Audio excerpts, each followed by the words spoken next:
Born a magic prodigy but afflicted with a disorder from birth, what does mana feel like to him? When one door closes, another must open. Watch the journey of Lewin Ardal, the young man who fell into such a fate. When he was first born, he was regarded as a light illuminating the world. Lewin was also quite strange. It all began the day the butler and his father had a conversation. The butler was preparing to depart on a voyage to gather marine resources. Young Lewin earnestly warned him not to take the road near the southern mountain range because he felt the mana flow there was very strange. On the day Beggins set out, the sky was covered in dark clouds and lightning. He hurried back only late that night. It turned out Beggins had listened to Lin and taken a detour. But because of that, he himself avoided a disaster. For according to what Begin had learned, that place had been attacked by monsters. No one could return safely by that route. From that moment, Lewin's innate talent began to draw attention. Bane believed he could sense mana in the air, though no one understood how. His father sensed Lewin was the Ardal family's future. Indeed, when Lewin was 6, he sensed mana and within a year summoned it. By the time he was 10, Lewin became the top entrant at Ignite Magic Academy, the Kingdom of Radiant's premier magic school. He was also given the title of Prodigy. At that time, Lewin was somewhat arrogant. He was certain he would elevate the family to new heights, but in the end, he only made it this far. On the first day of class, Lewin realized he was nothing. While the teacher repeatedly urged him to cast magic, Lewin struggled greatly with it. He himself couldn't understand what was wrong with him. For the first time, Lewin, like everyone else, realized he had a mana disorder. At that moment, everything inside Lewin seemed to collapse. His body lacked the ability to cast magic even from a meter away. For a mage, such a body was truly pathetic. Then everyone realized he came from a mediocre family and had no talent. From then on, their attitudes turned 180 degrees. A mere accidental brush of shoulders in the hall, and 2 male students immediately showed contempt. With all the students who resented him at Zainao, Lewin was just someone without magical ability. A useless person who couldn't perform magic at a magic academy. Of course, he became their favorite target for amusement. At such times, Lewin could only sob helplessly, wondering if he could ever become a mage. Lewin Ardal, the name that entered the academy with the highest score, the one expected more than anyone else. The name that had been more diligent and industrious than anyone. Had become, because of that mana disorder curse, a magic-disabled cripple. Was that the end of everything? No, Lewin thought everything had ended then, not realizing that there was still a miracle. The story of the forgotten genius was about to continue. A new, testing journey began to be woven at the very depths of despair. That light of hope in the system message flashed dazzlingly. The treasure has been activated. A system screen began to form, while Lewin felt as if he were falling into the edge of the universe. Dazed as he woke, he didn't even know where he was. All he knew was that his body felt like it was sinking deep underwater. A mysterious line of text appeared before his eyes. The being said he was the incarnation of Oraka, the world's destroyer. This giant god was the one who had brought Lewin here. His appearance was unlike a human's, and unlike the heroes Lewin had seen. He had no time at all to steady himself. The creature's lips trembled as if trying to speak. Then Lewin's pupils dilated in utter astonishment. A few hours earlier, at the training grounds of the Ignite Academy, it was Lewin's turn to practice. Professor Heidel kindly told him to do exactly as instructed, form a fireball and strike the dummy. Under the scrutinizing gazes of his classmates, Lewin knew a fireball was a basic spell any student could easily cast. But for him, it was different. This time Lewin wasn't even sure he could do it. At the professor's cue, Lewin steeled himself to succeed. An orange flame gradually formed beneath his hands. It grew larger and larger, like Lewin's fierce determination. Forming under his hands, it swelled like Lewin's intense resolve. The male students were a little surprised he could muster that much mana. Lewin thought he might finally do it this time. But the familiar thing struck again. His hand began to tremble uncontrollably. Despite his forced, desperate pleas within, the thing called mana disorder defeated Lewin once more. He could no longer bear it and announced his surrender. Yet Windmaster Heidel still wanted him to try to project it. Lewin wanted to too, but feared it was impossible. According to Heidel, he's now a senior student. If he can't even cast a basic spell like a fireball, how could he pass the graduation exam? Even Lewin felt like a useless wreck. This training round focused on targeting. Lewin couldn't even utter the incantation, let alone hit the target. At this rate, becoming a third-class mage was hopeless. Derisive laughter erupted. They branded him the Academy's shame.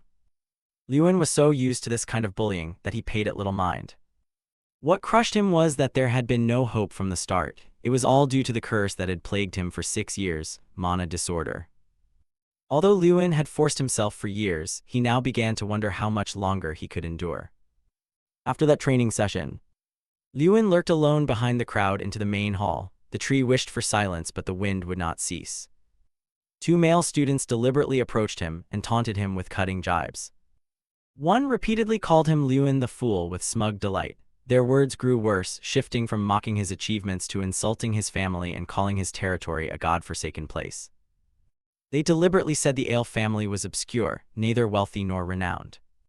The more they spoke, the closer Lewin came to his limit. You can insult me, but you must never touch my family. The male student was immediately silenced by a powerful punch from Lewin. It was so strong it sent him flying several meters. Lewin was truly furious at his loose tongue. Bruised and stunned, the male student still shouted defiantly. Lewin no longer held back. He knew the boy was Ben Folt and had no right to provoke his father or family. Another student accompanying Ben Folt, fearless, lunged forward.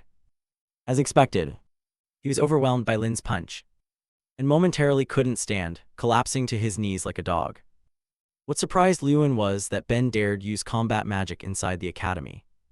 He showed no fear of being expelled and unleashed a large mana burst toward him. Although Lewin was good at fighting physically, he was completely outmatched in mana power. His whole body couldn't move.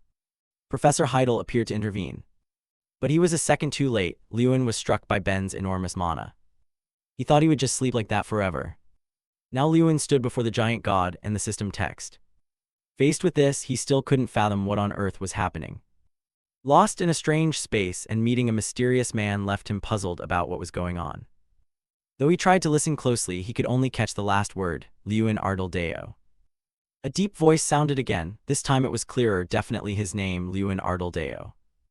Then from the void came a faint sound, as if calling his name, Lewin Ardal. Lewin Ardal. He slowly opened his eyes to reveal a woman with blonde hair. It turned out to be senior healing mage Helen. Her face was full of worry. Are you awake? Startled as the haze lifted, he jolted. He slowly sat up. Where am I? Seeing this, she hurriedly supported his body and gently said, the recovery room. You're okay, don't try to sit up yet. He rubbed his head tiredly. I'm fine, a bit dizzy, but I can sit. As he spoke, he wondered inwardly whether he had just fainted. Fragmented images flashed through his mind. A mysterious cloaked man, the strange space, the system voice. What was that? It was so vivid. Thinking this, he asked Helen, how long was I out? She replied, almost a day. She continued, fortunately it wasn't worse. God helped you. He fell silent for a moment, then softly asked, am I fully recovered now? Her face showed a hint of worry. Her words were somewhat hesitant. We still need to monitor you, but you look very well for someone struck directly by lightning. No burns, no scorch marks, and no internal injuries. I've never seen a case like yours. And in all my years, I've never witnessed anything like this, so I'm astonished. What is this? Is it even possible? He stared at his palm, sinking into thought. Lightning is terrifying magic that can incinerate the body instantly, and he was struck directly, so how was his body unscathed? Suddenly Professor Heidel entered, cutting off his train of thought. May we have a moment? Hearing that, Helen leaned down to remind him, the professor has arrived. I'll go check the results now. If there's any problem, let me know immediately. At that, he unconsciously raised his head. He stepped up to stand before his bed, arms crossed, calmly inquired, how do you feel? He answered, I'm fine. The stern expression on the professor's face softened slightly. That's fortunate. Then he informed him of what had happened after he fainted and that the faculty were holding a meeting about the accident. He looked straight at him while he remained silent with his head bowed, listening. First, Ben Folt will be expelled for intentionally using strong offensive magic, spreading false rumors about the Ale family and treating and bullying students unfairly. These matters have all been decided by the teachers. His face darkened as he muttered in regret, but I did hit Ben Folt back. The professor replied, of course the student will also face punishment after review of the events. He will be required to participate in academy volunteer work for 1 month. He nodded slightly. Yes. It seemed the professor still had some reservations. Also, I want to ask this. Are you in possession of a relic? His question made him lift his head. What? One must know that such a weapon is a legendary artifact left by ancient mages with endless mana. He waved his hand to deny it. A relic? Certainly I don't have one. If I did, I wouldn't be bullied. The professor narrowed his eyes, placed a hand on his chin, and his voice grew low. Considering its value and rarity, the Ale clan's chieftain likely used it for the family's benefit. Unable to hide his curiosity, he spoke up, but why are you asking me? The professor focused his gaze on him, eyes deep and sharp as if piercing through layers of thought, saying nothing. After a moment of silence, recalling the earlier scene, he recounted that a red light had certainly enveloped his body just before the purple lightning struck. It looked as if a high-grade relic had protected him, repelling Ben's spell. Hearing this, his face went blank. What is the professor talking about? He thought. What relic is he referring to? Suddenly he seemed to realize something. Wait, don't tell me it's connected to that dream earlier. He immediately denied it to himself. No, I'm imagining things. The professor sighed softly. Even without understanding what happened, he was sure you don't have a relic, all right.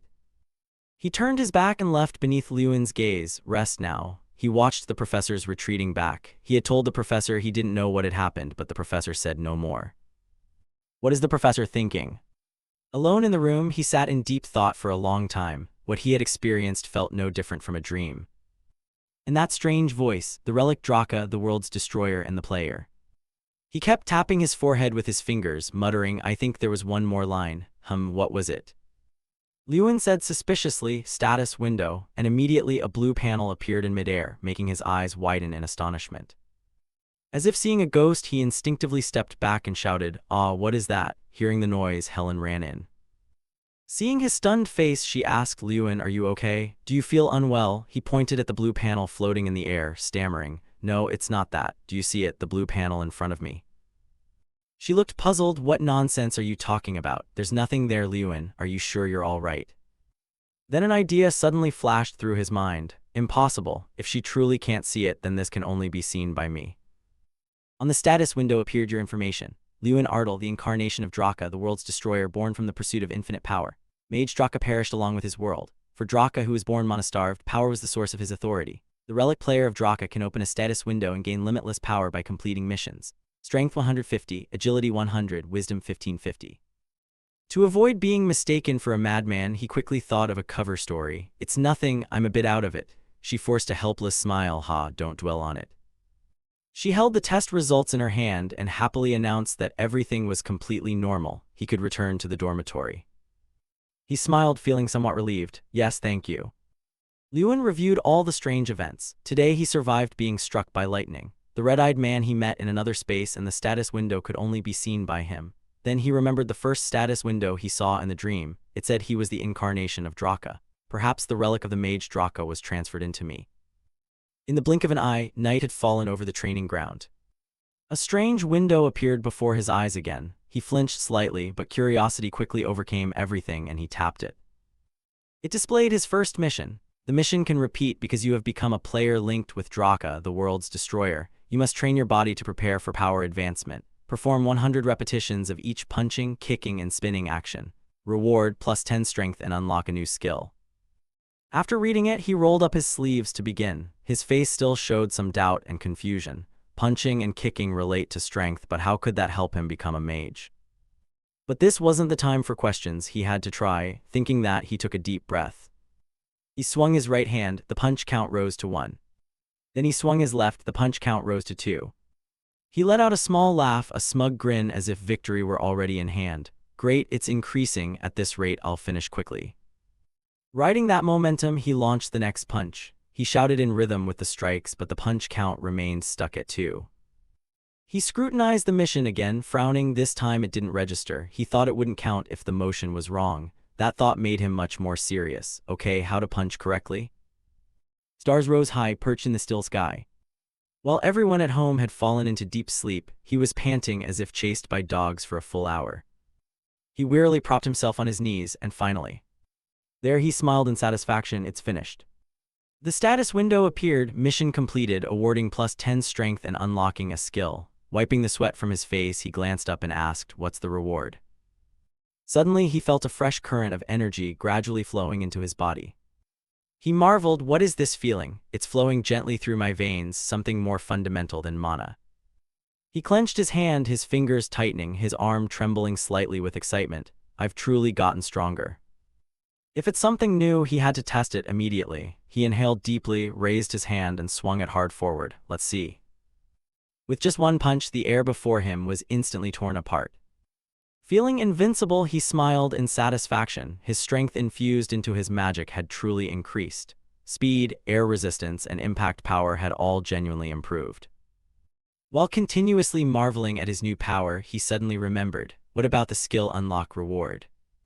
At his soft call, the status window immediately appeared in midair. The inner power circle is replaced by strength. The mana circle has been replaced by the power circle. From now on, all magic and movements are affected by the player's strength. You wonder about replacing the mana circle with a power circle. Then you place your hand on your chest, feeling the heartbeat. So that means my mana will be replaced by strength. Anyone who senses or studies mana has a circle surrounding their heart. The mana circle plays a major role in releasing and enhancing mana, increasing stats depending on the length and amount of mana a mage can control. You close your eyes and slowly feel a vague movement in your chest. I have 4 mana circles, more than kids my age, but because of my defect they're useless.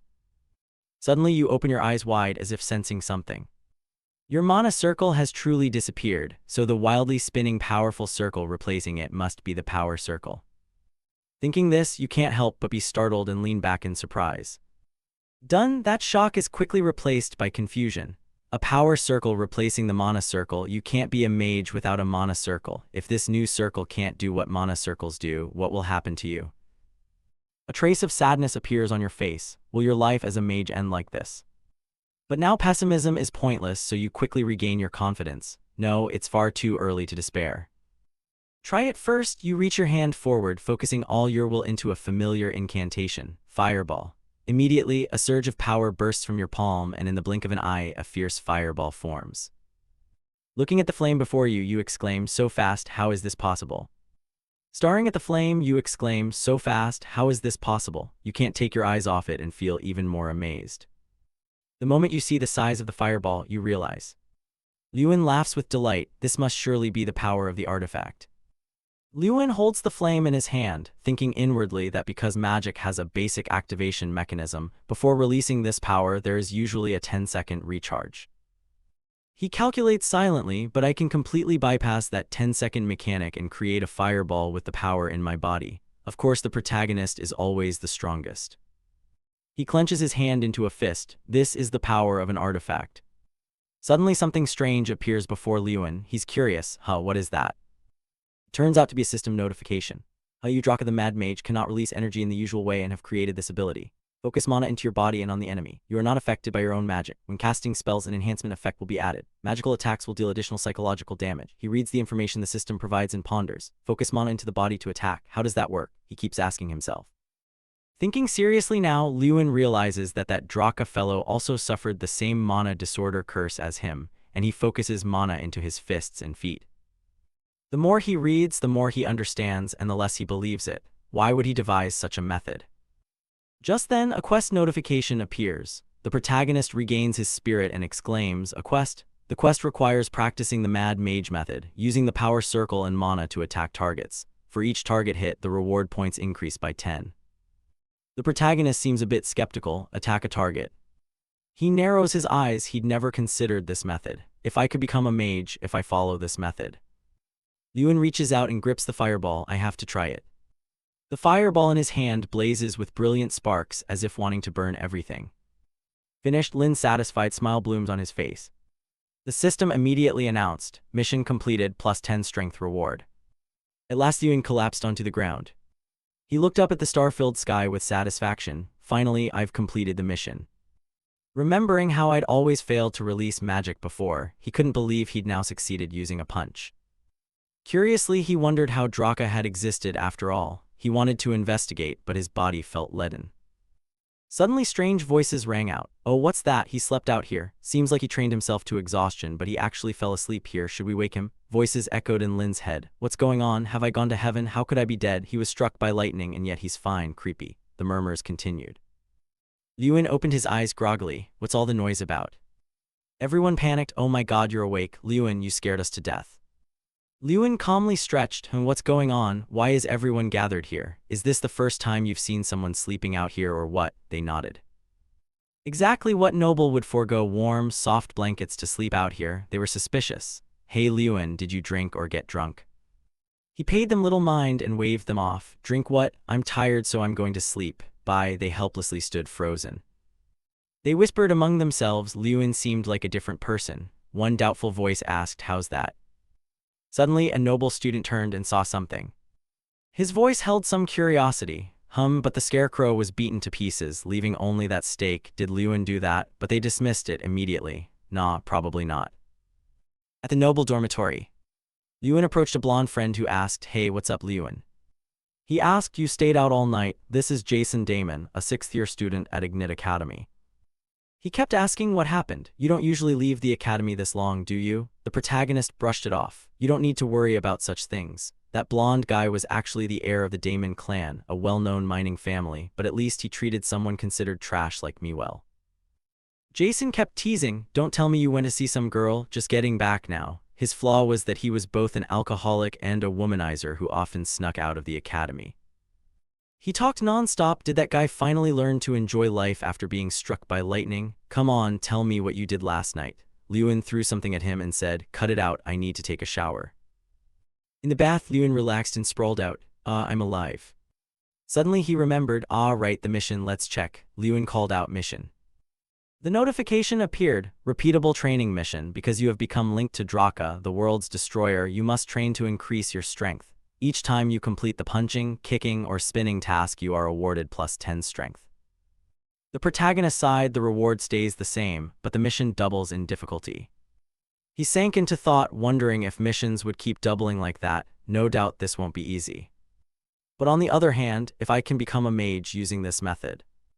A month later, Liuan was still training. The mission can be repeated at most once per day. The reward remains the same while the requirements increase. If I don't complete the mission that day, all progress resets to 0 the next day. What if I never miss a single day's mission? Liuan panted. The mission requirement won't exceed 3,000 times in one day. If he trains anymore, he'll probably die from doing too many missions.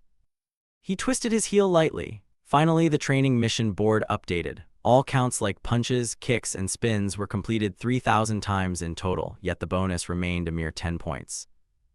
That's how the protagonist trained for the whole past month.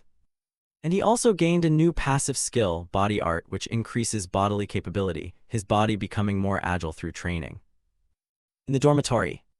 During meals, everyone buzzed. Liuan's acting strange these days. Did he ever even blink before? Now he's just collapsing and sleeping like that. Someone immediately retorted, do you only see that? Lately he practically eats and sleeps at the training yard and only practices kicks. Someone chimed in, hey, leave him alone, this is the first time he's been odd like this. They murmured that he was probably doing it to cope with his mana disorder. Anyway, it apparently had no effect at first. As for Liuan, a month passed. I'd completed the missions and gained a few clues about Draka. But I couldn't find the name Draka in any record. Everywhere was the same. Moreover, things like the World Destroyer player, mission board, system, and status window left no trace. He couldn't stop wondering, Draka, who exactly is he? At that moment, the status board also appeared. Liuan Ardal, incarnation of Draka, the world's destroyer. A question constantly lingered in Liuan's mind, who was the one actually granting him power? Suddenly, a loud voice called Liuan, come here. It was Jason. The protagonist was curious. What's up? Jason asked. No, anything yet. He looked puzzled. Jason's face showed some embarrassment. So you don't know something, which is why you can leisurely read like that. Liuan asked back, is it something serious? Jason glanced at the Ardal patriarch present. The protagonist's eyes suddenly brightened. What? Jason repeated, Liuan, your father. Heavy footsteps sounded. Liuan pushed the door open and entered, panting non-stop. Father. Everyone immediately looked back. His father cried out, Liuan, my son, you're here. They chose to sit apart. The protagonist spoke first. It's been 6 years, hasn't it, since I left and entered this academy. Have you been well, father? His father nodded. Yes, I'm fine. He didn't forget to ask after family. What about Liuana? The man proudly said, your sister, she's grown up these days, she's even training in swordsmanship. She says she'll protect her weak older brother. Liuan laughed loudly, ha ha ha, how embarrassing. The man waved it off, she's always been bold, hasn't she? Liuan suddenly changed expression. Father, I assure you I'm doing very well right now. His father looked puzzled. What do you mean? Lewin reiterated, I'm really fine, no physical or mental harm at all. Patriarch Ardal took a sip of tea. His voice was oddly calm. Listen, actually I came to the academy to ask your opinion about leaving the academy. He reassured him, if it's too difficult, you can return to your territory anytime. I know you've faced many hardships you haven't spoken about, right? He understood. I had already guessed why father came, but father, I think I've found a way, haven't I?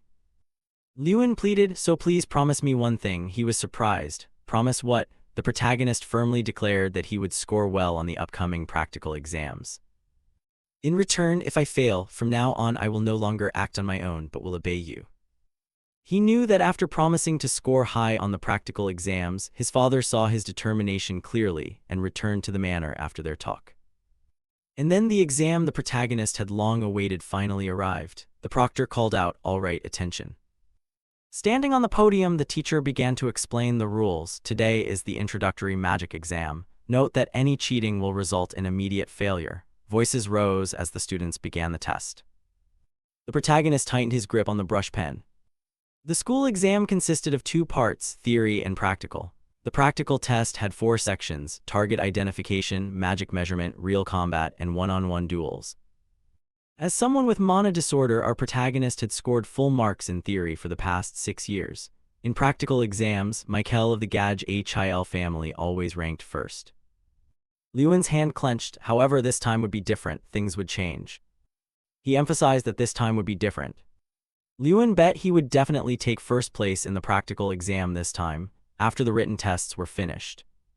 Suddenly a voice called out, Lewin, it was Jason. He stepped over and said, you've seemed a bit off lately. Do you have a plan for the practical exam today? Lewin nodded. Yes, I'll do it in a new way. Jason was surprised. Huh, really? What method have you found? A disdainful voice rang out. Lewin, what are you doing here? It turned out to be Mikkel. He sneered with folded arms. Don't tell me you're going to use that body for the practical exam. With your mana disorder, it'll be useless. Lewin stroked his chin. So what? Yes, I'm here to compete. Mikkel had no intention of letting it go. HMPH, Lewin, as an exemplary student, if I were to give advice to someone who's failed the practical exam 6 times like you. His tone full of mockery. What should I say? Come here to be humiliated? Why don't you just give up right now? Lewin retorted, who knows, I don't think your advice is helpful. Mikkel patted his shoulder. I think you're misunderstanding. You really think someone with mana disorder can pass the test? He was noticeably annoyed and wondered what was wrong with that bastard. Mikkel ground his teeth. He used to be lowly, so why is he suddenly so confident now? How annoying. He challenged, I'll show you in the one-on-one, just wait. Finally, the exam began. The first portion was target identification. Its official name was the multi-target shooting test. The format was simple. The test measured how many targets could be shot down in a single cast. However, this year's test differed from last year's because the difficulty had increased. Targets moved continuously, contestants kept competing, and the organizers announced the number of targets hit.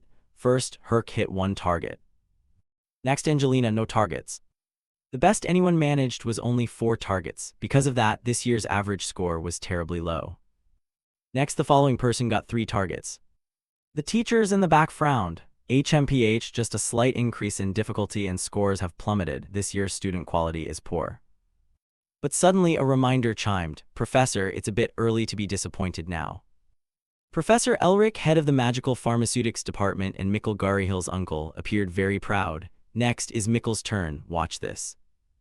Professor Elric seemed very eager for his nephew's performance. The boy is up now. He was preparing to strike, an idea still flickering in the arena. Watch closely, Lewin. He's very confident. I don't know what you plan to do. Professor Elric shouted.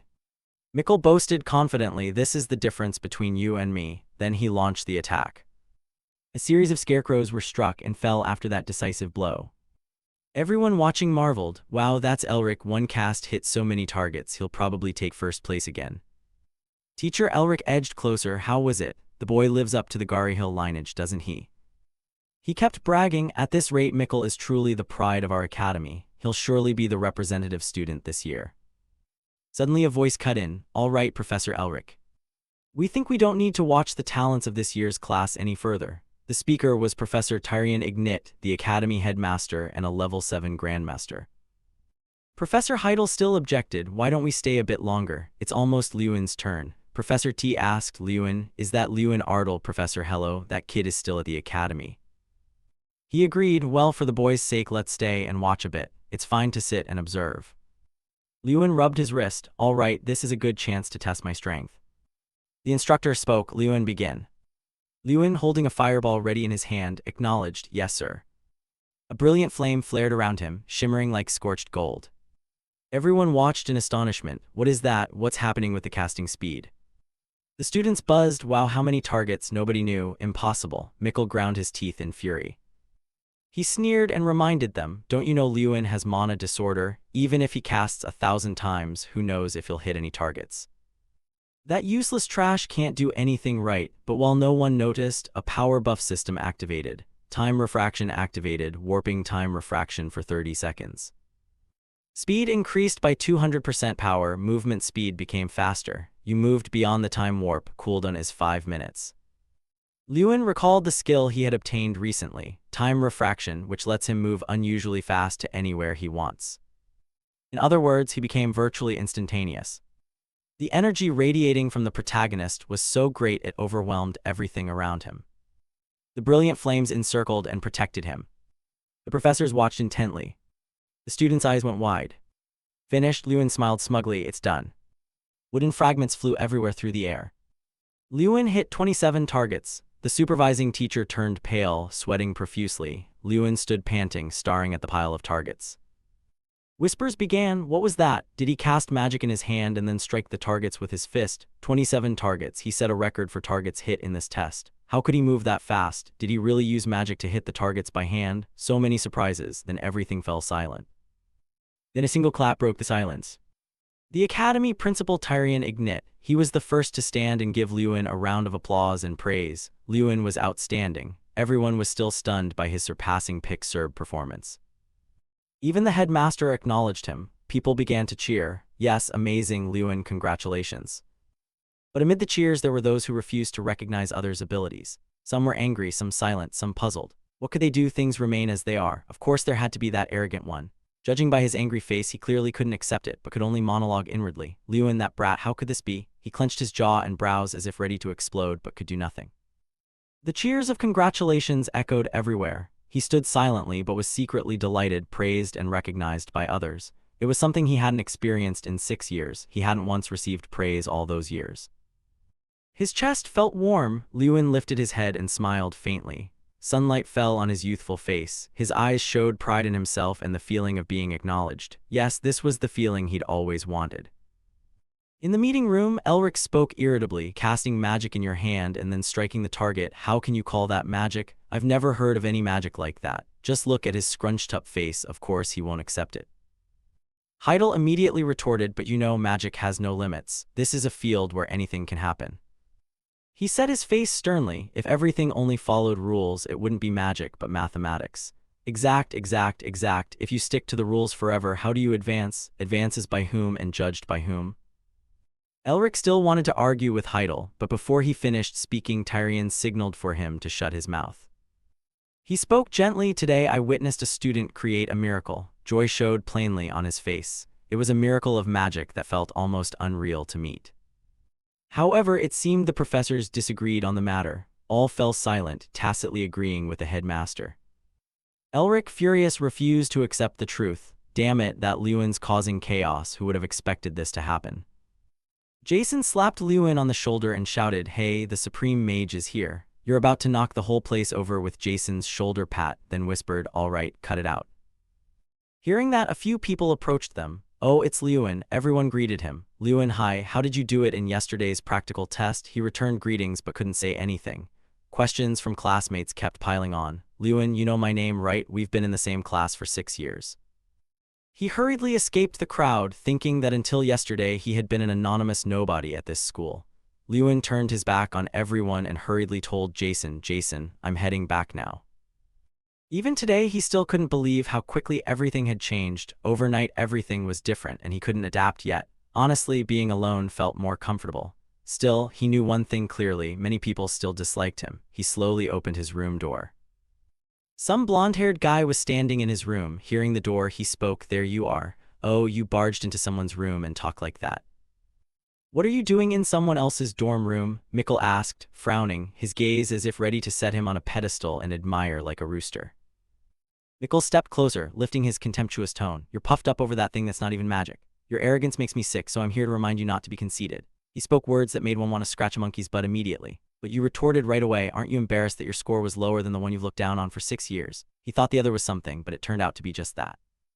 Just saying that was enough to make him boil with rage. He lunged forward and grabbed Liuan's collar. What did you say, you bastard? Liuan's face remained cold and expressionless in the face of his outburst. He calmly held a hand grabbing his shirt. He loosened it gently with little effort. That calm, gentle motion made the other tremble even more in surprise. Mikkel was somewhat startled, his brows knitting. What the hell, is this useless brat this strong? He could hardly believe his eyes.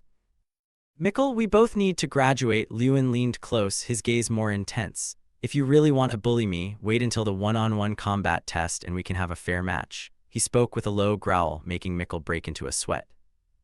Mikkel shoved his hand away. Mikkel glared angrily. You think you're qualified to fight me, a failure like you? Liuan immediately shot back. Just wait and you'll see whether I'm qualified or not. Qualified by whom? Judged by whom? His eyes fixed firmly on Mikkel's dog-like face. Mikkel walked off, not forgetting to cast a sharp glare at him. Get through the next test, then talk. As he left, his mind kept returning to his sworn rival. The arrogant bastard, there's no way he'd pass today's practical test. Let alone the combat exam. Just look at Mikkel's angry face, makes you want to punch him, heh heh. Then suddenly, he pulled his hand out of his pocket. But his hand was still trembling. Is he really a mage, he wondered. No matter how many times I look at this statue, it never fails to impress. A hulking ancient golem stands in the testing area. Practical Test 2, Mana Performance Measurement, a prized relic of the Academy and a rare treasure. Only a few exist on the continent. Kingram, the ancient golem. 500 years ago, Archmage Freud turned the Kingram golem into a relic while still alive. Kingram is sealed within this relic, absorbing mana and acting like a magical punching bag. This mana performance test requires students to cast magic onto Kingram to earn points. Liuan asked Jason, so we just cast the spell we're most confident in at that statue? Jason answered him, yeah, hey, short and simple. But that golem is notorious for harsh grading. Scoring above 20 is already very good. In front stood a student with hair swept across more than half his head and a faint violet power, looking confident. He channeled a violent wind spell and cast it toward the golem. The golem spoke, study again, 1 point mage. It's not too late to drop out now. The student froze solid. People started murmuring, I thought he did well, but it's clearly not easy. Everyone marveled at the golem's strict grading. Next up, who's in front of me now? That student slunk back, gloomy and inconsolable. A female student stepped forward. Haha, it's my turn now, ha. She lifted her hand to inspect carefully, very confident. An ice orb, she cast her spell. The golem spoke, I certainly won't forget you. Impressive, she asked excitedly, really? Kingram replied yes, but not allowing her joy to last, it slapped her with a cold rebuke. This is the worst trash spell I've seen, pathetic. It bluntly gave her 2 points. Hearing that, she burst into tears, unable to accept the result. No way, I did my best. Others continued to step up, but their scores were no better, vanished from my sight. Hearing the scores, people naturally shouted. What the hell, it kept criticizing. What bland magic is this, mixed with water or what? It's 100% mana. The miserable golem swore in anger. The supervising teacher intervened. Jackson, stop yelling, students, return to your places. He timely prevented a riot from assaulting the ears of the students. No, it's not like that. Jackson scratched his head, feigning innocence, and hurried back to his seat. Next, Mikkel Gary Hill. The supervising teacher called his name. His face looked like he'd been through 50 marriages, 49 court trials, 33 caught in the act scandals, sullen and black as if soaked in shame. But it turned out that was just his pre-spell expression. Waves of mana struck the golem statue. Kingram spoke, Gary Hill, I'm a bit disappointed. Are you the son of Jorge Gary Hill? Asked that, he proudly answered, yes, I'm the third son of George Gary Hill, like Han Michael Gary Hill. Proud are you? Haha, it sneered. Your father begged me for extra points, Mike Gary Hill, you're far worse than your foolish father. 27 points. Hearing that, he angrily shouted at it, you're just a common golem, how dare you talk like that? The supervising teacher intervened to restrain Mikkel. Quiet, stop it. He then called the next student, Liuan Ardal. Liuan answered immediately, here. Liuan stepped up, his face showing no emotion outwardly, but inside he felt like he was on fire. Phew, suddenly he felt nervous. Just try it, I've got this. A flame appeared in his hand. He looked up and introduced himself. I am Lewin Ardle. It's an honor to meet you. His eyes were resolute, his expression unchanged, very strong. Ho, it's the first time I've seen your face, the golem said, somewhat surprised.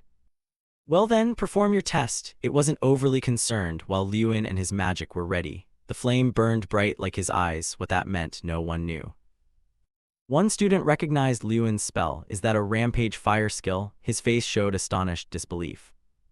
Some other students also immediately identified it as a level 4 spell. Others were stunned and couldn't believe it. What? He can do that? Kingram asked for clarification. What's with your stance? You changed your posture to cast. Come up here. Lewin jumped up off the ground. The mana that had been in his hands was now in his feet. Maybe Lewin intended to pull a Son Goku move. There's that spinning head balance trick. At first everyone thought he was using his hands, but he surprised them again and again. He shifted the mana to his legs and with a 3-meter-long kick smashed straight into the Kingram statue. The supervising teacher was amazed at his display. How could the boy transmit mana from his hands to his feet and make it detonate in an instant? He was baffled. The students were all stunned. Someone asked, didn't you just say that's a level 4 spell? Another answered immediately, no, the energy in that attack must be at least level 5. So Lewin landed after that divine kick with 3-meter legs. Do you mean Lewin is at least a level 5 mage? He panted as if this might be his last breath while a jumble of thoughts raced through his mind. What's wrong? I cast Rampage Fire correctly. Lewin was still a bit worried. But why did Kingram react so strangely? Did I mess up a step? Only then did it speak. You, who are you?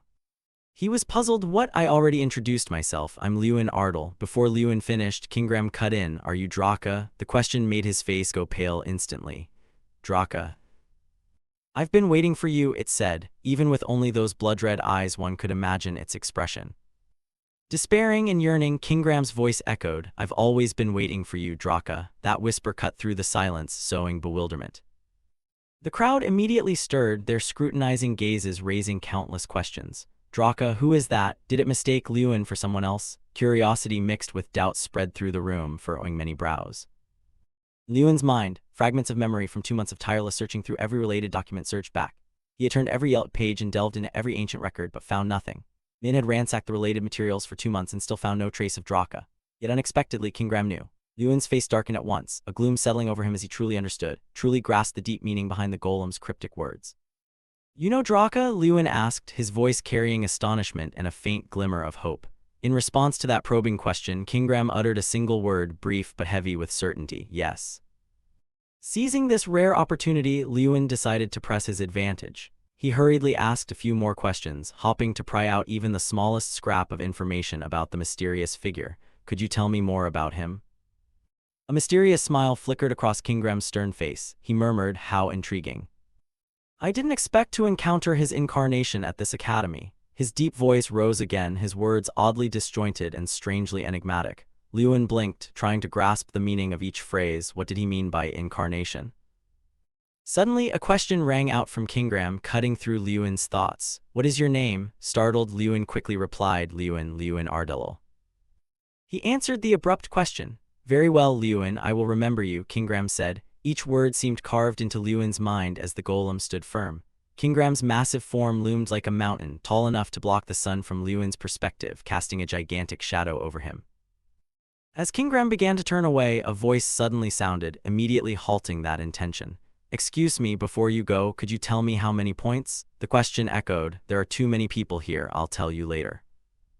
The evaluation ends here. This magic is not something I can score. Kingram's cold, decisive pronouncement struck like a thunderclap, causing the interlocutor to cry out in astonishment. What do you mean? He couldn't believe what he'd heard, indignation plain on his face. By school rules, you are required to issue evaluations to the academy. This step must be followed for 500 years after Archmage Frone Zignet's death. The other tried to cite regulations, his voice tense. Enough. Kingram cut him off with a terrifying roar that echoed all around, carrying an immense threat. You dare mention rules in front of me? For years I've been the one grading these kids who hardly resemble mages at all. His face tensed to the extreme, his blood-red eyes flared with fury, causing the man to falter and stammer, I'm sorry, but I don't care about that useless brat. Kingram growled, contempt clear in every word, though an agreement remained an agreement. I will give you the points. He fell silent, his gaze, sharp as a dagger, made the man gulp and sweat coldly, revealing extreme anxiety. 1 is 0, 2 is 100. What do you want? The small destroyer said in a low voice, directing the question straight at Liyuan, prompting an immediate reaction. A radiant smile spread across Liyuan's face. Without hesitation or doubt, his eyes firm, he answered, of course, 100 points.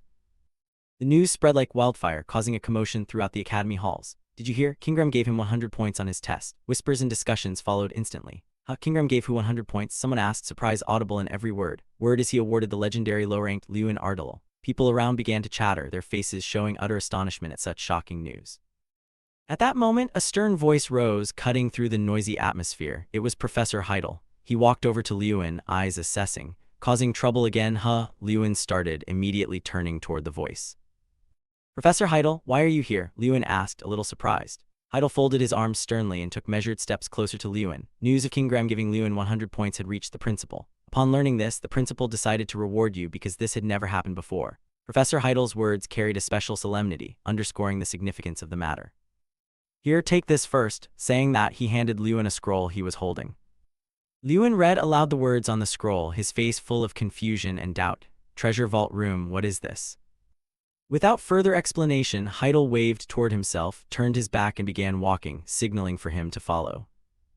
After a long walk, crossing silent corridors and mysterious doors, Heidel stopped before a room with a tightly shut door. The door looked ancient and imposing, as if it had weathered centuries. When he opened it, a cold gust spilled out. Professor Heidel motioned for Liyuan to enter, and they went further inside. Well, I didn't know a place like this existed, Liyuan said as he followed, eyes curious, exploring this unfamiliar place for the first time. Everything here was completely different from what he'd seen in the academy. Of course, Heidel explained, this is the only place in the academy that's forbidden. Hearing that, a vague question formed in Liyuan's mind. The one place forbidden in the academy, so why was the teacher bringing me here? Curiosity mixed with a bit of unease began to creep into his thoughts. Finally, they stopped at another door more securely closed than any other. Heidel halted, turned to Liyuan with a stern look. This leads to the treasure vault. I'm only allowed to come this far. He looked at Heidel, anxiety and unease rising. So I have to go in alone? Yes, go in. I'll wait right here for you, Heidel reassured him. At last he stepped forward to open the door before him, still full of unanswered questions. He didn't know what would happen, but the teacher said it was a reward, so he might as well see. With a bit of courage and curiosity, he pushed the door open. He stepped inside. Before Liyuan lay an empty yet overwhelmingly vast chamber, its atmosphere grim and eerie. Dim light filtered in from somewhere, barely revealing the room's scale, so this was the treasure vault. He glanced around. Though no items were on display, he could feel the presence of countless valuables. Many of the treasures here he had only heard of by name. This must be Archmage Nit's treasure storeroom. While Liyuan was engrossed in looking around, overwhelmed by the vast, shadowy vault, a low voice sounded directly behind him, making him start and tense up as he spun around. You look lost. Who was that behind me? Liyuan wondered, his eyes scanning warily for the voice's owner. The man continued in a tone of penetrating depth, as if reading Liyuan's innermost thoughts, as if you don't recognize your true worth. Only then did Liyuan realize the voice was strangely familiar. It was Kingram seated firmly on a chair placed in the center of the room. Kingram, how was he here? What struck Liyuan even more and utterly astonished him was that the figure was no longer an inert statue. Instead, Kingram appeared in human form, vivid and imposing. He was no longer a stone statue. As if easily reading Liyuan's mind, Kingram explained in a warm yet mysterious voice, surprised I'm not a stone statue anymore. This is the only place I am allowed to use this body. Thanks to the ancient mana that fills this room, I can exist in my original form instead of being a mere relic. Hearing that, Liyuan replied softly, I see. He looked up at him, eyes full of skepticism toward Kingram's earlier words. What do you mean I don't know my true worth? Kingram's sharp teeth seemed more pronounced, exuding menace as he spoke. Plainly put, you truly don't know your own value. Even the magical relic you're using resembles Draka's. Kingram's next words struck Liyuan like a blade to the heart, leaving him stunned as he realized a shocking truth. He knows about the relic, Liyuan thought, overwhelmed with amazement. He looked down at him, eyes piercing as if penetrating every thought. That relic is rare in the world. How did you obtain it, and what is your connection to Draka? Kingram paused, waiting for Liyuan's answer. Liyuan met him with a serious look, his voice filled with curiosity and a touch of helplessness. I'm wondering that too. Who is Draka? He watched Liyuan for a moment in silence before beginning to explain. his tone tinged with nostalgia and reverence. He was an entity that sought to become a god. One day he came to the Celestial Peak clan where I lived. At that time he was small and short, looking quite unsightly. Yet his power was so extraordinary that no one in the Celestial Peak clan could resist him. Moreover, he grew stronger day by day, so even if we elves attacked him all at once, we could not defeat him. We revered him. He lived among us as if he were one of our own. He taught the language of magic to the future clan chief, me, for nearly 100 years. What? 100 years? How could a human possibly live that long? Lewin looked up at Kingram again, utterly stunned. The rest of him felt the same. His mind could hardly believe what he had just heard. Kingram let out a fierce laugh, his sharp teeth gleaming in the room's dim light. Perhaps because he is not human. The assertion landed like a heavy blow, revealing an astounding truth about Draka and raising countless new questions in Lewin's mind. His true identity is the Black Dragon Dracagania, Kingram declared, delivering a severe shock to Lewin. Unbelievable, Lewin blurted, his voice caught by surprise. So dragons really do exist. He quickly absorbed the information before him and asked again, seeking confirmation. Is that really true? Yes, don't you know dragons are the source of magic? Kingram answered swiftly, without hesitation. Indeed, Lewin recalled having heard this before, but only as idle claim. He had assumed it was mere legend. His old certainties crumbled in the face of this horrifying truth. He cut across Lewin's thoughts with another piece of information. Draka could not use magic. He interrupted him with that fact. That's why he developed a fighting style like yours by applying magic to his limbs. Do you understand what that means? Kingram paused, posing the loaded question. Gradually it dawned on him, a light went off in his mind, connecting the scattered pieces. So Draka must have been treated as I was in the past. He answered immediately, picturing someone wrapped in mysterious coverings. I think I understand a little now. Kingram continued, his tone darker. Draka created an ability that only he could use. A way to turn magic into raw power like what you do. By mastering that power, Draka became the strongest being in the world, yet he was not satisfied and continued to expand his power to the extreme.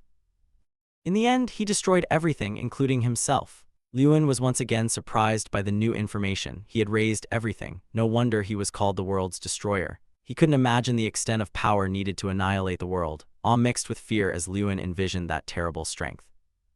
Suddenly, a familiar system panel appeared before Lewin with fresh content. You have achieved the Trace Draka discovery. Reward, title Fiend Ally of the Elf skill Raging Sprite, an avatar of elemental power. Upon receiving the Fiend Ally title, the title's effect increases elves' friendliness percentage. The title's effect helps the holder communicate with elves. Reading each line, he rubbed his chin and thought, suddenly rewarded with communication, well, better than nothing. Although still bewildered, he accepted the unexpected gifts. The system panel reappeared, displaying details of the new skill. Raging Sprite, actively borrow power from an elf's fury to instantly amplify one's strength. Power reaches 300 for 30 seconds. The effect will gradually increase under the influence of the body's skill. Cooldown, 3 minutes. With a serious look as he finished reading the reward information, Lewin murmured, "This seems like a level skill." The moment he reached out, a glossy blue orb instantly appeared, fitting neatly in his palm. But the orb already bore a few cracks, as if it had existed for a long time and endured much damage. Strang, an embodiment of power. What is that? Why is it suddenly in my hand? Lewin wondered, curiosity tinged with worry.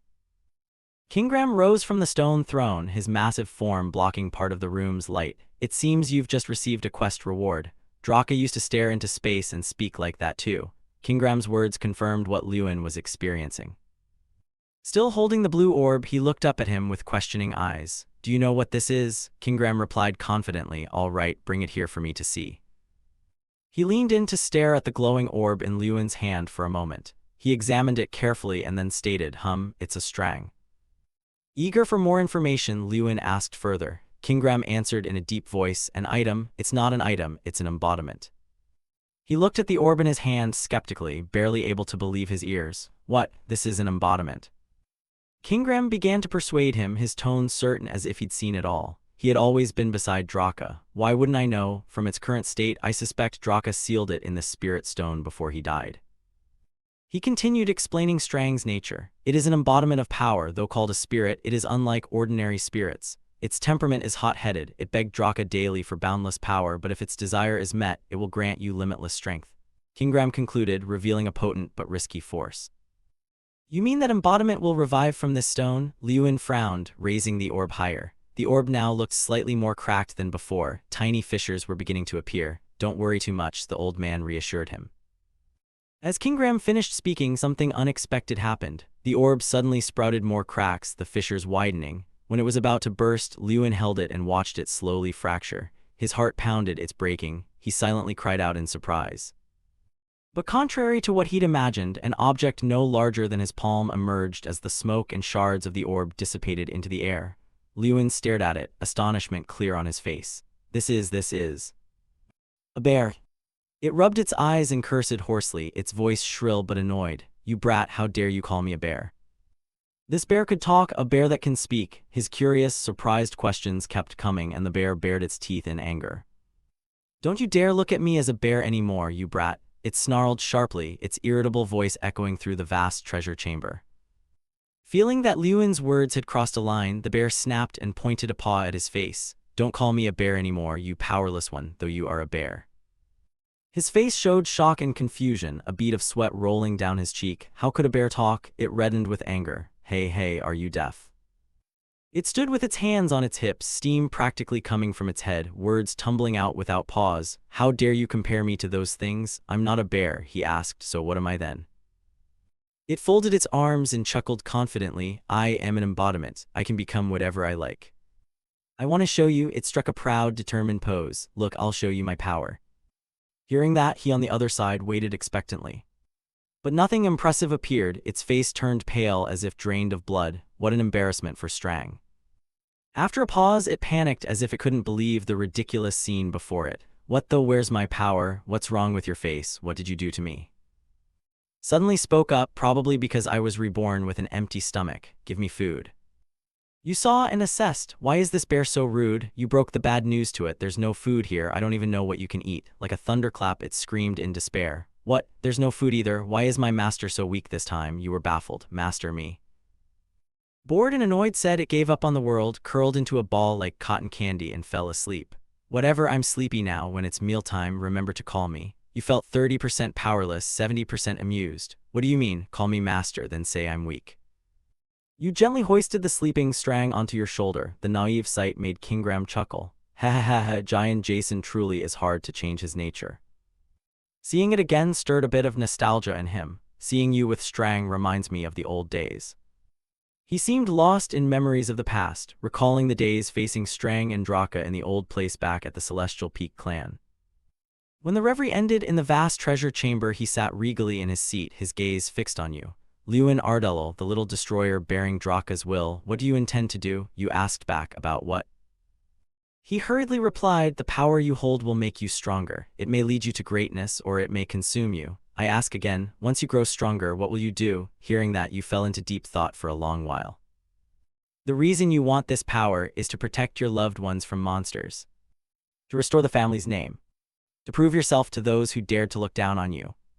You smiled with satisfaction. That should be enough. You have too much to protect. You can't let this opportunity slip away. After thinking it through, you looked straight ahead with more determination than ever. I will live as I wish for my loved ones, my family, and myself. Seeing the kid before him was promising, he nodded with approval. Not bad, I will look forward to that future of yours. You learned more about Draka from Kingram, and each day still began with quests. The only change was the training ground. Now Liyuan was practicing diligently. He wiped the sweat streaming from exhaustion and reminded, Strang, get up, are you skipping a meal? At the mention of food, it immediately woke up, its eyes sparkled and its mouth drooled. Food. As if a single second delay would lose the food, it quickly leapt onto you. While you prepared to cast the spell, it had already opened its small mouth wide. You glanced at its voracious look and felt helpless. This brat goes crazy for food and eats a lot. It focused on scooping the 3 flames burning on your hands. The streams of red fire rolled into its mouth. After eating, it patted its chest in satisfaction and let out a loud, I feel better now. You thought to yourself, the food I meant is the power gained from quests. Strang will consume my power. Strang, the 1-star spirit embodiment, responds to the primal nature of power. Power is proportional to its vessel. The larger the vessel, the greater the power. It once challenged 7 kings and the black dragon Dracagnia and was defeated. After it ate its fill, thanks to its special companion skill, your power points increased. You praised you're useful too. It proudly puffed out its chest. Of course you confirmed, each time you grow stronger I will receive up to 100 power points. Oh, it explained, if I reach 2 stars it's 200, 3 stars 300. It increases like that. Before being sealed I had over 31 stars. Hearing that made your head tingle. 31 stars, 100 power points. I haven't even reached 1000 points and I'm already strong. It seemed the revelation made you jealous, eager to become as powerful as in those days. How did Draka achieve that? Besides quests, is there any other way to increase power? Sensing your thoughts, it grinned wickedly. Hey, now you see my value, do you? Want to know? Then give me a glass of water. You threatened it silently, go hungry if you want, don't blame me. Seeing that, the creature trembled and almost crumpled. It answered shyly, all right, I'll tell you. It explained in detail that there are many ways to increase strength, for example doing high difficulty quests to receive better rewards. Forging items can increase power, or you can search for relics. Or you can even cook fiend tendons to craft instruments. Then it splashed a ladle of cold water on your face, but those methods aren't suitable for you. You wondered why there were so many ways. It plopped down on your shoulder, arms folded, sneering. You need at least 1000 power points to do those. Your growth rate is too slow, your body's still at the toddler stage. What stage? Who rates stages? Your lips tightened and you fell into thoughtful silence. So I thought I had already gotten stronger, turns out I'm still at the very beginning. Now the goal is 1000 power points. So you had to keep training as before. You trained every day to increase your strength until your power reached around 930. The third exam, the live combat, officially began. Just upon reaching the arena, Gang asked, "Are you dueling today?" You were brimming with confidence. "Yes, I've waited for this day for a long time." This test assesses mages' risk management skills. It may be the most important part. At that moment, Yasun was performing his trial. He used all his strength to cast a fireball spell. But ironically, instead of hitting the monster, it flew straight toward the knights and terrified them. "Ugh, what are you doing? Don't aim at them." The monster beside them was also bewildered, not understanding what happened. The proctor watching nearby could only shake his head and sigh. Jason Damon, you're eliminated." He left dejected and lifeless, hunched over amid his classmates' jeers. "Sir, the Foreign Knight Squad is here to assist the exam to ensure student safety and to evaluate team coordination. The exam lasts 10 days based on scores. Each person will face different monsters. On the final day, there are 13 students in the top ranks. Because it was the last day, everyone was very curious about which monster would appear. Suddenly, the stands shook violently like an earthquake and everyone's faces filled with terror. A brown-haired boy called out, "What is that sound?" A gigantic creature appeared, tall and hulking, its fierce face revealing razor teeth with a roar. Its arrival made people scream in fright. Is that a sea monster? Sea monsters live in packs across different continents. They're many times larger than humans and just as intelligent. Their violent nature often leads to conflicts between sea monsters and humans. Students around widened their eyes, sweating nervously. "Are you sure this is okay? What if someone gets killed by a sea monster?" Professor Heidel calmly explained, "You are all mages, so you must remain rational. Treat this as real and do your best." Though fear still gripped them, they responded loudly and clearly, "Yes, sir." A moment later, the official test began. Once released, the creature charged forward, roaring wildly. It lunged with its powerful arm toward the knights, forcing them to hastily raise their shields for protection. While they held the giant sea monster in place, Ko in the back seized the chance to cast his ice magic. Arrows of ice flew out in succession from the direction of his hands, ordinary ice bolts. Unfortunately, those arrows only struck the ground. It executed an ambush from above. By the time everyone reacted, it was already overhead. Someone shouted from above. The professor watching nearby also shouted anxiously, "Mickle, dodge." But his whole body froze, trembling uncontrollably. Though he muttered about getting revenge for the other day, fear left him unable to move. Sensing things were wrong, the professor had to step in to help. "Stop." Before the monster could attack Mickle, thousands of vines sprouted from the ground and entangled it, leaving it stunned. Furious at being sabotaged by these people, it screamed and thrashed wildly. Although blinded, it still fought fiercely, reaching toward him and letting out a roar. Seeing that, he panicked and hurriedly backed away. His face went pale, blood drained from him, and the result of his pathetic performance was Heidel's cold voice, "Mickle Gary Hill, you are eliminated." His uncle Elric slammed his hand on the table in anger. He ground his teeth. Damn it, failed again. He intended to meddle in Lin's trial, so he turned to speak with Headmaster Tyrion Ignit. Headmaster, do you plan to continue the exam? Hearing that, the headmaster asked in confusion, what do you mean? Elric then revealed his purpose. It's almost Lewin's turn, right? He replied with a face full of sarcasm. Lewin is the only one Kingram gave a perfect score to. If we judge other trials the same way as Jiwin, it would be somewhat unfair, wouldn't it, Professor? He stroked his beard slowly. I understand your point, but we have no other monsters left. He revealed his true nature with a sly smile. No, we do have one. When the 4 knights brought the sea monster over, they also brought a goblin along. The headmaster pondered for a moment. Using a goblin in the exam was extremely risky, but with Professor Heidel and the line of knights at the front, he was truly curious about Lewin's abilities. Along the corridor winding through the magnificent castle, torchlight flickered everywhere. Heidel leaned wearily against the wall with his arms crossed, his gaze on the young man slowly stepping out from behind the long door. He softly called Lin. Hearing it, the boy looked up in surprise and replied, Professor Heidel. He stepped forward, one hand in his pocket, and gently reminded him, I must tell you this before the exam. Your trial today will be harder than the others. Lewin still didn't understand. What do you mean, Professor? Heidel was very concerned for him. The academy had high expectations since King Graham's perfect score. Many said it wouldn't be fair to pit you against the same monster as everyone else, so your trial will be tougher. Lewin frowned. Tougher means, the professor answered, your target won't be the sea monster, you'll fight a goblin. His words made both the boy and the bear widen their eyes in surprise at the goblin. Strang blinked his round eyes and replied nimbly, aha, your first true enemy is a goblin, this will be fun to watch. The scene shifted to a pair of large, muscular hands straining to pull a thick chain. It was a sturdy, hulking, goblin-sized figure wrapped in brown-orange skin, roaring terrifyingly. The 2 guards on duty watched it fearfully. The blonde asked the man beside him, Elric, is this the sea monster's leader? The dark-haired one snapped, you're stupid, that's a goblin. He grimaced in disbelief. A goblin? No way. He gripped his sword tightly, thinking, indeed I'd hinted at that. It's a bit confusing and dismissive, but there's no way students should be made to fight a goblin in an exam like this. How strong can the students be? Goblins resemble monsters in appearance, but they're many times stronger. They can smash a skull and break a spine with a single twist. Elric ground his teeth and glanced at the person standing behind. He snapped, are you sure? Even knights have trouble catching them. Heidel with a serious face, I'm certain this is the headmaster's directive. Elric snorted. He changed his tone. So you've wagered your life on this exam, have you? From afar, black leather shoes clacked as someone approached them, voice magnetic, yes, I stake my life. Elric looked over at the newcomer, surprised. You are. The 2 faced each other. You stared at him. I'm Lewin, the candidate, he asked again. You. Elric sized the boy up and couldn't help but feel contemptuous. This kid will fight a goblin. How could he possibly take on that goblin?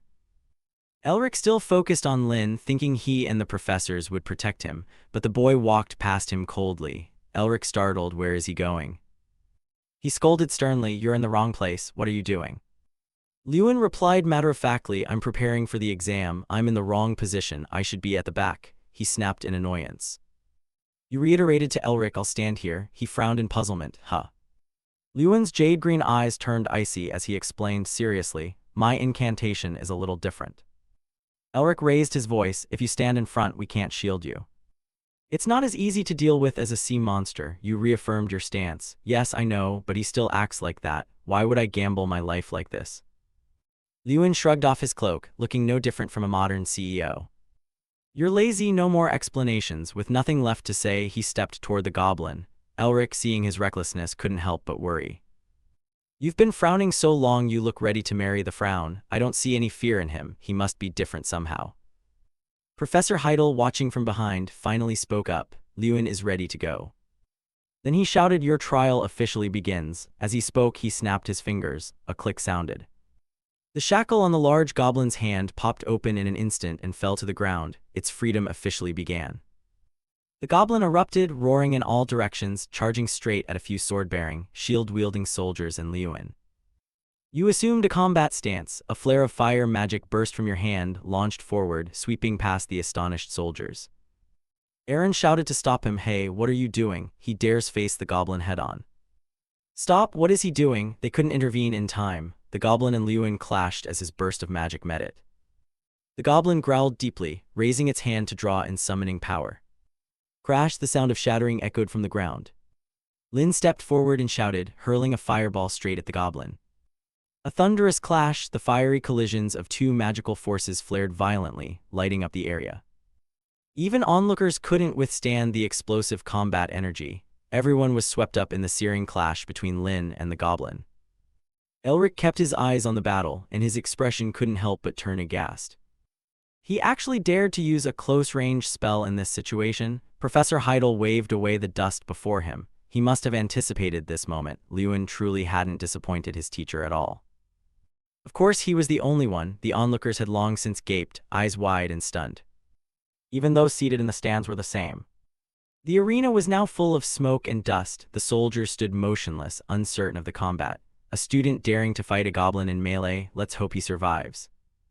Before anyone could recover, the familiar silhouette in a black shirt emerged from the smoke. Even Elric flinched. He's still alive. The sight of his face shocked him even more. Still standing firm, Lewin ready to press the attack. Heidel's face was as before, but now it bore a plainly smug, proud expression. Suddenly a hand slapped Lewin's shoulder, and a voice called out loudly. It was Elric. His face showed no pleasure as he angrily warned the boy, "You almost got yourself killed." Lewin calmly looked up and met his gaze, still composed but polite, replying, "I'm sorry.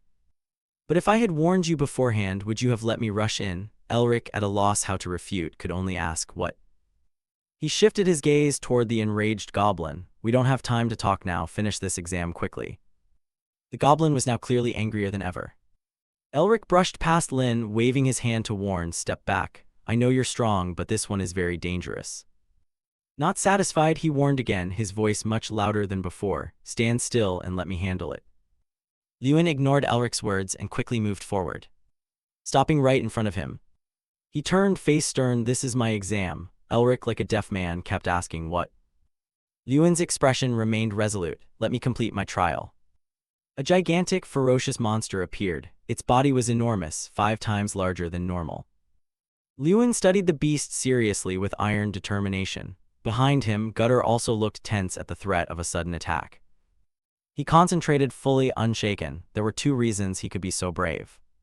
First, he remembered the goblin's possession skill. The title granted by Kingram would help him communicate with the goblin.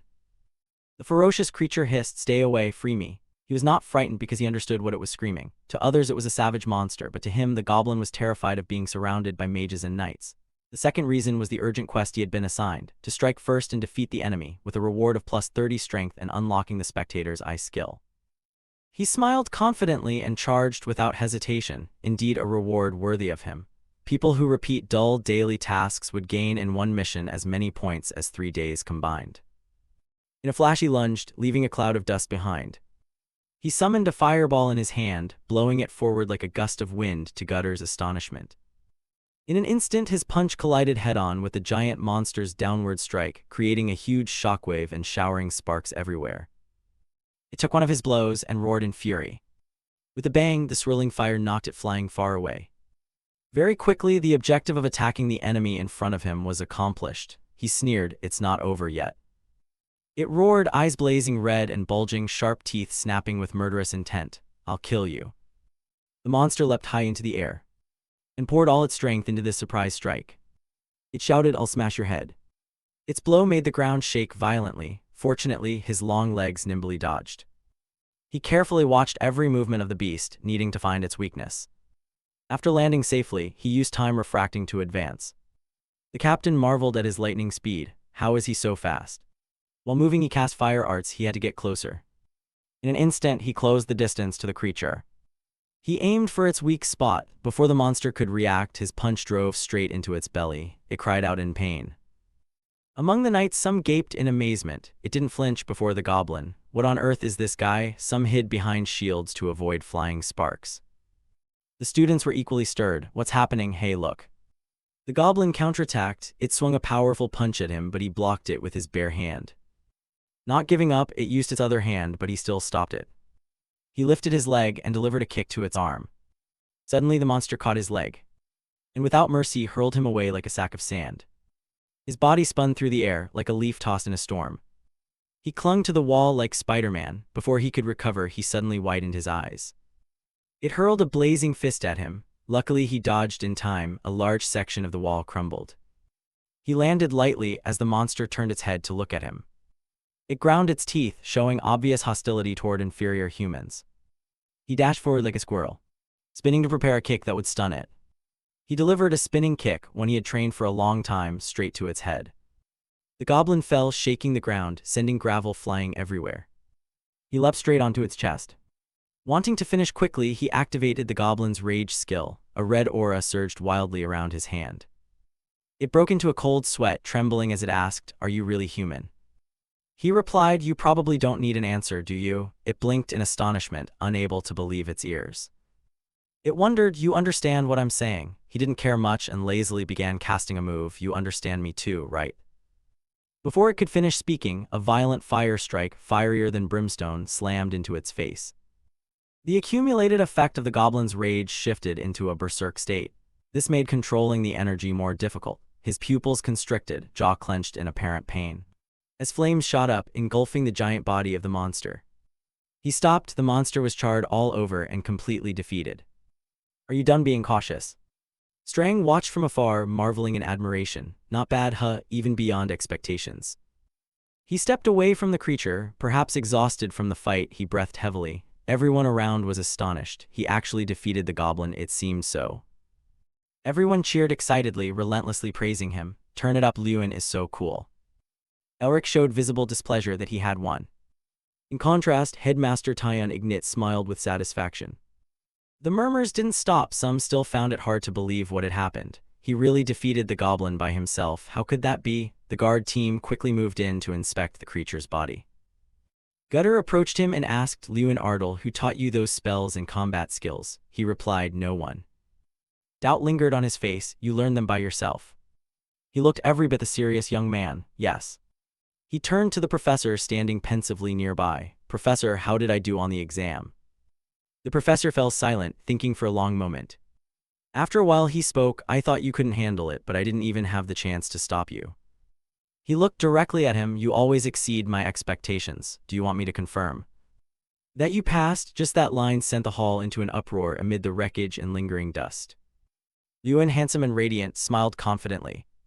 A status window popped up confirming mission completion and issued an emergency quest identical to the last one. The reward was the spectator's eye skill and plus 10 strength. He was quite surprised.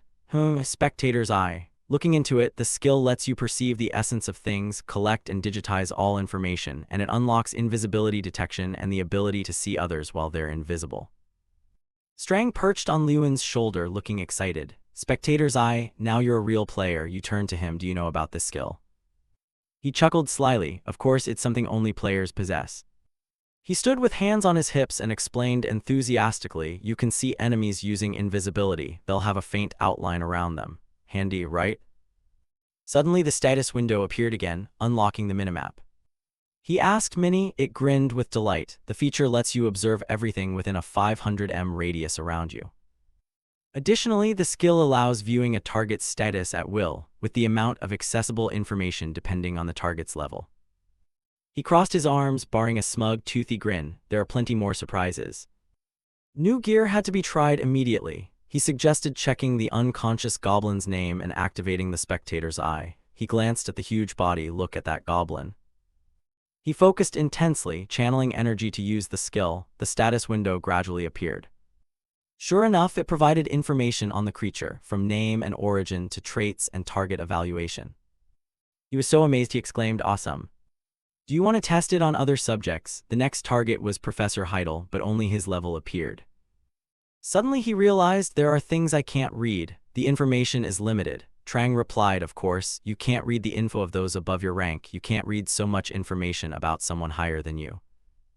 He raised a finger seriously as if lecturing. "Once you become stronger, the amount of information you can access will increase. Listen carefully." He smiled faintly, touching his chin with one hand, his lips curling into a half-smile of calculation. "I understand." After the combat test ended, rumors that Lewin had defeated the goblin spread throughout the academy. On the campus, he and Jia-sun sat chatting on a stone bench. Jia-sun teased Lewin, "Have you seen how people are talking about you?" He was puzzled. "I don't know, it's my first time experiencing this." Suddenly, a brown-haired girl approached him and asked. The girl shyly spoke, her eyes sparkling as if hiding affection. "Aren't you Senior Lewin?" Not only her, but two others came forward offering lunch bags. "You were so cool in the third test. If you get hungry, take one to eat." The moment he took the bags, they awkwardly withdrew, leaving him flustered because it all happened so fast. He awkwardly handed a bag to Jae-sun. "Do you want this?" he shouted in panic. "What?" He flew into a rage. "You acting like that is disrespecting the ladies who embarrassed themselves to make lunch for you. I don't get why you're making such a fuss." Watching his friend sulk with jealousy, he thought, this Jia-sun, when I used spectator's eye, the status window said he has great potential.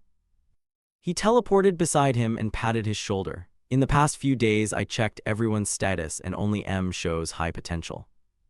He put on a serious face, though his eyes were full of trust and resolve. "Jia-sun, try a bit harder. I'm sure you'll do well on the next test." He was embarrassed. "What, you're sympathizing with me now?" He denied it. "Sympathize? What do you mean?" "I mean you have a lot of potential. Your skills are fine. Regain your confidence and work harder." He was astonished. "Really?" He advised, don't play around so much." He chuckled lightly. "All right, fine. My goal for the next test is to make the top 10. He was helpless. "That's a bit tough." One moment joking, the next he put on a heavy expression. "Are you serious? Sometimes I can hardly believe it myself." He was puzzled. He confided, "I wonder if you're really the Lewin I've known for 6 years. A look of surprise crossed his face. "Oh."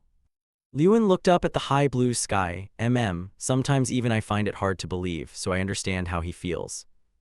He suddenly remembered. "Oh right, there are some rumors about you lately." "What rumors?" he asked. "People say you'll surpass Gary Hill, not only become valedictorian but also the Academy's representative." He paid it no mind, stood up decisively. "I don't care about that. Let's go inside." Fearing being left behind, he hurriedly trailed after. "What do you mean you don't care? This is the year of the Grand Festival.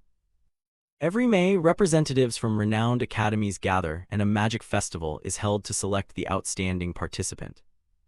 And every 8 years, all mages attend the Olympiad to choose the strongest. The Grand Festival occurs in years when both events coincide. The Grand Festival is a nationwide competition where the brightest students from academies showcase their abilities. The winner brings home a large sum of money for themselves and their academy and can receive numerous privileges. That's why the number of students participating in the Grand Festival is limited: 1 solo competitor and 30 team members. The top 31 from each academy will enter this major competition. The solo contestant will be the academy's student representative. At an academy, everyone was enthusiastically discussing the upcoming festival, with many speculations. "I wonder if this year's student representative will be Mike again." At his dining table, people were talking about it too. Jia-sun spoke first. "Of course Lewin will be the representative." The orange-haired boy next to him agreed. "Right, he's the only one who got 100 points from Kingram." He chewed messily as he recalled. "And from what I remember, every time Mo participated in the Magic Festival, do you guys remember how he performed?" The brown-haired student at the same table hurriedly answered. "Teams are a given, but in the solo round he ranked 4th out of 5. The orange-haired student sneered. "That's why we're called a low-tier academy." "Low-tier academy? We can't even do team contests properly and our solo results are nothing." Lunch ended and everyone cleared the dishes, but the topic wasn't finished. "The only way to shake that nickname is Lewin. You agree?" "Totally. Lewin, what do you think?" His expression turned serious. "The tests aren't over yet," he told himself. "It's not time to boast or get excited. After all, the person chosen for the Grand Festival will be the top scorer in the exams and must receive nomination from the professors. And the 4th test, the 11 combat between him and Mo, is coming up." He stared straight ahead with determined eyes. "That's why I must focus on the next test," he told himself. "At first I only thought about utterly beating him." 4 days later, a live combat test was taking place on the training field. Lewin sprang up and unleashed a spinning kick, sweat-soaked to show he'd been practicing for a long time. Status windows kept popping up. "You have gained 1,000 strength points. You have received the title. End of apprenticeship." Strang stretched his joints. "Finally, the day I've waited for. I'll level up right away." He crouched down, focused all his energy inward, and the air around him condensed toward his body. Feeling ready, he shot upward. and landed lightly on his shoulder as a fierce flame flared around him. The task difficulty had doubled and rewards tripled. He concentrated intensely, channeling the fire into his hands. He swallowed hard. His small body stood straight, head thrown back, trying to use inner strength to release the power outward. Moments later, a blaze like the sun erupted midair, spreading wide enough to scorch everything it touched. He turned to look at him. The searing heat made him instinctively shield his face. What is this fire? Seemed to register something. His eyes widened, and Dong too shrank back to look toward it. Elsewhere, Elric stood silently by the window with his arms crossed. He recalled the scene of Lewin fighting a goblin, his face creased in disgust. Damn it, I have to give him marks. He pictured the moment he might challenge Mikkel. He wondered if, with Lewin Ardle's current strength, he could defeat Mikkel. Thinking of him losing to that boy, he swept the thought away. That was unlikely to happen. Gritting his teeth, he calculated even more. If he beat Mikkel at the Grand Festival, Mikkel's position and the top scholar title would be shaken. The Garrahill family must lead this academy. His facial muscles tensed, as if trying to suppress an eruption of rage at any cost. Back on the training field, Trang had reached level 2. He looked exhausted. The ring of fire around him had weakened considerably, but in return he received 200 strength points. In his hand burned a glowing orange flame. He stared at it in awe. Trang looked at him. He seems much stronger now. At the same time, he showed gratitude. Oh man, thanks to you I reached 1,200 strength points so fast. He crossed his arms and puffed out his chest, proud with a hint of vanity. Hey there. He chuckled, the corners of his mouth lifting to reveal his teeth as he scratched lightly under his chin. This is just the beginning. The task's difficulty and rewards have increased. They both watched the status window closely. The routine physical training task 2, complete all the following. Punching, kicking, spinning kicks, 5,000 of each per task, run 15 km and train in live combat to receive 30 strength points. Lewin looked it over and thought that since he'd increased his training intensity, it wouldn't be too hard. He turned to ask him, so what's this live combat training? Suddenly his face darkened into a villainous grin. Remember our first meeting? I said I could become anything. He replied, yeah, I remember, you were smug. From now on I can shapeshift, but there are limits. So can you turn into a person? Yes, but only at level 5. Turning into a person is difficult now. He asked curiously, then what can you turn into? His face grew sly. Wanna see? A small whirlwind suddenly appeared, swirling around his body. Gradually the whirlwind grew larger. The whirlwind dissipated and a tattered, mysterious scarecrow appeared, making him burst out laughing. Is this a straw scarecrow? Seeing that he wasn't as surprised as expected, it got angry. What's with that expression? He snorted. Nothing. It's not quite what I imagined. It was vain. Don't underestimate this straw scarecrow. When Draka first started sparring, I was his support. He wondered, sparring means I'm the target, right? It confirmed emphatically. Exactly. I'm useful for the task. From now on you must train in live combat with me every day. It spun the vortex around itself, looking mysterious. My power is still weak now, only on par with a level 3 mage. Deep within the scarecrow, it grinned slyly. Once I regain my power, I can play with anything. By then, whether dragon or demon, I'll take them all. Feeling amused, he wanted to try immediately. Then show me now, what do you want me to turn into? He boldly suggested, a mage. As if that hit the right spot, it switched to challenge mode. Oh ho, fine. Trang concentrated, forming a magic orb that transformed into a staff with a blazing red gem. Holding the staff, his arm instantly bulged with coils of muscle. Even if I hit you, it'll only stun, not deal damage. Lewin remained calm. What about you? Hearing that it felt no effect, he raised an eyebrow and said, I see, truly an ideal sparring partner. It didn't waste a moment and cast a fireball. All right, take this. Saying that, it launched the large spell directly at him, not aiming at Lewin at all. He nimbly dodged, springing straight to the side. He was extremely excited, thinking Mikkel must be training now. He couldn't wait to challenge him. Completely contrary to his thoughts, at this moment he was in Elk's room admiring a leaf. That bastard is so irritating, what now? He was furious. My name, and you dare say that in front of me? If you were any stronger then. I wouldn't hear another word. He cut in, brushing his hand. Stop talking. I hear Lewin got boosted thanks to you. Does that make you uneasy? He didn't hold back his sarcasm. Of course, you're the one who orchestrated that goblin incident. His face looked like he wanted to devour him as he slowly stepped forward. If my house finds out he got perfect marks because of you, I think you won't live long. He couldn't believe his grandson would be so insolent. He was bitter but could do nothing. How dare that brat speak to me like that? He urged impatiently, so stop whining and think of how to fix this. If he becomes the Academy's representative then. A firm answer escaped his mouth. No, that's not acceptable, I have an idea. A small jade-green vial sat snugly in his hand. He picked it up. At a glance he recognized it, the Enhirn Thearu flower, a type of awakening herb. The Enhirn Thearu flower grows in the northern illusion zone. It's a rare medicinal herb used by some to craft special spirit elixirs. He instructed him to take it and he'd reach an awakened state. Mana casting time would be greatly reduced. He hesitated, nodding it dulls pain but also makes it hard to distinguish friend from foe. He fixed his gaze on him. Yes, put another way, you won't see anything. At least you'll pay attention in class. Mikkel completely didn't understand what his uncle was saying. But why does he want you to drink this? Yes, he snapped angrily. Are you crazy? Standing before him, he seemed to lose his civic rights. You have no right to speak here. You already lost to that kid and now you want to bring disgrace on the family. However, he knew Professor Heidel's sharp eyes well and this was too risky. He knows your true ability. If he discovers it, you're finished. He snorted, slapped his chest. Have you forgotten who I am? Drug testing is my business. Truly foul players, he had planned carefully. Take it, this will help erase the traces. The remaining purple vial was placed in his hand, after taking the Enhirn Thearu flower, then this. He reassured his frightened grandson, don't be afraid, for the Garahil lineage this is the only way to advance, so will you take it or not? Unexpectedly asked to do something like this, he hesitated constantly, undergoing deep internal struggle.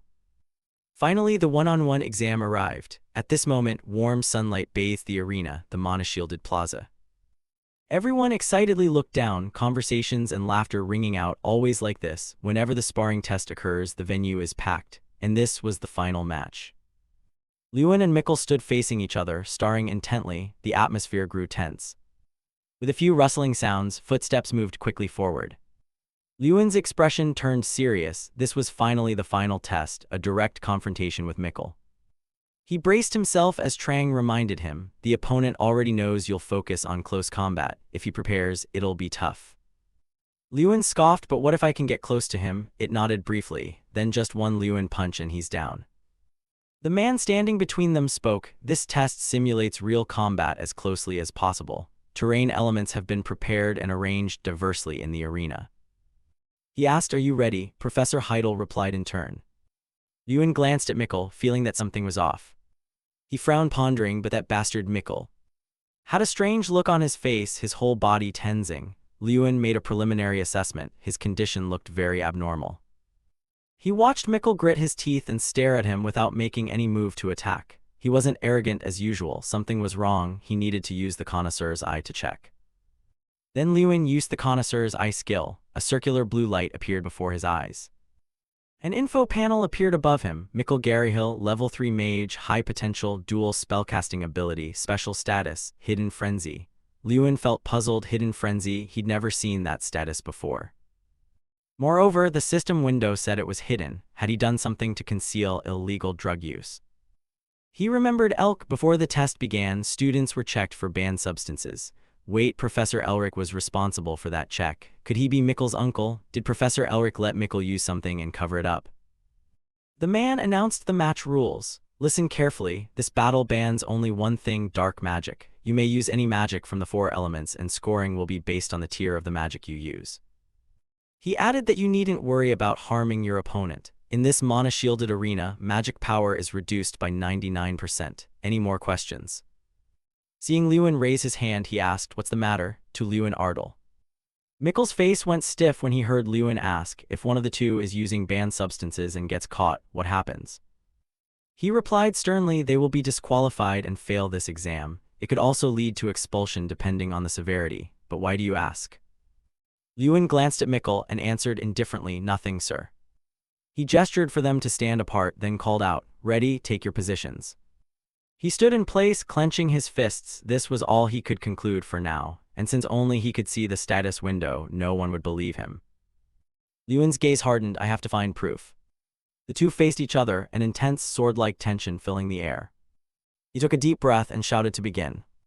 At the word, Lewin and Mikkel charged forward to attack. He condensed a glowing blue orb and shouted loudly, Liyuan, go to hell. Immediately, blue vines sprouted from the ground, coiling tightly around Liyuan's legs. He shifted his foot and the vines were soon severed. The crowd in the stands gasped in surprise. What? How did he break free so quickly? Could Mickle's spell be ineffective against Lin?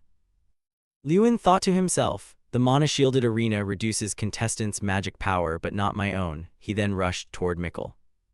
He used another move, a pink light and a skull with an open maw spewed fire at Liyuan. Mickle growled, you think that's all I have? As his fire attack launched, a blazing red flame shot straight at Liyuan. He used Blink, nimbly evading the erupting flames. Then Liyuan quickly spun and ran, the fire closely chasing behind. The fire seemed possessed, tailing him relentlessly. Liyuan leaped to avoid it. He hid behind a boulder, the heat spreading around him. Liyuan shifted slightly and looked back. Nodding reduced cast times and increased mana. That was the effect of the potion Mickle had taken. Mickle laughed maniacally, don't hide, come face me, you rabbit. He focused, recalling what he'd learned. It was clear Mickle was more hyped than usual, definitely that potion was. An image flashed in Lin's mind, the Enhirn Thearu flower. He listed Mickle's symptoms, trembling hands, extreme excitement, dulled pain perception, and impaired friend or foe recognition. Mickle still laughed provocatively. Come out, show yourself, face me. Liyuan squinted, the only effect not yet shown was pain suppression. He stood and faced Mickle, speaking pointedly, so that's why you're so confident. Because of that, Mickle startled and blurted out, what? Liyuan calmly watched Mickle flustered as he uttered a name, Enhirn Thearu Hoa. Mickle's face went stunned at Lin's words. Whatever, I don't need that stuff to take you down. He raised his hand, voice dripping with mockery. I'm coming up, Mickle. Liyuan dashed forward like an arrow, while activating time refraction. Mickle summoned ice and snow while cursing inwardly. Damn, how is he so fast? An ice barrier he created materialized in front of Liyuan. He didn't flinch and shouted, useless. Liyuan's foot swept forward, a flash of golden light gleaming to Mickle's astonishment. Murmurs rose around the crowd of Tyrian Ignite. What kind of magic is that? Is that the spell? Is that even magic? On the field, Mickle cast a level 3 spell, the fire projectile crying out loudly. Took the hit, Liyuan countered tightly, his fist launching a blow earthquake. The punch landed, and Mickle's fire projectile was knocked away. It staggered back repeatedly, his large body seeming to writhe in pain. The spectators in the stands gasped. He used earth to block the fire. Mickle was knocked backwards and collapsed to the ground, shrieking in pain. Suddenly his pupils contracted in terror, his face going rigid. Mickle looked up at Liyuan above him, his voice faltering, don't come near me. Liyuan snapped his fingers with a cold smile, don't be so cowardly, take this. Mickle watched Liyuan's thumb and middle finger touch, his voice becoming shaky. As Liyuan's hand drew closer, the golden light began to flare. With a boom, the scene inside and outside the mana-shielded plaza returned to normal. When Liyuan's fingertips separated, the shaft of golden light expanded and shot toward Mickle. The crowd in the stands all leapt to their feet. On the arena, dust and smoke billowed, obscuring their view. Mickle's eyelids drooped slightly, the sight before him left him somewhat surprised. Because at that moment, Mickle's C-letter 1ED5 was frowning with a deranged smile. Liyuan, how dare you look down on me? As soon as he finished speaking, Liyuan charged and butt-headed him in the ribs. Not giving him a chance to counter, he launched a flurry of continuous punches. With a thud, Mickle slammed into a rock and lay sprawled on the ground. His body trembled in waves, yet laughter echoed. So weak and still thinks he can beat me, not a scratch. Liyuan thought after taking that many blows and staying conscious, Mickle could die from shock. He grabbed Mickle by the shoulder, intending to pull him up, continuing would be dangerous. Then Mickle's whole body was hoisted up by writhing green trunks called prison trees. Liyuan raised his hand and spoke, Sir, did Mickle use banned substances? He approached suspiciously and asked, what do you mean? Why would M use banned substances? Are you sure? If you speak falsely, you could be disqualified. Liyuan replied firmly, yes, I'm certain, because it's possible the drug use was concealed. He continued, or someone discovered it and turned a blind eye. The man hesitated, you mean? Liyuan spoke gravely, glancing nearby, the person capable of using rare ingredients and responsible for pre-match checks. He also looked toward Elric. His voice rang out again, only one person in this academy could do that. Liyuan hesitated, remembering Professor Elric was apparently Mickle's uncle. Wait, could Professor Elric have? Elric rushed over in panic. Liyuan, do you know what you're saying? He snapped angrily, you're saying Mikkel used banned substances and I turned a blind eye. Yet Lewin showed no fear and replied calmly, yes, I have evidence. Elric started and exclaimed, what? He laughed, very well, then check again. Lewin stepped aside. No need, Professor, after all, you used a special elixir to hide his symptoms.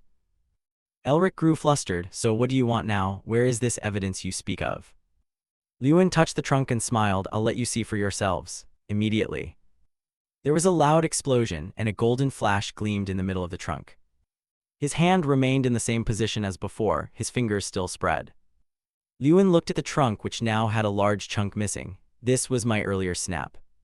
He argued that even if Mikkel's magic had improved through training, there was no way he could take so many consecutive hits and still be lucid and mocking. At this point, I think his skull was rattling violently and at least one of Tyrion Ignit's ribs was broken. Bloodshot eyes, he paid no mind and kept laughing, Lewin said, and yet he laughed as if he felt no pain at all. Elric's expression went rigid when he heard Lewin ask, do you still have any denials left, Professor Elia?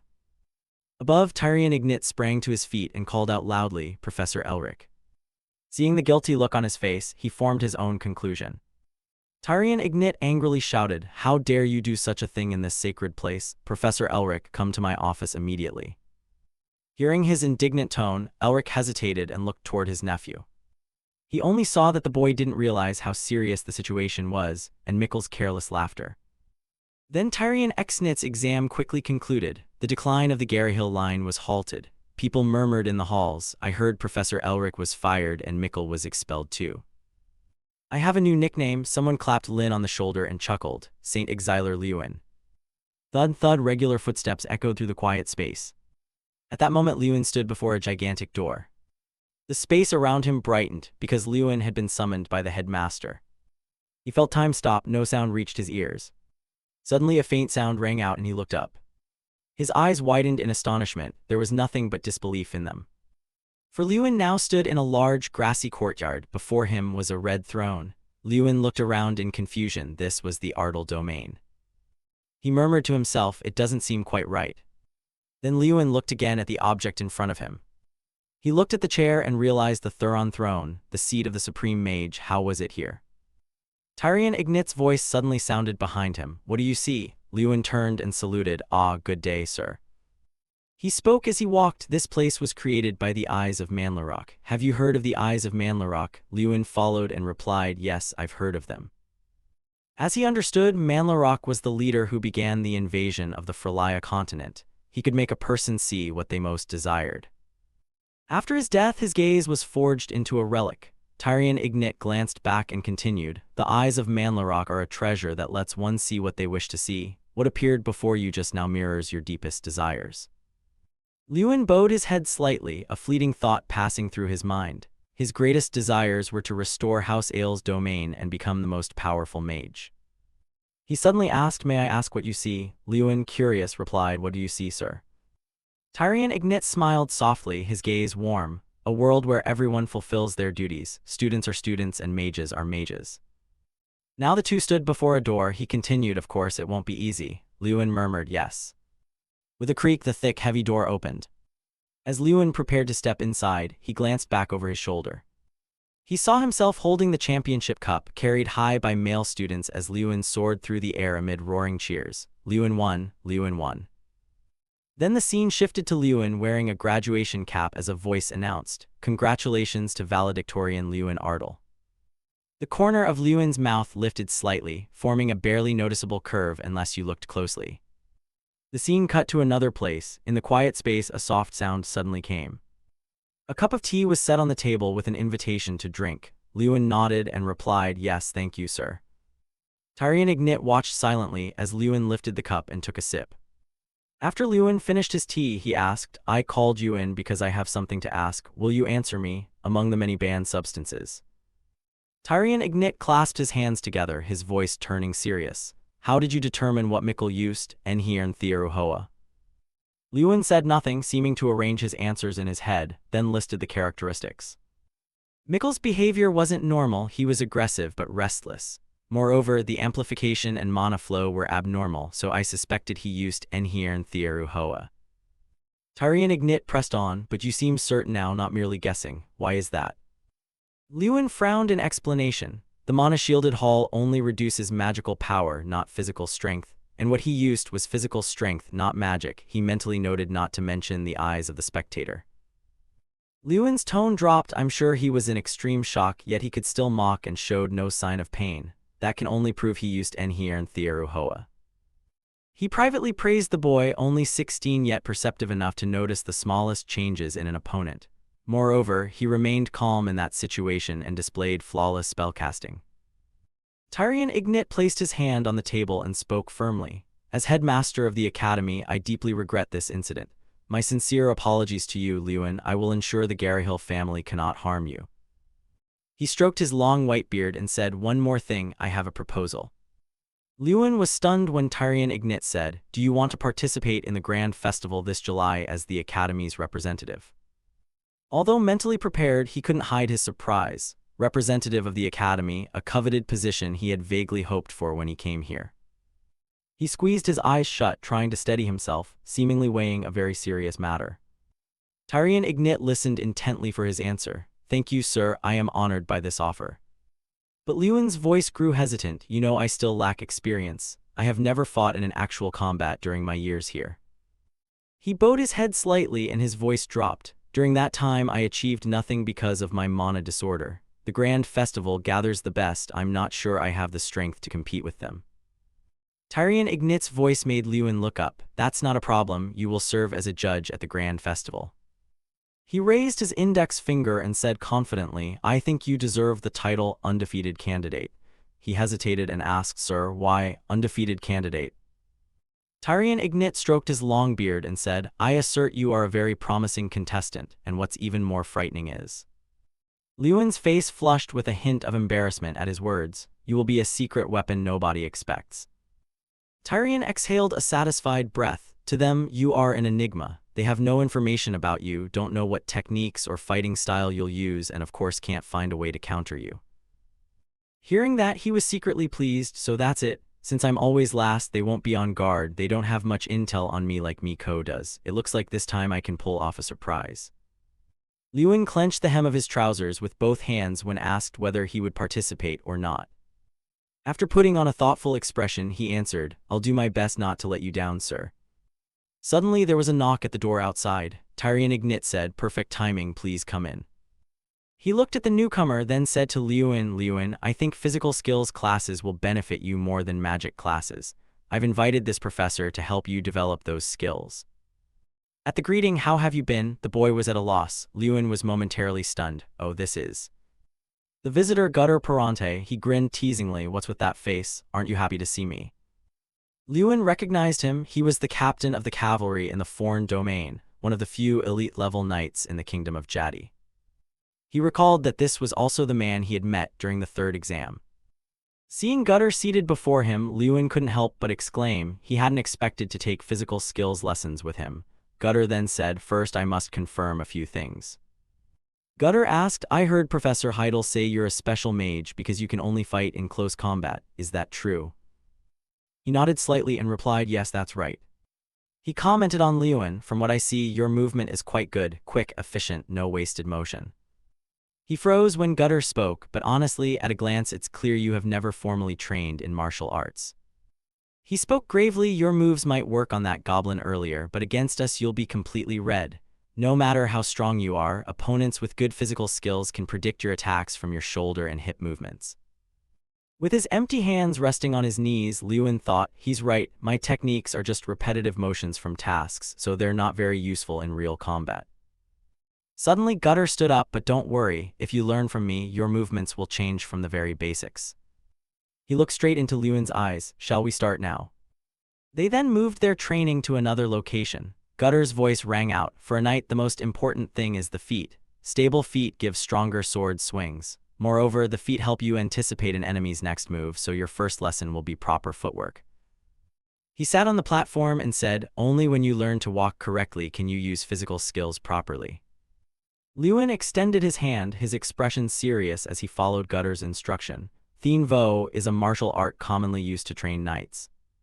He threw a continuous series of punches. The swishing sounds filled the space.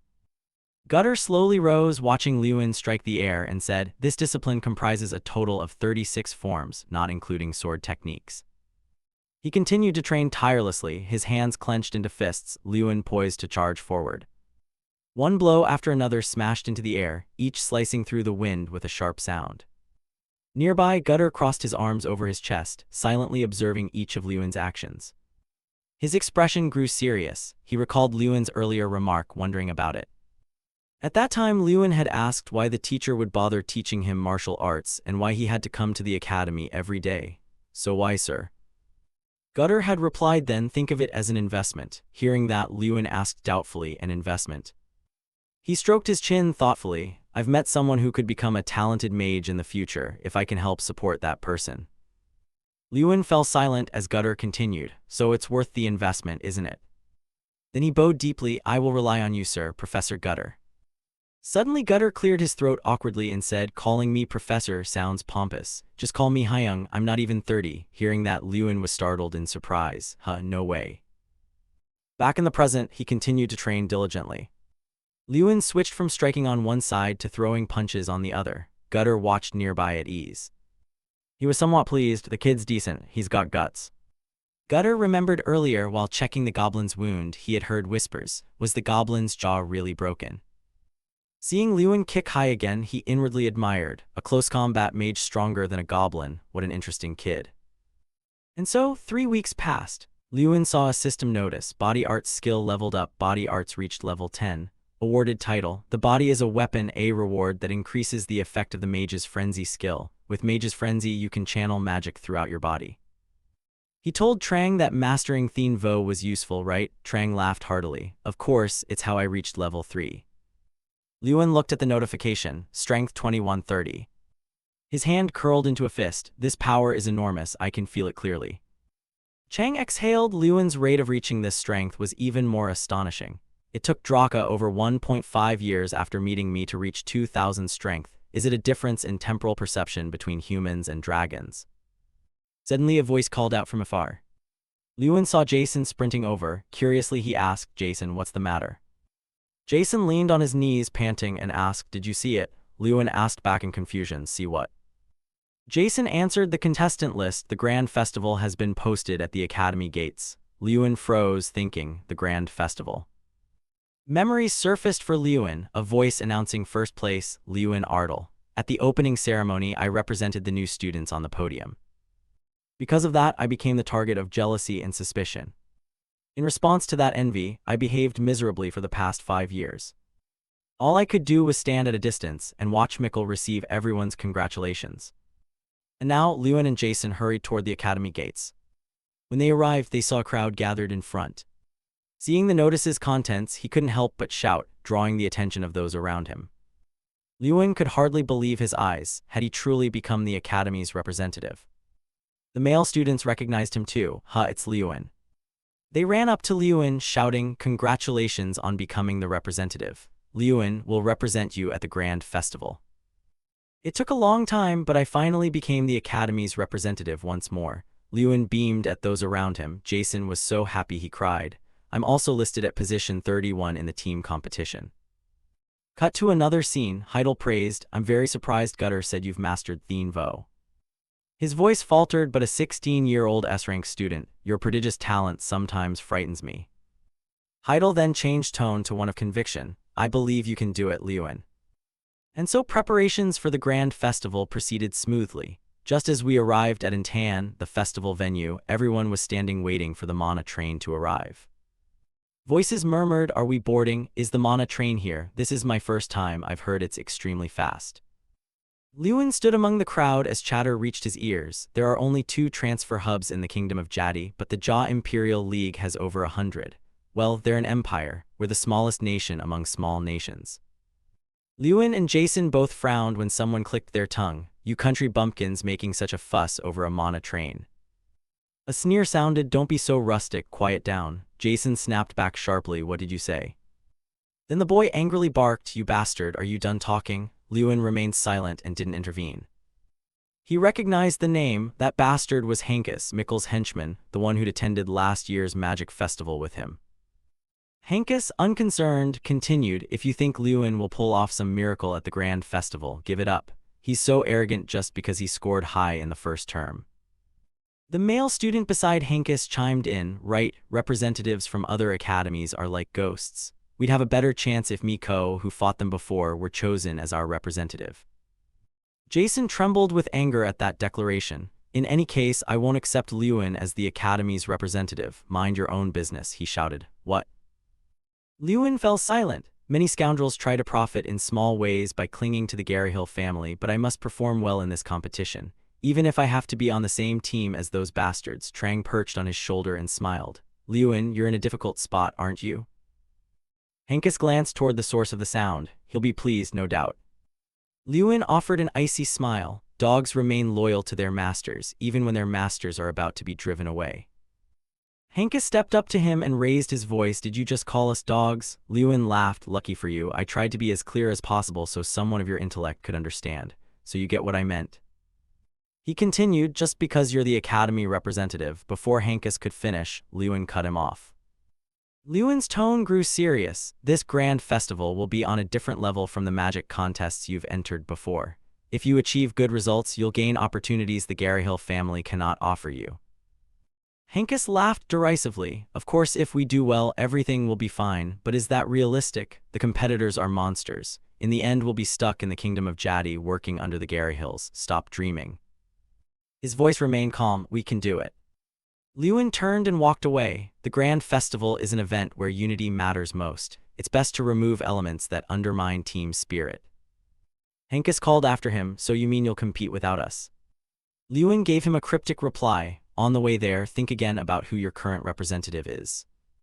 Hankus ground his teeth hearing Lewin, and there's no Garyhill here to reward your loyalty. He screamed in rage, you're ruining your first solo match. I won't follow any of your orders at the grand festival. With a steady chug, the train sped through the forest. Inside the carriage, everyone looked out and gasped, it's really fast.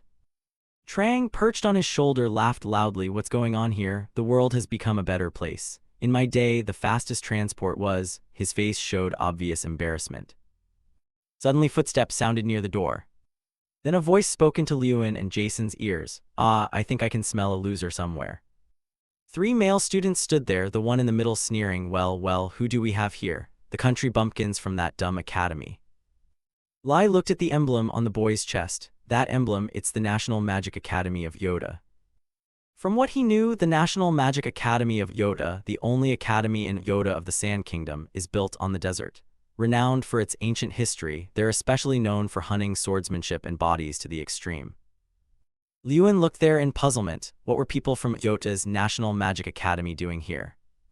Sita called out loudly, hey, you dumb academy lot, where's Mikkel Garyhill? He didn't run away because of some hardship, did he? I was planning to have him take care of us this year. He said this while laughing loudly, as if speaking of being served like a slave. Theta waved to his companions, you're also responsible for the last place this year, right? Let's get along.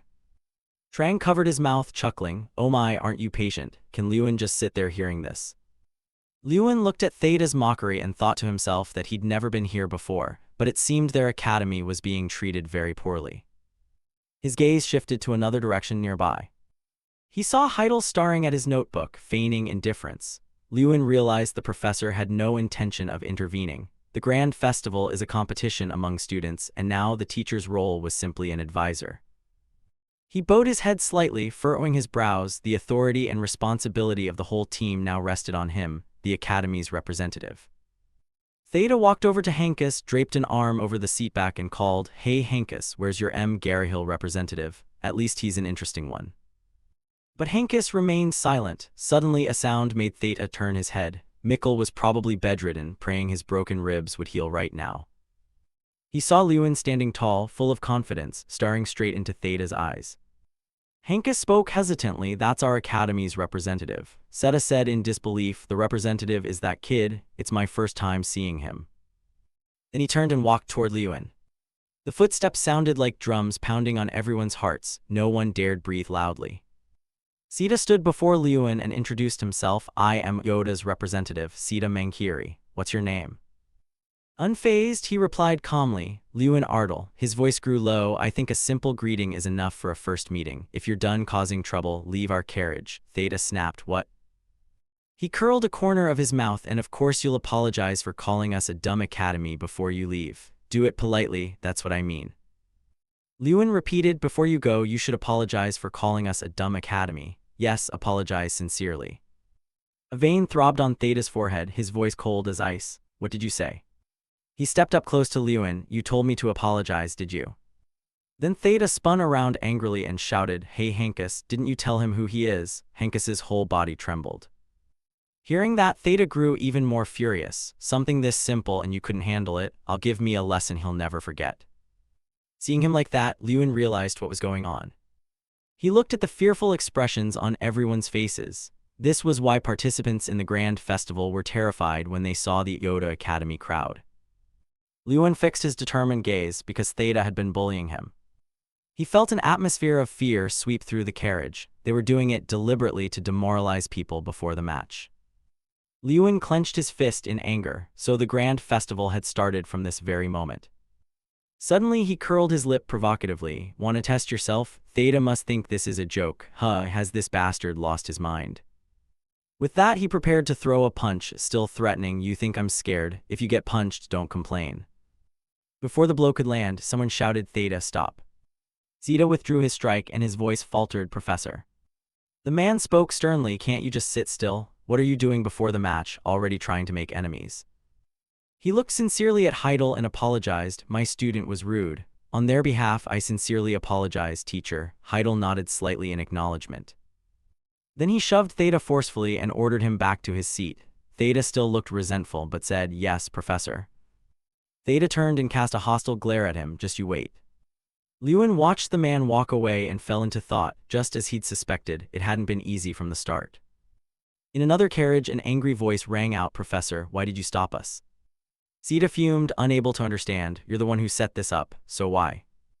The man bowed his head and sighed, asking back, Didn't you notice? Zeta blinked and replied, No, sir, what do you mean? Theta flinched and answered, Yes, sir, when he heard the professor's question. Didn't you see him smile? The professor recalled what he'd seen earlier. Professor Heidel of the XN Academy had been smiling as he watched, as if waiting for someone to act. Theta cautiously voiced his thought, he just seemed confident. The professor exhaled, unsure himself, he wasn't entirely certain. He remembered the aura around Lewin. I think that Kid Lewin has something we don't know about. He's not like the Mikkel Garyhill who fought you before. Zeta heard that tone and realized the matter was more complicated than he thought. The train continued on. After the Yoda group left, the cabin's atmosphere changed strangely. Everyone gathered around Lewin to discuss. Hey, what's the first match? The first round is a team match without representatives, so does that mean you won't be there? Lewin, I don't know if we can do this. Hankus spoke loudly and determinedly, Of course we can, we must not lose. Others shouted in agreement, full of spirit, We won't let those bastards win. Lewin looked at everyone with satisfaction. Just now they were full of pride and jealousy, but now they'd united like this.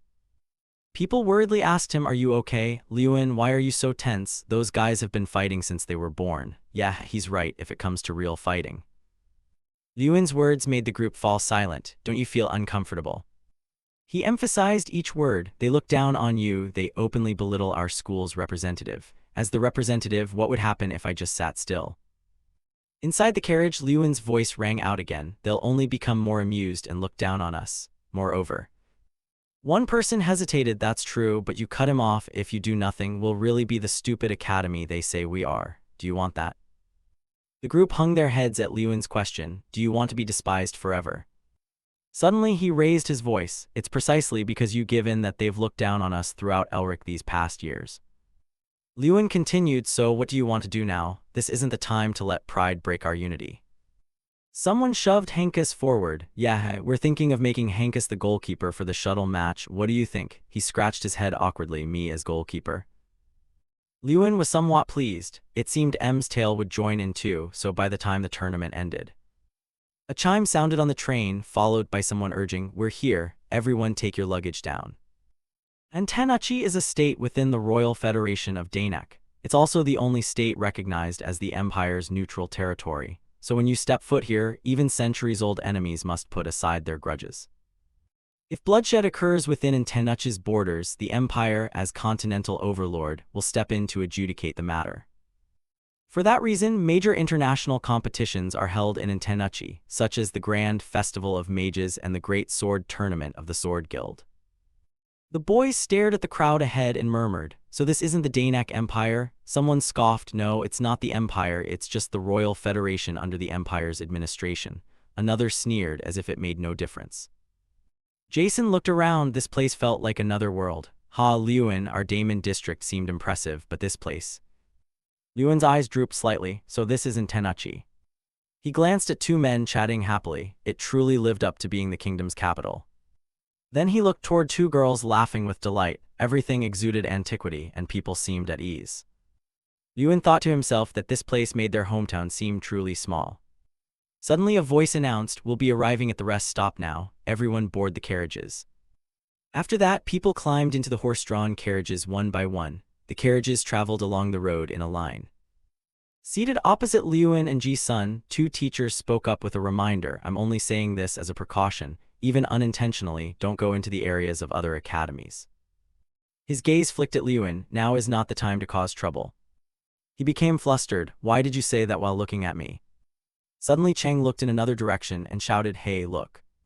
Liyuan looked at him in puzzlement and asked, "What is it?" Chang raised an eyebrow. He continued, "I just smelled something extremely interesting." Liyuan's eyes widened in astonishment. "What smell?" Suddenly something jumped down from above. It landed on Liyuan's foot and spoke. Apparently Trang sensed it and said, "The ruins of Draka are here." Scene transition to the next day at the XN Academy's inn. Jae-sun watched Liyuan briskly pull on his coat, still half asleep, and asked, "Hey Liyuan, going on a date?" He didn't answer and darted off like a gust of wind. The system screen lit up before Liyuan. While running, he asked Trang, "Are you sure?" He nodded, "I'm sure. You'll see it appear on the minimap in a moment. Even I can see it." When they arrived, a sign for a crafting workshop hung there. Memories stirred and Trang exclaimed, "We're here." Liyuan slowly opened the door and stepped inside. He looked at the interior and remarked, "I thought Black Dragon stuff would be kept somewhere special. This place looks too ordinary." Liyuan touched his chin thoughtfully. "It should have been in black markets or wealthy people's basements." Trang put hands on hips and laughed. "Draka's remnants mean nothing to ordinary mages. They're like weeds to them."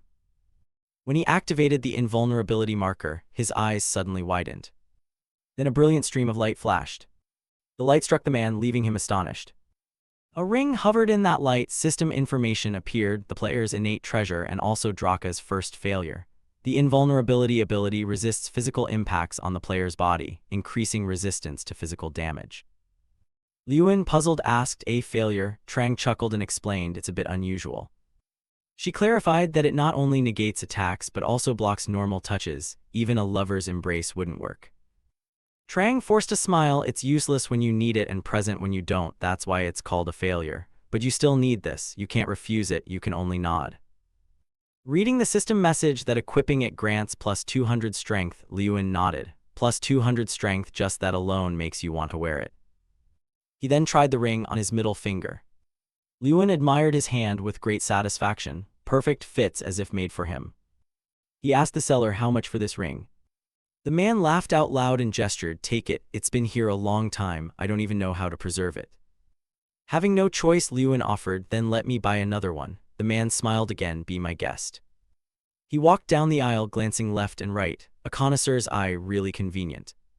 Seeing the rarity levels of the books displayed, Liyuan thought silently, they even assess an item's value. Suddenly his gaze stopped and fixed on a direction. A dazzling golden light radiated from a book with info, high rarity, quantum mechanics of magic and swordsmanship. Liyuan flinched. This. As he reached to touch the book, someone suddenly appeared and blocked his hand. He was stunned to see the white-haired girl before him. This was the info floating above the girl, Irene Prouse, S-rank mage with very high potential. Lai recognized her as Irene Prouse from Seiki Women's University. The king of mages, the supreme mage Thuron Artemis, is one of the 11 successor mages personally chosen by him. Liyuan's expression grew solemn. Rumor said she was a genius on the verge of S-rank. He looked at Irene and recalled the earlier info. In truth, she was already S-rank. It seemed the rumors had been understating her power. She hissed, "Let go." Liyuan refused to back down. "I got here first." Irene's hand still pressed on his. Judging by his uniform, you're from Xnit Academy, she said. I'm Irene Prouse of C Women's University. You found what you needed and are just looking for more, right? I came here only to buy this book. She suggested if it's not a big deal, would he yield it to her? Lewin frowned, thinking she'd heard his earlier remark. Was she buying the book for the grand festival? He asked, why do you need this book? Usually few people buy volumes like this.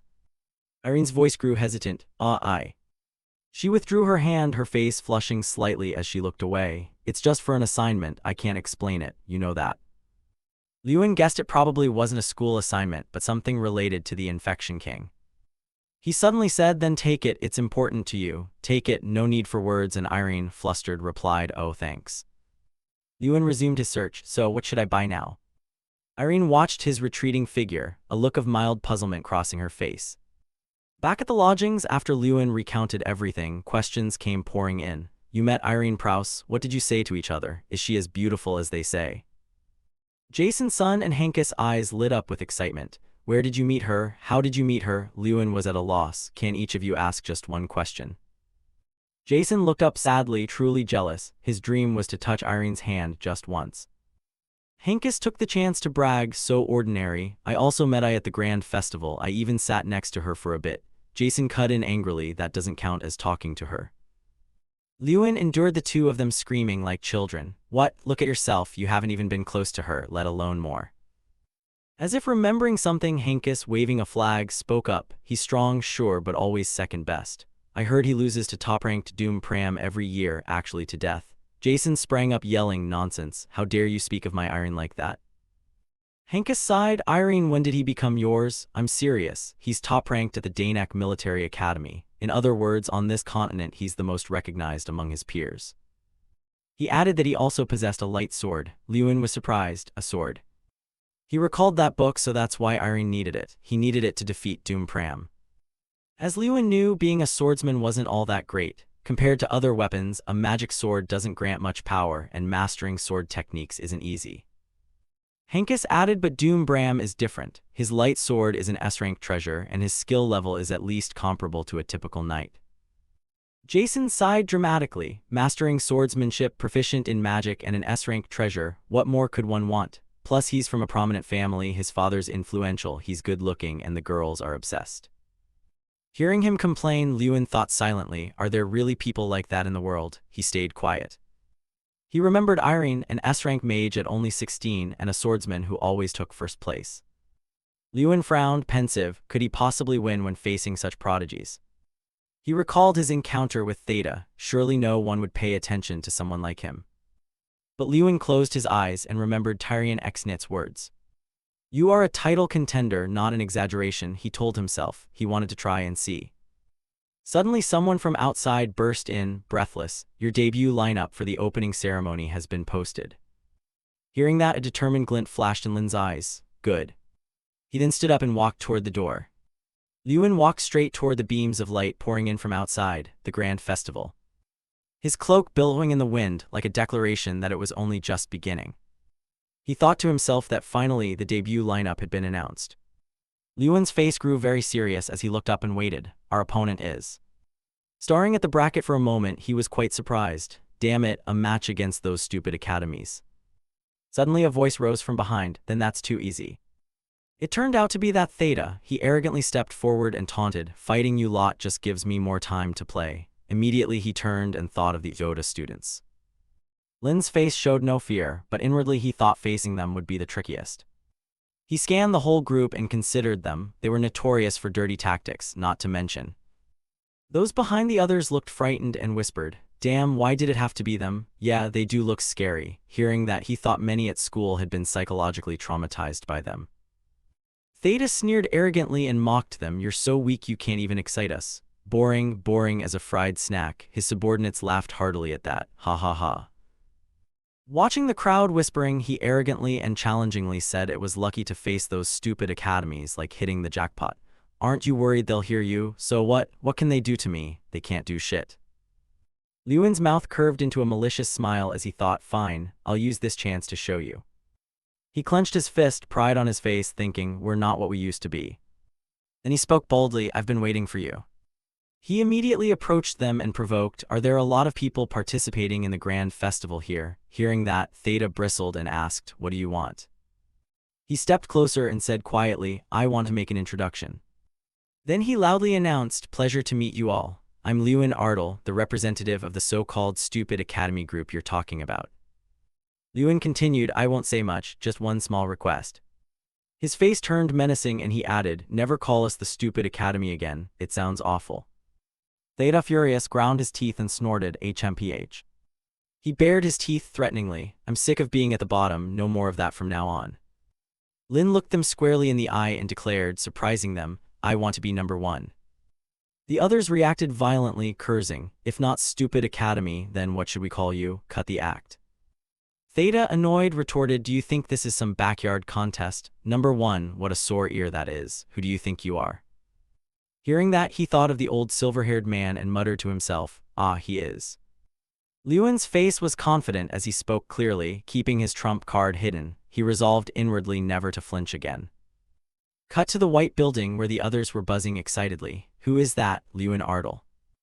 The group complained in confusion. "I've looked into him, heard he used to be at the bottom of the class. Bottom of the class and still the student representative." One of them, annoyed, replied, "I'm not sure, but I heard at the start of the term he suddenly changed 180 degrees. His grades shot up."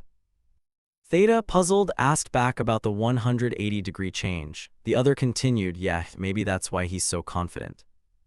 In his head, he recalled the old man's words, "That kid, there's something about him we don't know." He then sighed and said, "Maybe I'm overthinking it." He immediately stood up, stretched his limbs, and declared, "Those arrogant brats, I'll teach them a lesson." His face was full of confidence and pride as he said, "By following our school's tradition." Cut to the lodging area of Exnid Academy. Here, Lewin's group had gathered to discuss their plan. Tomorrow is the Mana grenade throw. The format is a team match, and apart from the student representative, all team members may participate. He then analyzed tactics for his teammates. The challenge requires participants to throw mana grenades at a Midran golem. The team that defeats it faster wins. One team member asked him, "If you're not here tomorrow, will we be okay?" Lewin stood up and announced to everyone, "Indeed, our individual abilities aren't on par with Yoda's." But with fierce conviction, he encouraged the group, "I believe you will win." Hearing that, his teammates, anxious, asked, bewildered, "Win how?" Seeing this, Lewin said to everyone, "This is a team match. If we coordinate, we will definitely win." Then he laid out the plan, start by dividing into small squads. Henkis exclaimed in surprise, "Small squads?" In his head, Lin devised a detailed plan for the divisions and told everyone, Squad 1 will prime the grenades, Squad 2 will handle transport, Squad 3 will attack the golem, and Squad 4 will hinder the opponents by healing their golem." Upon hearing this, the group buzzed excitedly. That would take a long time to take down the golem. Indeed, Yoda can attack with up to 30 people at once. If we have fewer and they're no slouches, it's risky. He looked at his teammates with genuine eyes and shouted loudly, "What's wrong with you?" Henkis, bewildered, muttered, "Huh." Lin spoke very seriously and clearly, "Do you remember what I said in front of them? I said we will be number one." He meant it. He then slammed his hand on the table and waved grandly, "Whether I'm participating or not, I'll give you my all to help." He stood before them and persuaded, "When Yoda makes one move, we make 2 or 3. Yoda members can use the traditional method because of their superior skills. If we do the same, it'll take us too long." Jason, resolute, declared, "All right, I trust you." Lewin Kenko beside him agreed, "Me too." The others, fired up, also declared, "Us too, we trust you as well." Lewin looked at them and assigned tasks. "All right, Henkis Ko will be commander, Zola Min. Mora Aik Freya. You will prime the grenades." He then turned to others with further orders. "Once the grenades are primed, Zymen will handle transport." He stared at the plan, considering that he had divided teams based on each person's abilities, something only possible thanks to his innate skill. He immediately used his ultimate ability, the Eye of the Connoisseur.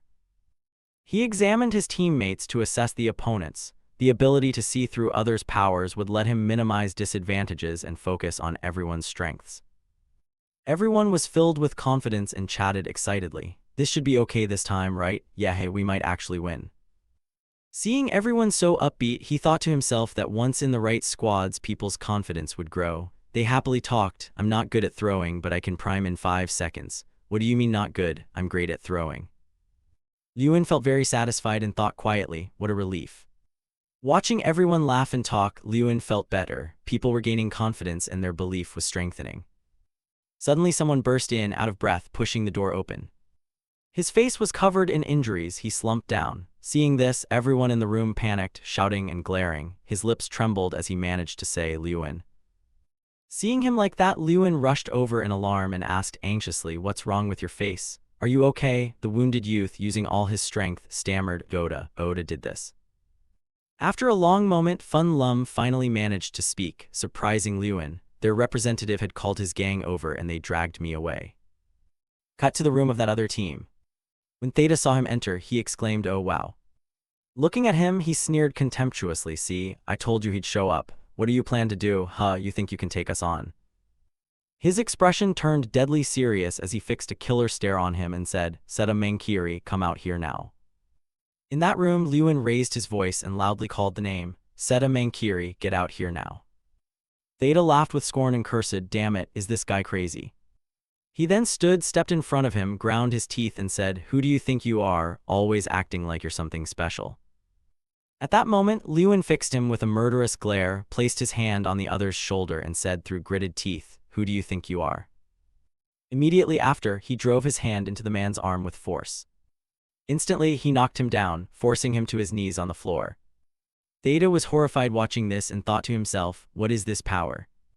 He sprang up furious, clenching his fists, and yelled, "You bastard." Lewin quickly dodged his punch.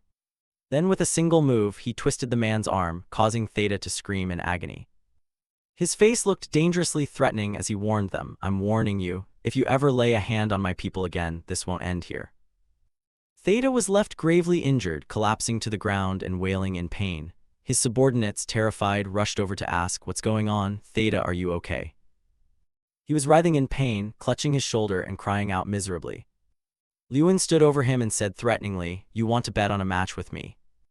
Back at their turf, Lewin told his brothers what happened. They were shocked and shouted, "No way." The whole group, stunned and delighted, exclaimed, "If we beat Yoda students, Seta Mankiri gets humiliated by you. Don't tell me it's the same humiliation Mikkel got." At that moment, he announced another piece of good news. They would also have to apologize to them publicly. Hearing this, everyone cheered and cried out, "Wow, we have to win this time. What motivation. Haha, our job now is to win." Just then someone ran in to announce it was time to head to the arena. Everyone prepare to leave. Soon after, the whole team arrived at the grand festival, the festival of mages and the entire continent. And among the mages present in history, everyone here looked confident, each becoming a pivotal factor in changing the fate of the continent. The audience cheered passionately, "Go, small academies, go." Lewin felt confident and satisfied, thinking to himself that he never expected to be part of this place, a place that forges legends in history. Immediately after, the stage manager shouted to announce to everyone that the opening ceremony had ended and requested everyone return to their seats. At once the whole group returned to their seats. Suddenly he ran into someone. It turned out to be Theta. His face was furious. He ground his teeth and said, "Prepare yourself, this time I won't be careless." Immediately after, the man stomped off in anger. Lewin paid him no mind and thought to himself that his real rival wasn't Theta Maniri. Suddenly something caught his attention. It turned out he had noticed the guy over there, Doom Pram. Looking at his face, Lewin thought to himself that this was the winner of the Magic Festival and the top student of the Military Training Academy. He looked at him with determination. If he advanced deeper into the rounds, he'd have to face him. Suddenly a voice spoke up, "You're the troublemaker here, aren't you?" Lewin turned and recognized Irene Prouse. She stepped forward and said to him, "You were causing a ruckus everywhere yesterday." She went on to ask, leaving Lewin surprised and dumbfounded, "You even went to Yoda Academy to make trouble?"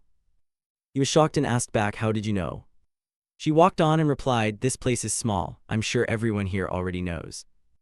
Hearing that, he felt embarrassed and answered, "Oh, really? I wasn't causing trouble, just venting a little." She turned back to him and said, "Anyway, you lent me a book last time, so here's a bit of advice. Don't make yourself too conspicuous." He replied, surprising her, "Like you're hiding your talent too, aren't you?" Swift as the wind, Lewin ran off and waved goodbye. "Well then, I have to go. We're participating in the first event." He was left astonished and surprised. He stood there dazed.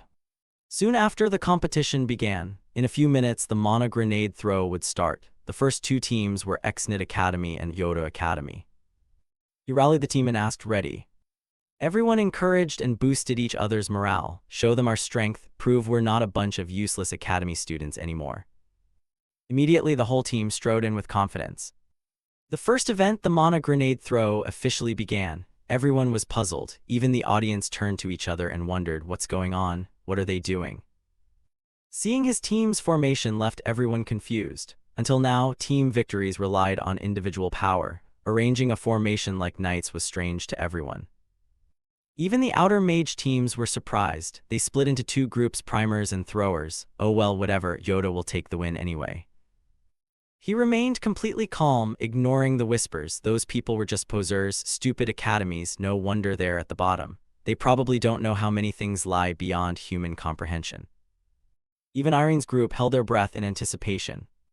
She herself was no different, exclaiming in surprise, how is this possible?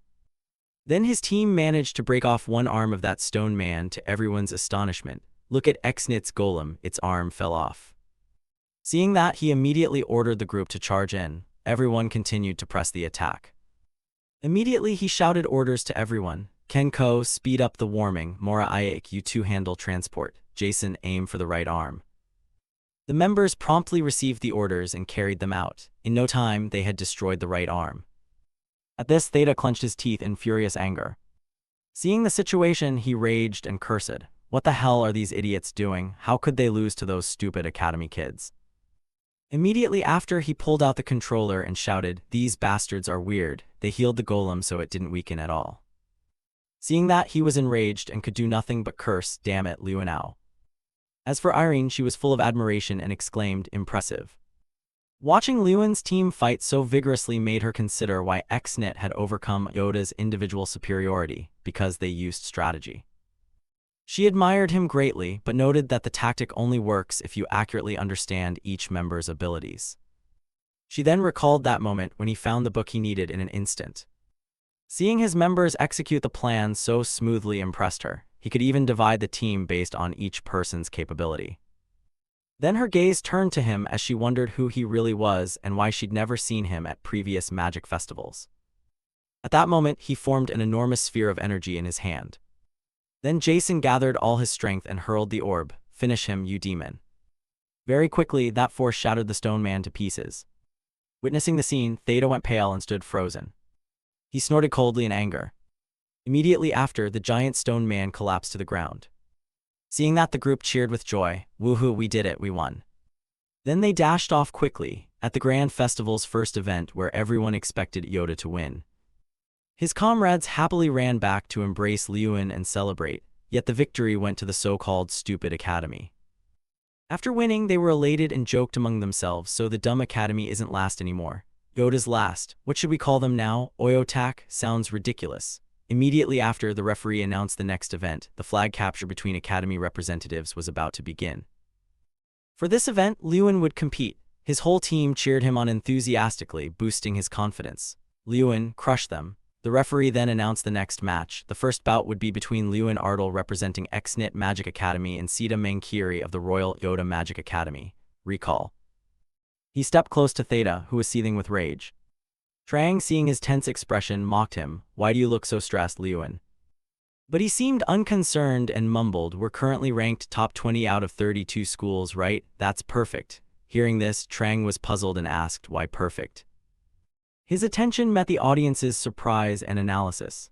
After that match, people's focus began to shift to us, but that still wasn't enough to erase the stigma carried for years. Then he resolved strongly that they must achieve a spectacular victory.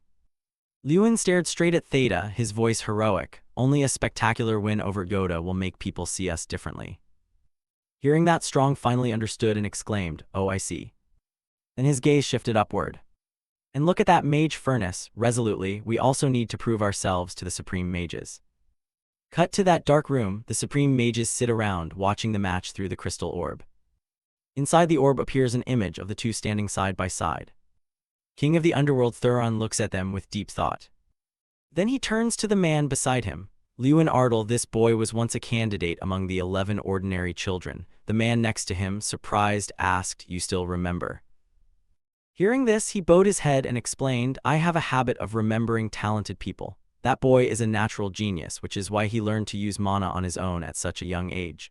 Immediately his face tightened with disappointment, so I was very disappointed to learn he suffered from mana disorder. Hearing that, XNI responded in surprise and disappointment. Weren't you the one who treated the boy as if he were worthless? Thuron fell silent, lost in thought. Then he voiced his thoughts to everyone there, yet now the master chose such a student as the academy's representative. I don't think the master did this for some intriguing reason as before. The two boys lifted the curse years ago. Hearing that, the man named Iknith remained silent for a long moment. Then he looked straight at Liyuan and with great confidence said, "Watch for yourself, the answer will reveal itself." At that moment, Strong turned and asked him, "What are you going to do now? Blinding or freezing requires getting close, or are you planning to summon a guardian?" He immediately denied it. "No, the guardian isn't very smart." Hearing that, Strong was puzzled and asked, "Then how will you fight this match?" At this, Liyuan relaxed his joints and said, his face full of vigor and confidence, "We fight head-on." Then the referee prepared to shout the start. The word begin rang out. Instantly he took Duffy and swift as lightning launched straight at the invader. Seeing that, the opponent refused to yield and immediately used his power, shouting, "You will pay for what you did to me the other day."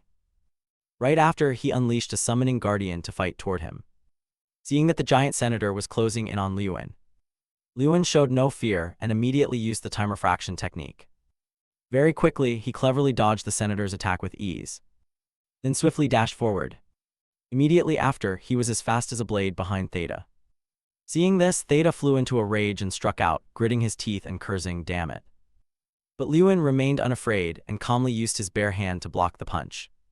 His face wore a smug look as he taunted him, "Told you so." The other guy, seeing his arm immobilized, cursed in fury, "You planning to let it go or what?" Then Liyuan calmly replied, making Theta stare in confusion and blurt out, I don't think you should be saying that right now." It turned out the senator he summoned charged at the other man, screaming, "HMPH." Seeing that, Theta went pale and screamed, "Stop, you stupid guardian." The guardian pressed closer and closer to him, frightening Theta.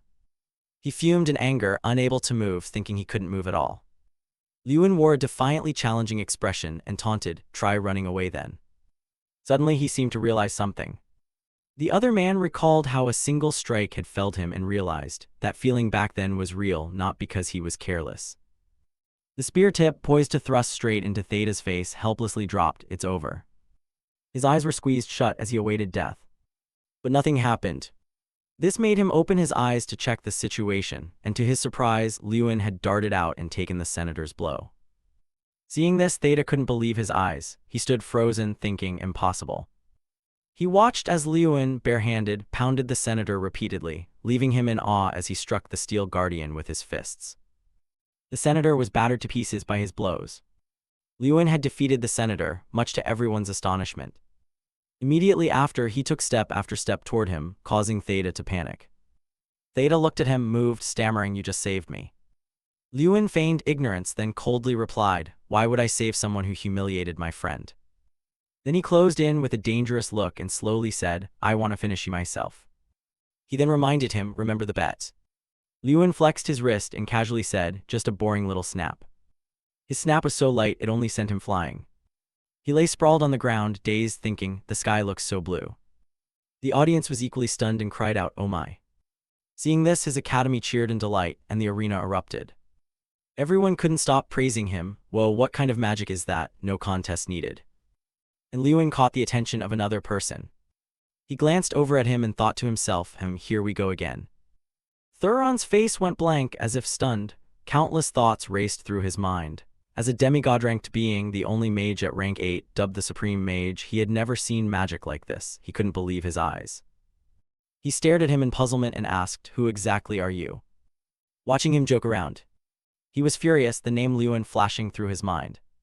Thuron was furious. He bared his teeth and glared as if about to devour him. "Tyrion Ignit, tell me everything you know about Liyuan Ardal," he suddenly said in a mysterious tone. He fell silent, pondering something, a hint of helplessness crossing his face. That student always does his duty, someone everyone thought would give up but ultimately did not. He folded his hands on the chair and began to recount what he knew about him. A person who turns weaknesses into strengths and is more of a true mage than anyone else. This is what I know about Liyuan. After listening, his lips tightened. He seemed angry. He suddenly pushed himself up, speaking with a mocking laugh. Ho, are you trying to protect your pupil from my curiosity, Tyrion? What if I simply call Lewin here and ask him directly? He declared arrogantly, a triumphant look on his face.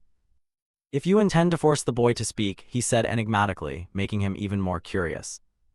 Then I'll have to stop you. Tyrion almost couldn't believe it. He glared at Tyrion in irritation. He exhaled and sneered contemptuously at Tyrion's words and actions. You're invoking a mage's right to secrecy, are you? The oath of Melee. They stared at each other, ignoring those nearby. All right then. But a little exchange shouldn't be a problem, He looked back at the orb, the corner of his mouth lifting as if he'd caught his prey. The one who reached the magical limit must be me. Tyrion stared at the orb without blinking. I must find out what that kind of magic is, Lewin Ardle. Somewhere in the dead of night. We only won one round. He placed his hand on his head, complaining, now he should rest if you keep partying like this. Other schools will come too, so why get so worked up? A group of students drank loudly, laughing and joking. Opposite them, Lewin was utterly helpless. I always thought if I ever came to Altine I had to visit this place. Come on, Lewin, celebrate your victory. After all, it's a festival. Jia-sun stepped behind him. Lewin was 3 parts helpless, 7 parts resigned, sighing in exasperation. They have Altine coconut juice here. There's also dragon kiss. 2 fancy drinks were laid out before them. Lewin was surprised when he heard the name Dragon Kiss. Ha ha, you know I always loved my homeland, he said as he thrust the bottle toward him. So this is your specialty. Of course, but I didn't order it because of that. From somewhere footsteps approached. Just a sip and you'll taste like you're kissing a dragon. It's top tier. Jason used every flattering word to market the bottle. Come on, Lewin, don't make that face. Try it. 1 glass and you'll be there. No, 1 glass and you'll taste perfection. He chirped, urging Lewin to try the strange drink. Lewin nervously eyed the bottle in his hand. Behind them stood a tall figure. He looked up in surprise at the person behind him. The large young man was Sita, the one who lost to Lewin in the previous match. Theta Malkiri, the group exclaimed his name in surprise. I know your pride was hurt losing to Lewin, but you should leave, don't spoil the fun. Jason frowned, glancing at him with annoyance. Theta Malkiri, he couldn't believe the name. Why was he here, looking for trouble? I've come to apologize, to put my ego aside, he squinted, forcing out the apology. Their faces turned into question marks. They were extremely surprised to hear him speak. I'm sorry for looking down on you guys all this time. He bowed his head slightly, trying to sound as sincere as possible. After being beaten by Lewin in the arena, I realized it. He frowned and growled, I shouldn't underestimate others just because they're weaker than me. Words he never expected to say came out. There are many people in the world stronger than me, so to someone else I may be the weaker one. The group was still stunned by what he was saying. I truly feel what I've done to you all has been wrong. Wait, why all of a sudden? Jason asked, puzzled, sweat beading on his face. I know that even saying these things won't make you forgive me easily, but I'm saying them so you know. I sincerely apologize, he bowed to show his earnestness. Lewin looked at him, his expression softened a little, but he still said nothing. Awkward silence, the other guys shifted uncomfortably and scratched their heads. Yeah, that's right. Sorry for ruining the mood, I'm going now. After saying what was on his mind, he stood up straight and prepared to leave. A call of Theta made him turn back in surprise. Are you apologizing because of the bet, or are you truly sorry? Lewin asked sternly, half skeptical of the sudden apology. It's real, he looked at Lewin, his honest expression said it all. Upon hearing that, Lewin breathed a sigh of relief and smiled. Thanks for the manly apology. Lewin stepped forward and extended his hand as a gesture of encouragement, which surprised him. Emotions welled up inside him, his eyes seemed to speak. He reached out and shook Lewin's hand, a handshake that was hard to describe. Tastes great, what's this? They resumed what they'd been doing earlier. My friends had accepted Theta's apology and we all gathered together. Then they clapped each other's shoulders, grabbed bottles of Dragon Kids and drank into the late night, tipsy in the air. Suddenly Lewin opened his eyes, his face showing clear panic. He fell silent. Jason and the others stared at him and then burst into bright smiles. Lewin, you're awake, huh? He propped himself up with one hand, rubbing his head with the other. So you lot watching around the bed, finally awake. Remember what happened last night? You really like Dragon Kiss, huh? Hankis's remark sent Jason and another into fits of laughter. Yesterday you cried and said thanks for believing in me, at least for now. Wow, school life is so hard. Lewin held the bottle and cried while Theta applauded. The others laughed until they cried. Recalling it, the group laughed even louder. Who knew perfect Lewin had this side? Ha ha ha ha. From now on Jason and the others would tease him. Lewin strode down the corridor muttering angrily, "These newly awake devils are already causing trouble. It's insane." His face turned stiff as he remembered Jason coaxing him to try Dragon Kids. What kind of drink makes people so sensitive? From now on he must avoid it. As he was strolling along, he suddenly heard someone call his name. Lewin ran into Theta again. "Did you sleep well last night?" Theta ran up, smiling as he spoke. "Last night you two even apologized for beating each other up, promising to be brothers from now on." They hugged and cried loudly. Blushing, Lewin hurried away while Theta stood in the corridor shouting, "My friend, see you later." Lewin ran off, his face tomato red. His tired body continued walking. Trying to avoid one problem, he ran into another. He bumped into Professor Heidel.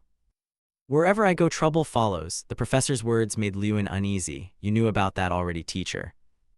"But he didn't mention that. He announced someone wanted to see you." "Who is it, teacher?"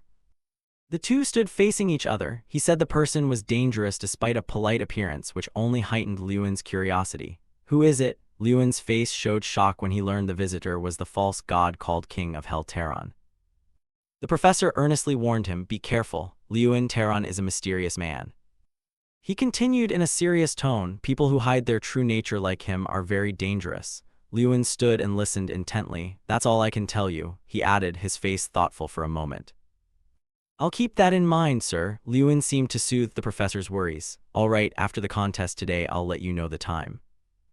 After Lewin told them, the students were excited and a bit surprised. "King of Hell Terran, the supreme mage, is watching us." They all shouted, some thrilled, some fearful. He stood with his arms crossed, speaking decisively. "Well, that's even more reason to win. I've already thought about a strategy." The strategy named, "If possible, defend."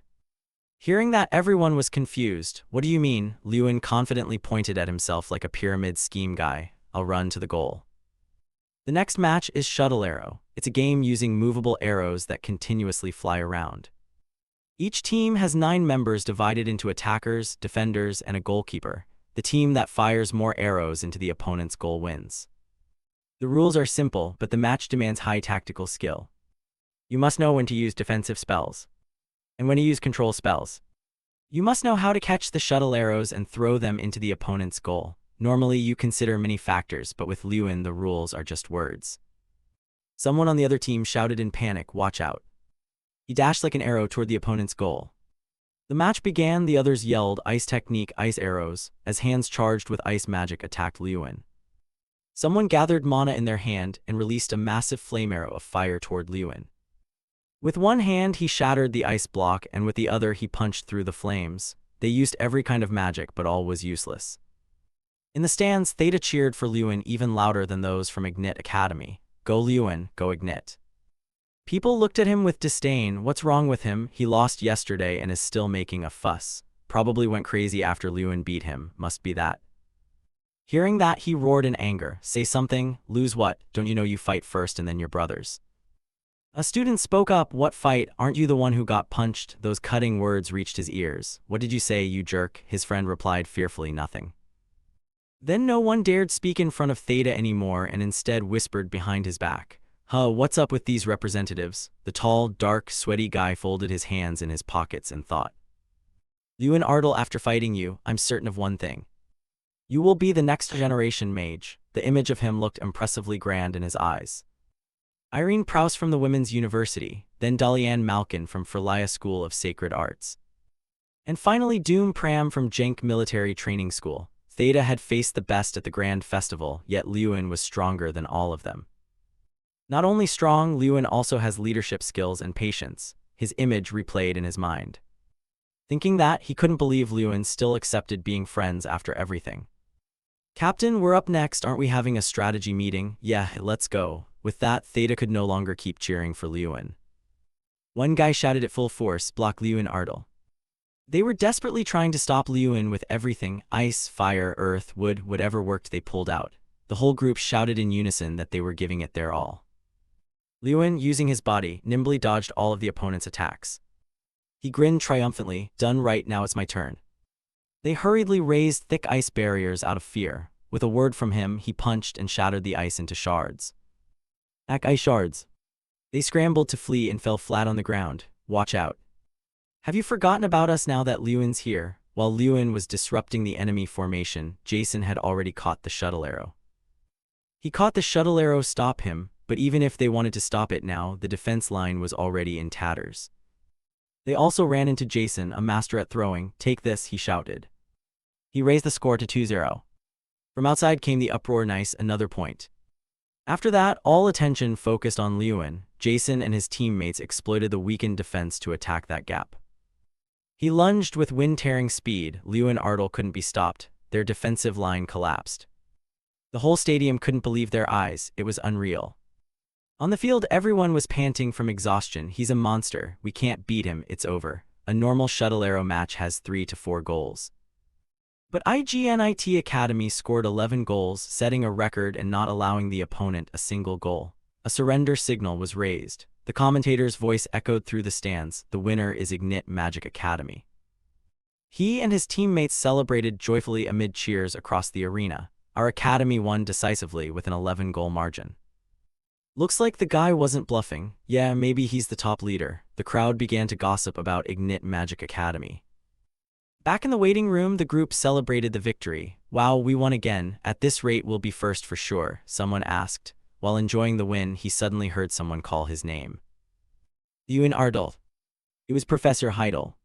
He opened the door as if he'd been waiting there since afternoon. He stepped in to meet Lewin. There was an appointment, tonight at 7. His hand resting on Lewin's shoulder evoked images from romance dramas. Switching to a crimson sky, the King of Hell was enjoying a glass of red wine. With the glass in hand, his gaze was distant. Remember not to eat before you come. Lewin imagined a grand tower dominated by black and red. On that very day, as arranged, Lewin strolled slowly down the corridor. You're here? Tyrion Ignite suddenly stepped out, startling him. He quickly realized the silver-haired man was his teacher. Good day, teacher. Lewin cleared his throat and greeted him. Tyrion Ignite watched him quietly for a while, then gave a slight smile. Let's go inside. The door opened, and Lewin and Tyrion Ignite stepped through together. Welcome, a deep, steady voice rang out. Lewin stopped, his eyes widening in surprise as he followed the voice and looked ahead. A person appeared before them. Trang reacted quickly. That magic, could he be a dragon too? Lewin frowned. He tried to remember, and a sudden thought flashed, making him realize the man was the supreme mage, nearly at the half-human, half-dragon threshold. It was the King of Hell, Teron. A lavish meal had been prepared on the table.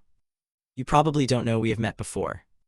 Teron remained calm. I saw you from afar back then, he said, and Lewin grew curious as he heard it. Teron spoke between bites. That was 5 years ago when I was searching for the truest self. You were on that list too. Hearing this, Tyrion Ignite turned to Lewin and nodded in confirmation. Lewin was surprised, but before he could react, Teron interrupted. It seemed things were very different now. I'll get straight to the point. Lewin looked up at him, bracing himself for what he was about to hear. Can you tell me what has happened recently? He thought to himself that in the man's eyes he was a mistake. The fleeting thought made his face more pensive, a sign that even the supreme mage had erred before.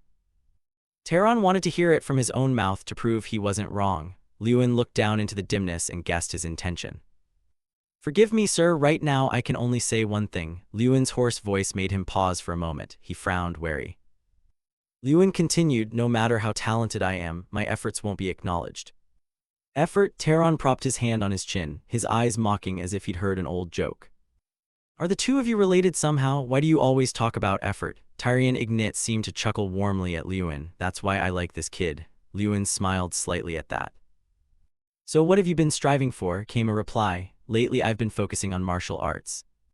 You mean you've overcome your mana disorder through martial training and thus gained extraordinary power? His tone rose, cold and teasing, even claiming Lewin could cast spells without chanting. You expect me to believe that? Or did you simply use some treasure? He spoke in a way that made Lewin imagine hidden power items, implying Lewin was ordinary like others and not special. I haven't even heard of such a treasure. Tyrion Ignite hesitated. It's possible. Teron said, all right then, there will be more opportunities later. He affirmed, I will continue to observe you. I wonder if your efforts have affected my kids in any way. Lewin did not flinch. Please continue to watch me, sir. He stood up, surprising Teron. Now I'm a bit curious myself. Lewin smiled, wondering whether the person the supreme mage would choose would be any different from him. Taeron was somewhat astonished by that remark. At the grand arena, the crowd's cheers spiraled out of control into frenzied shouting. Everyone here was excessively hospitable. A maid approached. "Oh sir, are you afraid I'll devour your student?" Of course not. The two veteran mages sat facing each other. Talented mages are always welcomed. Taeron smiled faintly, shrugged. He was just a little curious. The maid quietly poured tea. Tyrion Ignit glanced at the other man. "So, has your curiosity been satisfied?" Taeron was inscrutable. "I wonder if you were hiding something from me, but you surely have no secrets, right?" He closed his eyes and smirked meaningfully as he sipped his tea. "Now I'm curious about something else," he repeated. "You heard that too? That brat is subtly threatening me." Taeron shrugged. Tyrion could only force a smile. "Look at him, just a sniveling kid.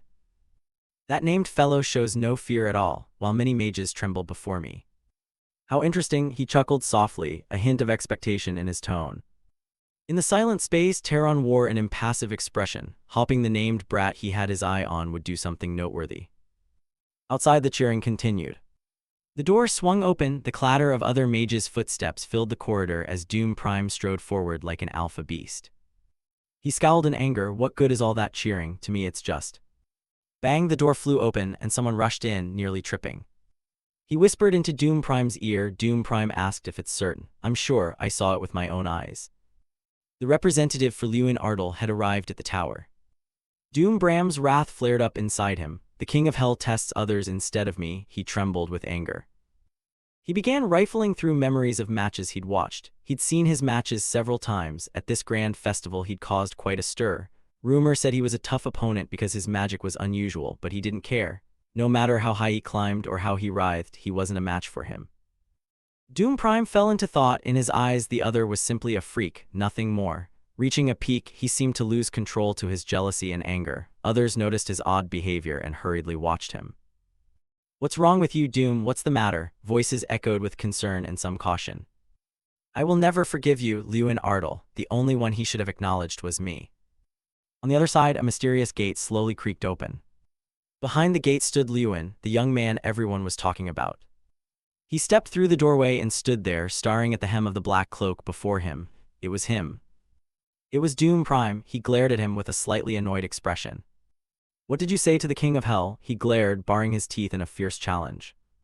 "You waited for me just to ask that. Didn't you think there are more important things than nitpicking like that?"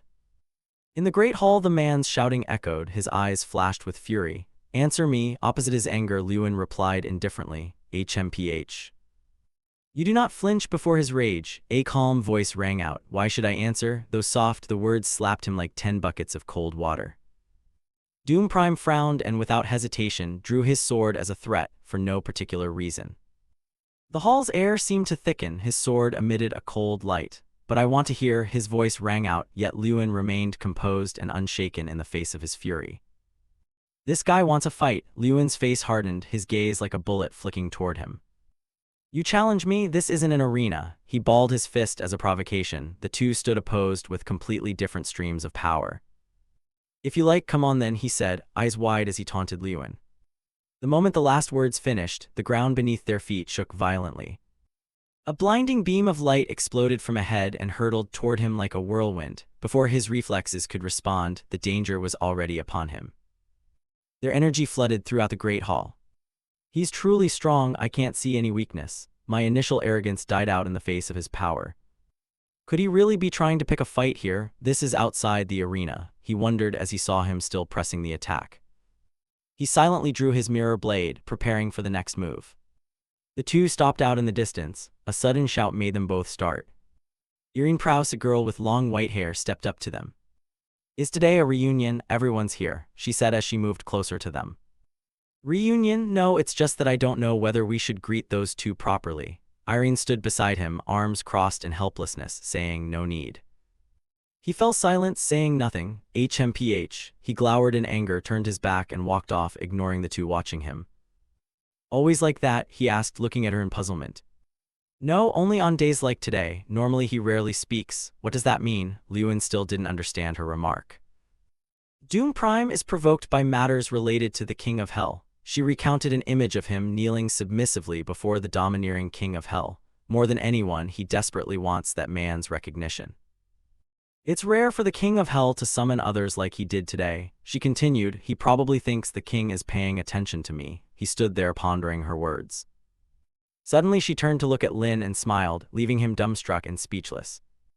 Were you really going to fight him earlier? The girl asked curiously. Of course not, doing that would be like forfeiting the right to compete, he replied. He probably wasn't going to hit for real. He waved off her idea, sure it was just meant to intimidate him. So are you afraid? Irene teased playfully, catching him off guard. Doom Prime was like an impregnable fortress. Ordinary attacks would do nothing to him. She went on while he raised his hand and looked at it. I don't think I'll lose either. He clenched his fist, showing clear will and determination. No matter how strong the wall, continuous assault will eventually do it in. I'm strong too, right? He asked, prompting the girl to giggle. You really are odd, she replied. Still, be careful, Doom Prime won't go easy. Quiet footsteps retreated somewhere. After today, he'll surely keep an eye on you. Elsewhere, his gaze remained resolutely fixed forward. At another place in the Ignite Academy dormitory, the morning sunlight gently streamed through each window pane. Disappointed, really disappointed, Jason lay there sighing listlessly. Oh come on, everyone tried their best. Seeing his fatigue, Lewin stood and patted his shoulder to comfort him. Yeah, getting fourth in the team without Lewin is already good. Good, it's extraordinary, another friend spoke up. It's a shame to break the streak, but at least it proves the Academy's strength. His face showed regret as he shrugged helplessly. So any plans coming up? The individual exam is next. As they chatted, a cheerful guy burst in carrying 2 overflowing bags. Anyone want vanilla Coke? Of course we have to win, he answered the earlier question as he took the can of drink. Thanks. I have to hold first place from now until the very end. He popped the can open, eyes full of determination as he stared at it.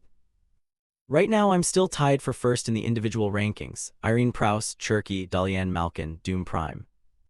The names of the talented competitors appeared. Me and these heavy-hitting rivals are all vying for the championship.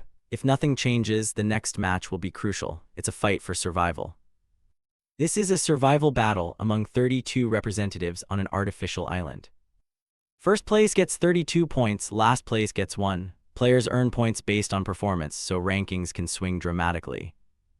I know you'll do fine, but aren't you going to prepare like everyone else? The friend asked curiously. Lewin replied, puzzled. Yeah, others are scrambling to find allies. Jason looked at him and said, oh, he answered hesitantly. In the survival match, contestants may form alliances to survive together. Distinguishing friend from foe and forming a strong alliance is considered an effective strategy. Everyone else will have alliances. How could you single-handedly take them all? They continued chatting animatedly. Or try teaming up with Thetan, the friend continued while Lewin stood dazed, planning. The first person he thought of was her, the image of the long, white-haired girl in his mind, but he didn't know if she'd join. Even if she did, they'd still be short a member.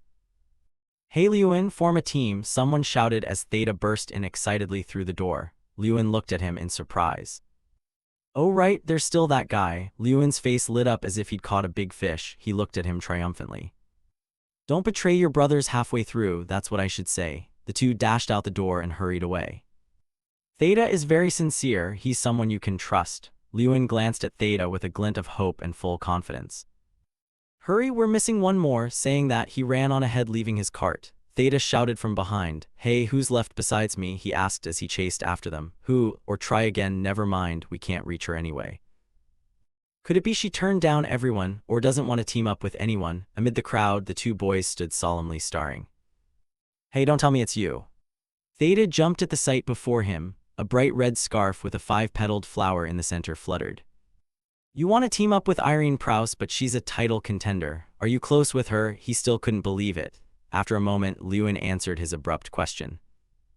Oh wow, how close are you two? Nice, so I'll be on a team with Irene Prouse? He probed excitedly. Cut it out, I haven't even asked yet. Lewin pleaded, turning back in exasperation. I heard everyone who goes to her gets rejected. What if we get turned down too? His face flushed with worry and embarrassment. He sounded like he was confessing. Stop talking nonsense, Lewin said as he shyly replied. He glanced at something beside him. Quit the babble, he mumbled awkwardly. Then he noticed something and glanced over. It was Irene, the girl with the distinctive white hair, standing there smiling at him. I've been waiting for you. Lewin suddenly beamed and spoke to him as if they were lifelong friends. In a small room they stood bent over a large wooden table spread with maps of the tournament. After studying them for a long while, they began discussing strategies to win. Lewin spoke first, so the largest team has 14 members. Irene answered promptly, yes, this team is led by Darian Malkin of Frella School of Holy Sorcery. He's a genius, always among the top 5 title contenders. His magic is mainly light and holy arts. Recognizing him as a tough opponent, everyone's faces looked very wary.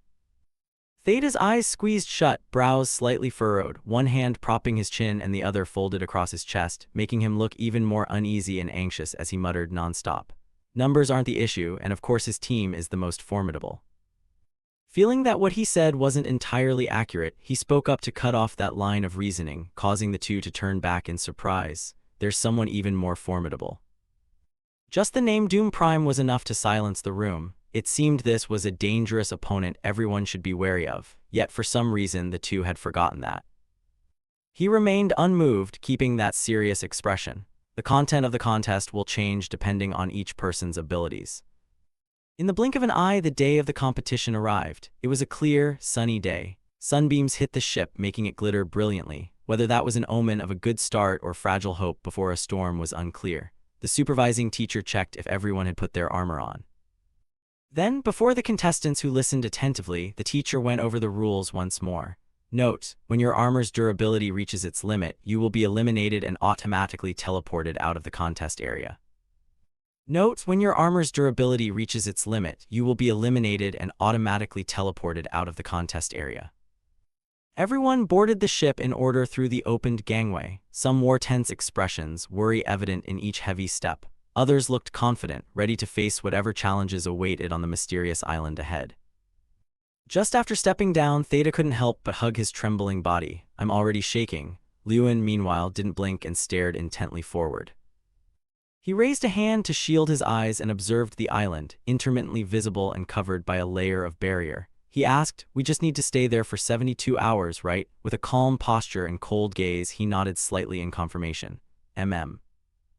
Everyone around paid attention to Doom Prime, beads of sweat forming on their brows. On guard against his overwhelming strength, the atmosphere on the island felt more oppressive than ever. As expected, Doom Prime really entered alone. Although this had been in Lewin's calculations, their eyes still showed caution. Irene tilted her head slightly, voice light but decisive. That's true, but don't underestimate him. Everyone realized that being alone didn't mean weakness. Sometimes it signaled a beast waiting for the right moment to strike. No more delays, he suggested. Let's go, we must take a boat from here to the main island. The others agreed. Let's go. Their boat moved slowly over the green-blue water. Gradually it passed through a barrier. She reached out and touched it. This is our safe zone, he replied. Yes, it will shrink over time. Upon arrival, the three sprinted like chased spirits. Hurry, we need to secure a good spot quickly. On the island, the trees grew thick. Sunlight filtered through leaves, shining down on the dense canopy, creating a faint halo like an aura amid the silent nature. Suddenly, a rumbling from someone's stomach shattered that tranquility. It turned out to be Theda. After the three settled in the tree like monkeys, his stomach protested loudly. He wondered, Lewin, I'm not complaining, but why didn't we grab food at the entrance earlier? Lewin's eyes showed bored sorrow, part resignation, part helplessness, as he gave a forced smile. She stood beside him and seeing this couldn't help but toss out a few teasing remarks. Weren't you the one who insisted on ambushing first? Huh, Lord Theda Malkiri, he blushed, sweat prickling at his temples. All right, fine, we're both of one heart after all. How long do you intend to keep drawing a line between us? Suddenly, a loud noise from behind cut off their conversation. Everyone turned their heads to look. Far off there was a massive explosion in the forest. A blinding flash forced everyone to instinctively shield their eyes, and the shockwave was strong enough to shake the whole area. He was flustered, already a fight. You stood with your arms crossed looking down like a wild animal that had found prey, your face clearly pleased. It's our turn, Theda. He didn't understand your meaning and hurriedly asked, you reassure me, I've said there's no need to worry about food. Now you'll be eating your fill.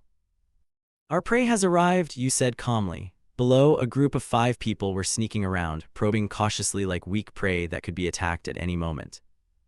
One person in the group couldn't stand it any longer and spoke up. Why not wait a bit and get food later? I'm exhausted. The leader looked fatigued but didn't give up, urging everyone to cheer up. Those spots are easier to find food and water. Suddenly, an arrow sliced through the air from nowhere and shot straight forward. It struck one unlucky member directly. He toppled backward, crying out in pain, ugh. Meanwhile, the others around remained dazed, not understanding what had happened. Only then did they realize the seriousness of the situation. They braced into defensive stances, shouting, "Ambush, ambush." "Hello there, I've been standing here since afternoon." He stood with a cold smile, conjuring a magic orb in his hand. The kids had waited a long time for him to appear. Iron Spear, he unleashed a surge of power. Shafts of ice flew toward them like a storm. Beside him, Irene also clasped her hands. Her expression didn't change. Above her head, a massive blue power shone brilliantly, many times larger than Theta's Iron Spear, emitting blinding, spiraling streams of energy. Seeing that sight left you astonished. It was a level 5 ice magic, violent blizzard storm. A colossal energy burst forth with fierce force and overwhelming scale, erupting like a vortex of light. The energy beams shot out as long, razor-sharp streaks, as if tearing the fabric of space, and the booming sound underscored its tremendous destructive power. The force it unleashed left him gaping in awe. Indeed, Irene Prouse cast high-level magic without a flicker of expression. While continuing her spell, he stared in amazement because he sensed a large energy mass behind him. The group didn't bow to the stronger foe but counterattacked energetically. The commander shouted 3 in total, including Irene Prouse, "Attack and defend at once, the more the better." The relentless attacks painted the area in a pale blue hue. The aftershocks kept radiating, forcing those nearby to raise hands to shield their chests. The scene didn't surprise you much, it still wasn't spectacular enough. You never underestimated opponents. You thought inwardly that they were formidable magic users too, after all, representatives of the academy. Sensing it was time to act, you sprang down from the tree. With keen ears, a brown-haired young man sensed something amiss and became alert. He muttered, as if he'd heard a sound. He looked at the bush before him and was certain there was someone else behind it. Wanting to live on as a legend, he immediately launched an attack straight at Liuan. There, the strike pierced through the foliage right beside you, but you remained unfazed and faced it head-on. Quickly, you activated time refraction. You rushed past each person in turn without trouble, and in no time reached the last young man. Your speed left everyone wide-eyed in astonishment. Your body leaned forward decisively, preparing to deliver an earth-shattering kick. A direct kick hit him, and he seemed to lose the ability to fight instantly. The others, unprepared for such an outcome, stared in shock with their mouths agape. To avenge a teammate, someone used the prison vine skill. Countless vines sprang from the ground and lunged at you. Having faced this move before, you just had to jump up once. At the same time, you also conjured a fireball in your hand.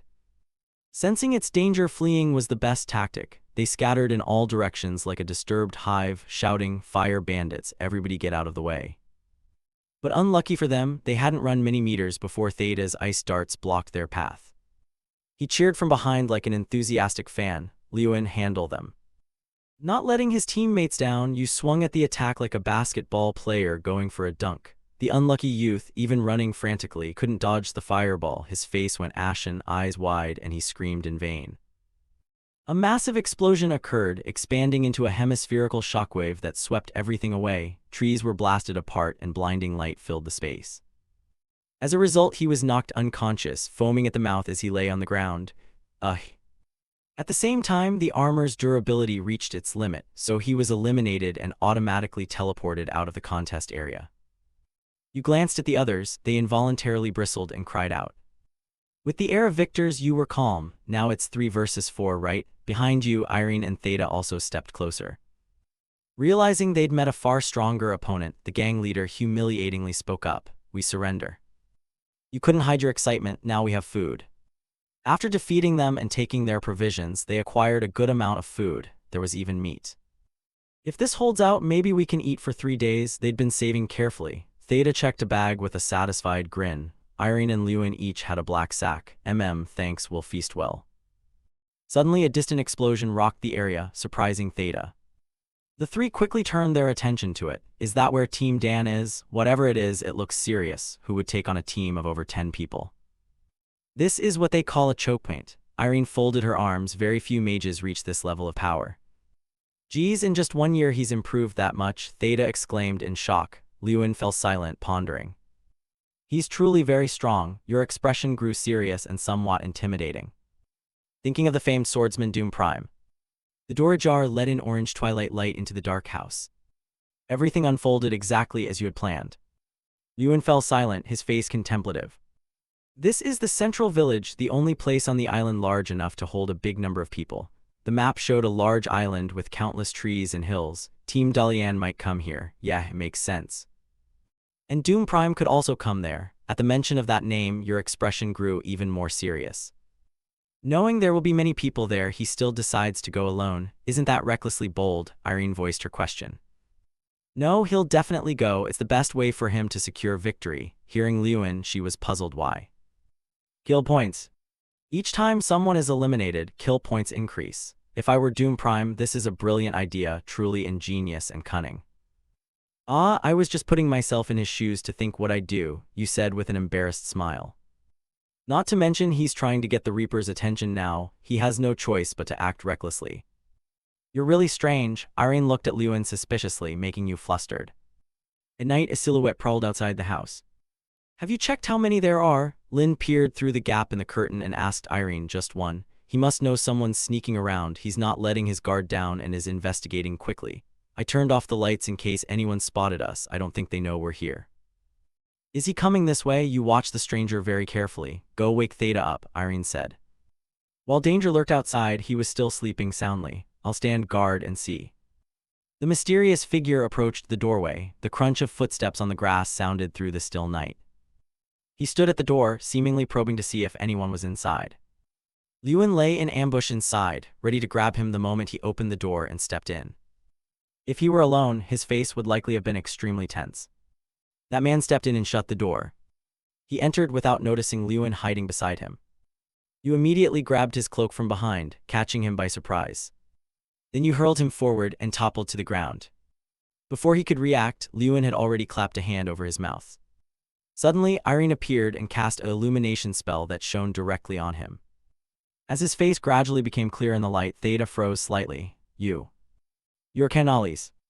Lewin released him. He lay on the ground in pain. Sorry, everyone, I didn't mean to break in. I just needed a place to rest. If I'd known you were here, I wouldn't have come. Lewin kept restraining him. You came alone. He's extremely cautious, his brow always furrowed. Right. What about the others in your team? I remember 6 more. Theta carefully drew back the curtain to observe outside. Doom Prime. When that name was spoken, the atmosphere inside grew even tenser. We were trapped by him. He pictured Doom Prime's savage face as he slaughtered everyone. From the start, we made bold moves. Using our numbers advantage, we planned an ambush on Mankel's team to earn kill points. The group in black cloaks was quite large. But then he appeared. Doom Prime leaped down from above and struck their group. He targeted the moment when people spread out to gather supplies. You mean all 6 fell into Doom Prime's trap? Irene exclaimed. No, only one. We had prepared for defenses, but what happened after was the problem.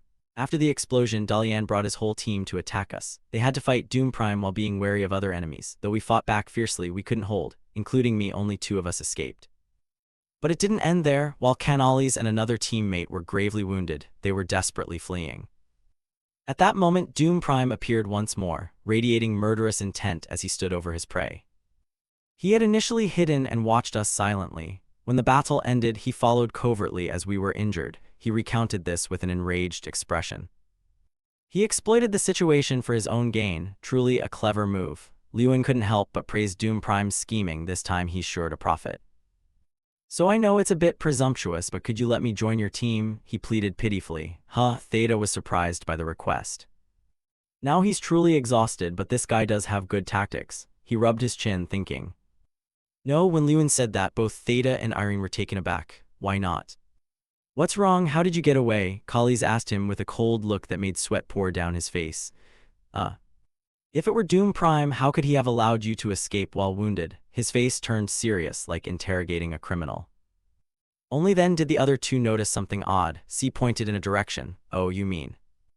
There are only 3 possibilities. 1, you're lying. 2, Doom Prime deliberately let you live. Or 3, someone was watching all this from afar. Lewin began to reason as if in a trance. Otherwise, you used his identity check system. The results showed 5 giant question marks. The identity was unconfirmed. The imposter, feeling exposed, gritted his teeth in anger. You're not Collies. Lewin balled his fist, his face terrifying. A loud noise echoed through the silent night, startling even the owls into flight. The floor had been blown into a large, burning hole. Only the cloak remained. The person had vanished without a trace. A clone. Witnessing this, Irene and C were stunned. Hurry up. At dawn, the sun rose over the high mountains. Kali's may have been attacked by whoever created that clone. It's likely all 7 members of Kali's team were eliminated. Lewin, Irene, and Theta packed up and left early. Perhaps that clone wasn't lying after all. I want to say something about the person who confronted Kali's. The other's attention turned to Irene. Her expression grew serious. There's a saying in the Maziro Sea. To fight pirates, one must use pirates. Lewin calmly slung his backpack on. Let's go catch the enemy. You smiled with determination in your eyes. At a rather large house deep in the forest, have you located their position?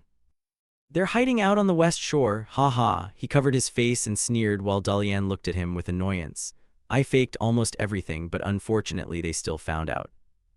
Your puppet was discovered. How? Dalian raised an eyebrow in puzzlement. I don't know, even you were surprised. The puppet was destroyed, someone clamped it. He grinned broadly, his face as wicked as a psychopathic killer. What will you do now, Dalian? He furrowed his brows, thinking deeply. Irene Browse, Theta Malkiri, and Lewin Ardal are troublesome opponents. It seems he knows their profiles well and will likely devise a countermeasure soon. Behind them, an ambush. A blinding light suddenly flared from the rear, startling the 3. The holy spear suddenly charged out, weapon in hand. It wasn't Lewin Ardal. He thought he was the ambusher, but instead he was the one ambushed. A burst of light exploded, shaking the entire forest. It was Dion's holy spell. Everything was going according to plan. The 3 had actually been hiding in the trees, watching while Theta ate, sitting comfortably as if watching a movie. At the sound of the explosion, they all rushed over, but in fact we weren't there. He grinned triumphantly with an apple in hand as Irene watched the staged performance intently. So what do we do now? Come on, let's get the kill points. Lewin stood up, smiling because the ruse had worked. The other 2 readied themselves seriously for battle. The scene cut and then blood spattered everywhere. Dean looked in that direction in shock. The 3 who had been mistaken for the earlier group were huddled, faces drained of blood. Lewin, Irene, and Theta arrived in time to render aid. Is this what you call a temporary ally? Worth a try. Theta seems pretty interested. They only have 6 people. Go charge. Don't be afraid. One of them quickly recovered his momentum. Unaware of his limits, he charged straight at them to attack. Suddenly, from behind Theta, a massive surge of power shot forth, surprising even Lewin. The attacker was struck by that force and was blasted away 100 meters. It happened so fast nobody could react immediately. Dalian's group was stunned to see a comrade sent flying with a single blow. Our 3 protagonists were equally astonished by this power. Everyone turned to look. It was Doom Prime. Lewin's pupils contracted. He streaked through them with terrifying speed, a blue aura enveloping him. With a single sword stroke, Doom Prime felled 3 men before their eyes.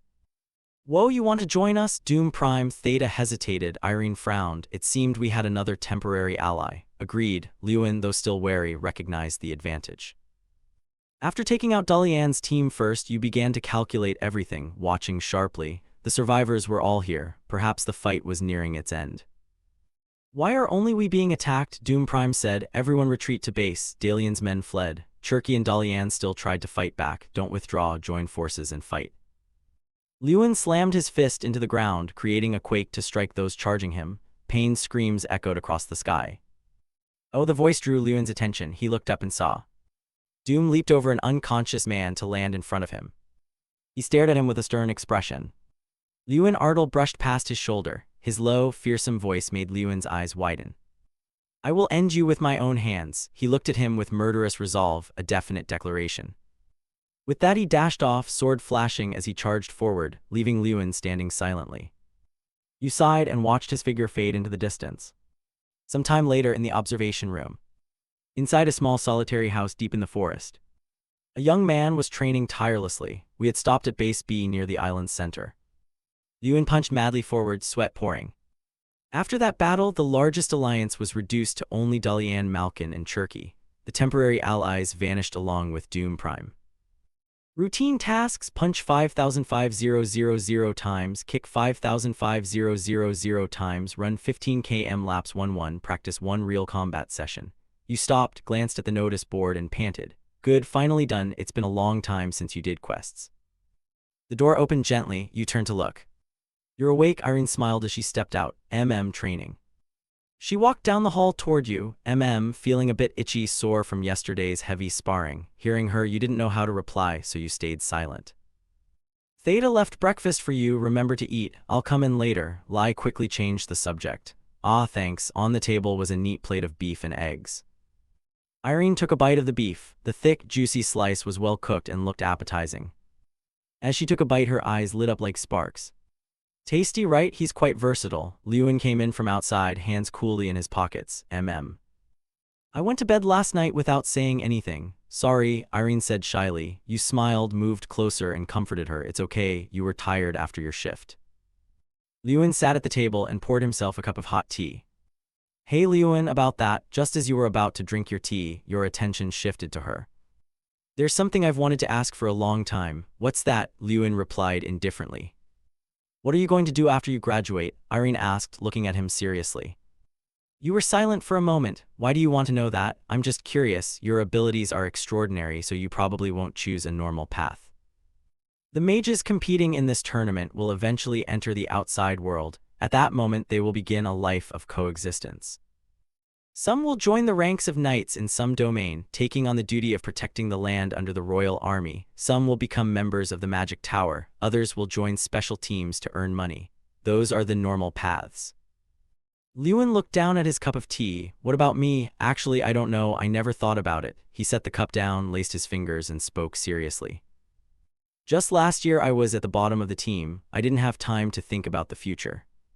Your eyes were fixed on the tabletop while Irene kept her focus on you.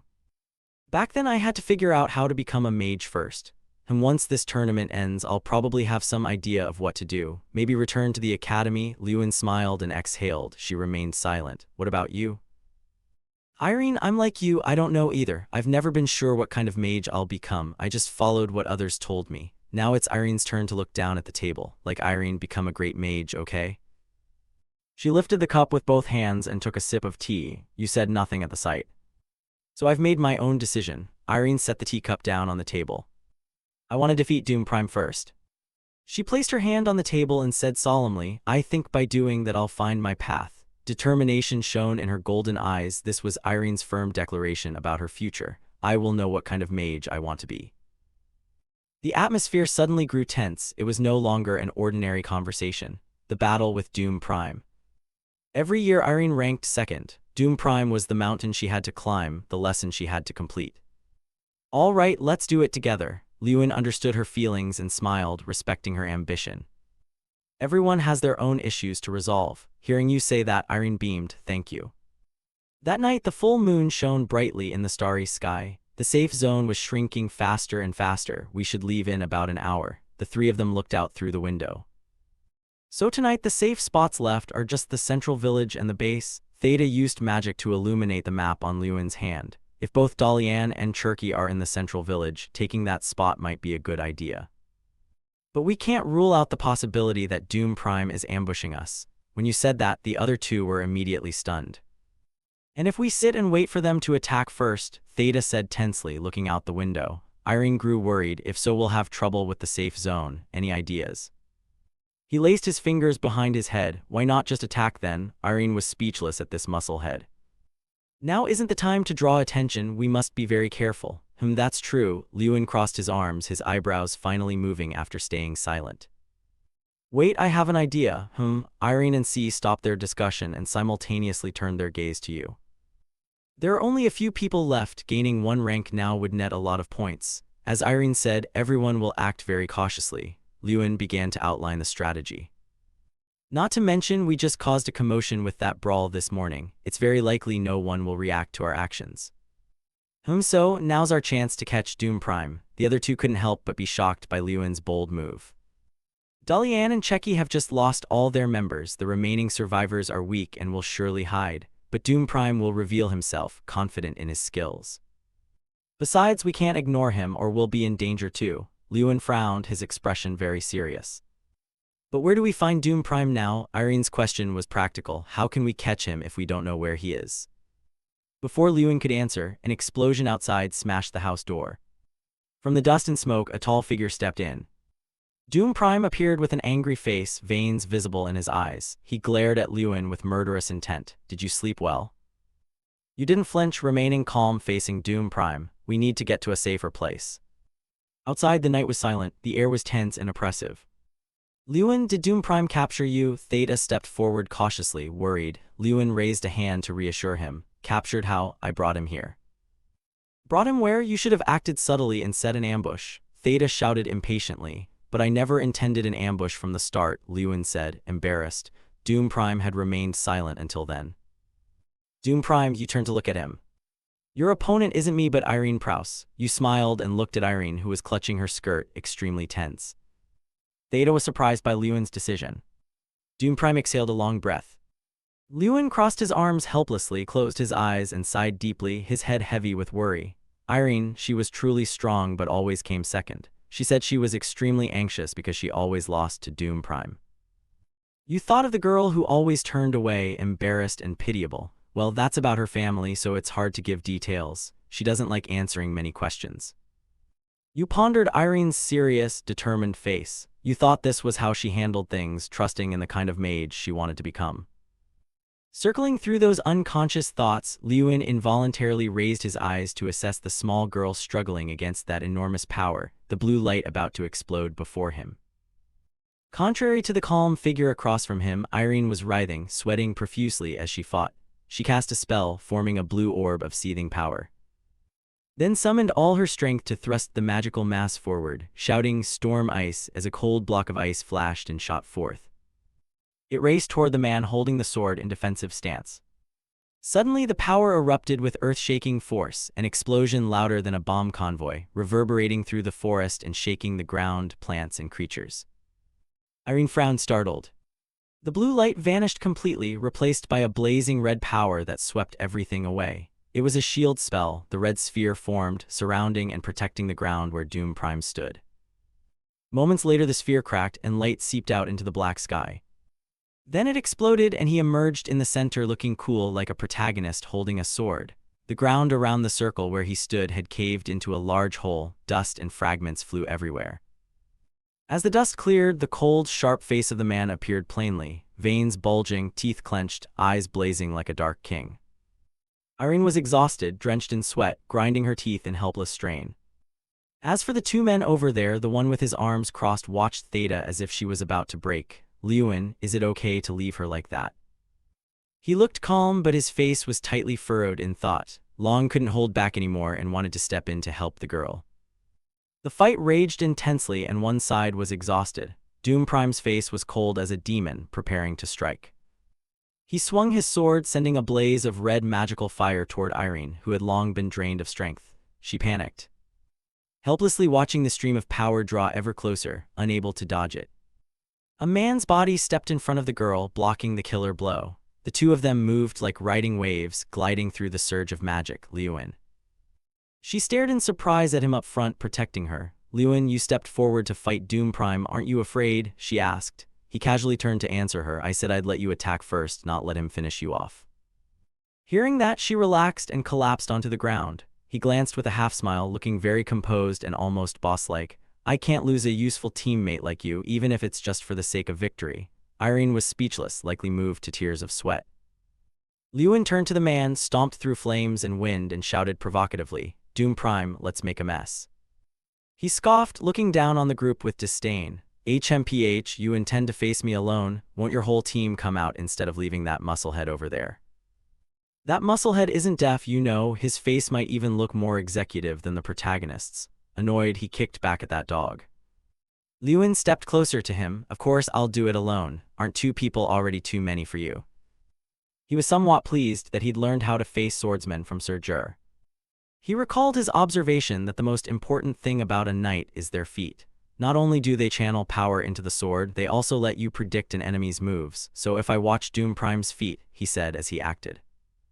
At the same moment the man leapt up. The drawn sword charged straight forward, ready for a fierce clash. At the moment of action, he was within prediction. Indeed, now Lewin strained his eyes in satisfaction. The result was within his grasp. So when Doom Prime swung his sword, he nimbly leapt and twisted, narrowly evading the fierce slash. Lewin gave a half-smile, the same crooked smirk satisfying. But appearances were deceiving. He rolled his eyes in shock as a shadow as quick as lightning flashed past him. Hearts are hard to read, one never knows. Before anyone realized it, the man had lunged forward, using magic synchronized with the sword in his hand to move, slicing past Lewin. His mind hadn't caught up yet when a drop of blood went drip drip, falling onto the pitch-black night. "I'm not a knight, I'm a mage," Doom Prime snarled, forcefully reminding him as Lewin struggled to stay standing. He clutched the wound on his arm, his head sweating profusely from it, but still forced himself to look up toward the voice that had issued the taunt. He raised his sword again lightly, because they had yet to witness a true magic swordsman in person. Immediately, the sound of magic echoed out. Doom Prime stepped forward slowly, swinging his sword with each step, while Lewin repeatedly retreated step by step. The man angrily pressed the attack on Lewin. He clicked his tongue, looking distressed and unable to accept that he'd never faced someone like this before. He racked his brain back to previous encounters with mages. His method was to use time refraction to close in, then create an opening to exploit the opponent's weakness. Reflecting on the man he was facing, he concluded so, but Doom Prime had overcome that by using a sword. Lewin stopped. There was no more room to retreat. He had halted, but he gaped down at the slash tearing through the fabric of his pant leg above his thigh. Not only was it bleeding, the surrounding area was bruised and the blood had darkened. He didn't wait for a question and quickly continued. "This is called a radiation effect." He advanced as he spoke. "This wound will continue to absorb your movement, and you'll become completely trapped like iron." Doom Prime's expression shifted for a moment, his voice turning terrifying. "All right, it's over." He stabbed the tip of his sword into the ground. It emitted a surging light, no longer blazing red. The power transformed into a brilliant, pitch-purple glow. That power enveloped Doom Prime. Boom, a pair of midnight purple wings flashed open, feathers fluttering around him, blending into the night. The two onlookers at the edge, seeing the change, felt something was wrong and worried for him. Lewin. He widened his eyes. The situation was hanging by a thread, a fifth-tier magic moment. Doom Prime summoned and shouted. The demonic wings magic flared violently, casting a beautiful jade-green light. But looking at the dark black wings and each feather, they clearly were anything but beautiful or bright. Whoosh, whoosh, the wind surged from him, sweeping away everything around. Terrifyingly, it could even blow a person's body away. It was the two standing outside. They nearly got blown off and clung to a nearby rock to avoid being swept away, both screaming in fear. Oh my. Doom Prime stood amid the battlefield. Earth, rock, even the road had been shattered into pieces by the power from his palms. Where was Lewin? He hid behind a boulder to escape that demonic power. Unbelievable, the man truly lived up to the annual champion title. He was incredibly strong. He struggled, gritting his teeth as he tore a strip of fabric from his sleeve. Then he wrapped the strip of cloth around the wound on his thigh to prevent it from festering. Startled by a glimmer, he looked to the other hand of his. The ring on his middle finger was emitting a light. As for Doom Prime, he stood there with dust and rubble all around. Nothing remained intact, and the plants had been destroyed. He sighed as if very saddened. "Lewin, I had expectations for you, but it seems I must be disappointed." He poked his head out from behind the boulder like a little mouse and looked at him. "Yes, I admit it." After saying that, he stepped fully forward to face the towering, imposing man. "Doom Prime, you're truly powerful. There were moments I thought you were an impenetrable wall." He glanced at him and sneered. "Have you given up?" "Huh, not that easy." Lewin's expression changed, his eyes sharpening with a gaze that seemed to pierce him. Those eyes were like a blade of power. Yes, the strength built from the faith of those who trusted him. He thought of them and declared clearly to Doom Prime, "Aren't there many people who place their trust in me?" Saying that, he held out the hand wearing the ring with the vivid red diamond straight toward him. He didn't understand the gesture and raised an eyebrow with a smirk. "HMPH, you're insane." Then he pulled his sword up from the ground and taunted, "Let me teach you whether you have any words left." Without hesitation, Lewin shouted. A wild surge of starlight power rose up. His hair seemed to carry his anger, matching his mood that was about to explode. "Doom Prime, watch your words." The clash officially resumed, both sides equally determined not to yield. Doom Prime leapt high and came down swinging. "If you can't dodge this, you're dead for sure." Lewin was ready too, swinging out the hand wearing the red ring. Two sources of power collided, a sword and a ring. The tension was like a drawn bowstring, not a single slip for a moment.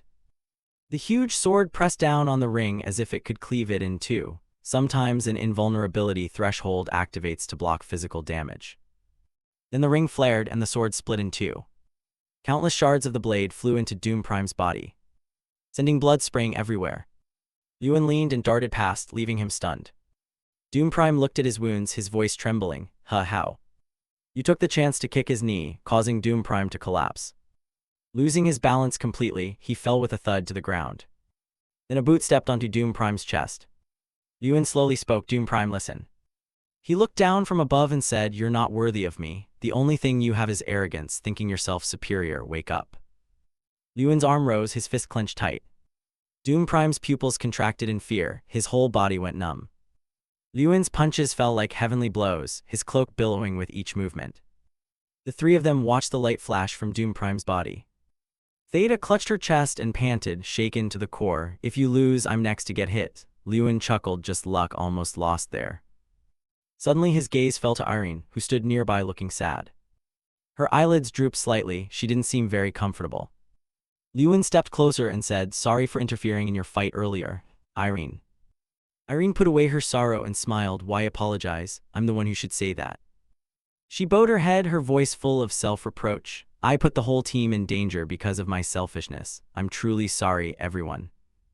You hesitated, but because of me, you couldn't complete your objective in this contest.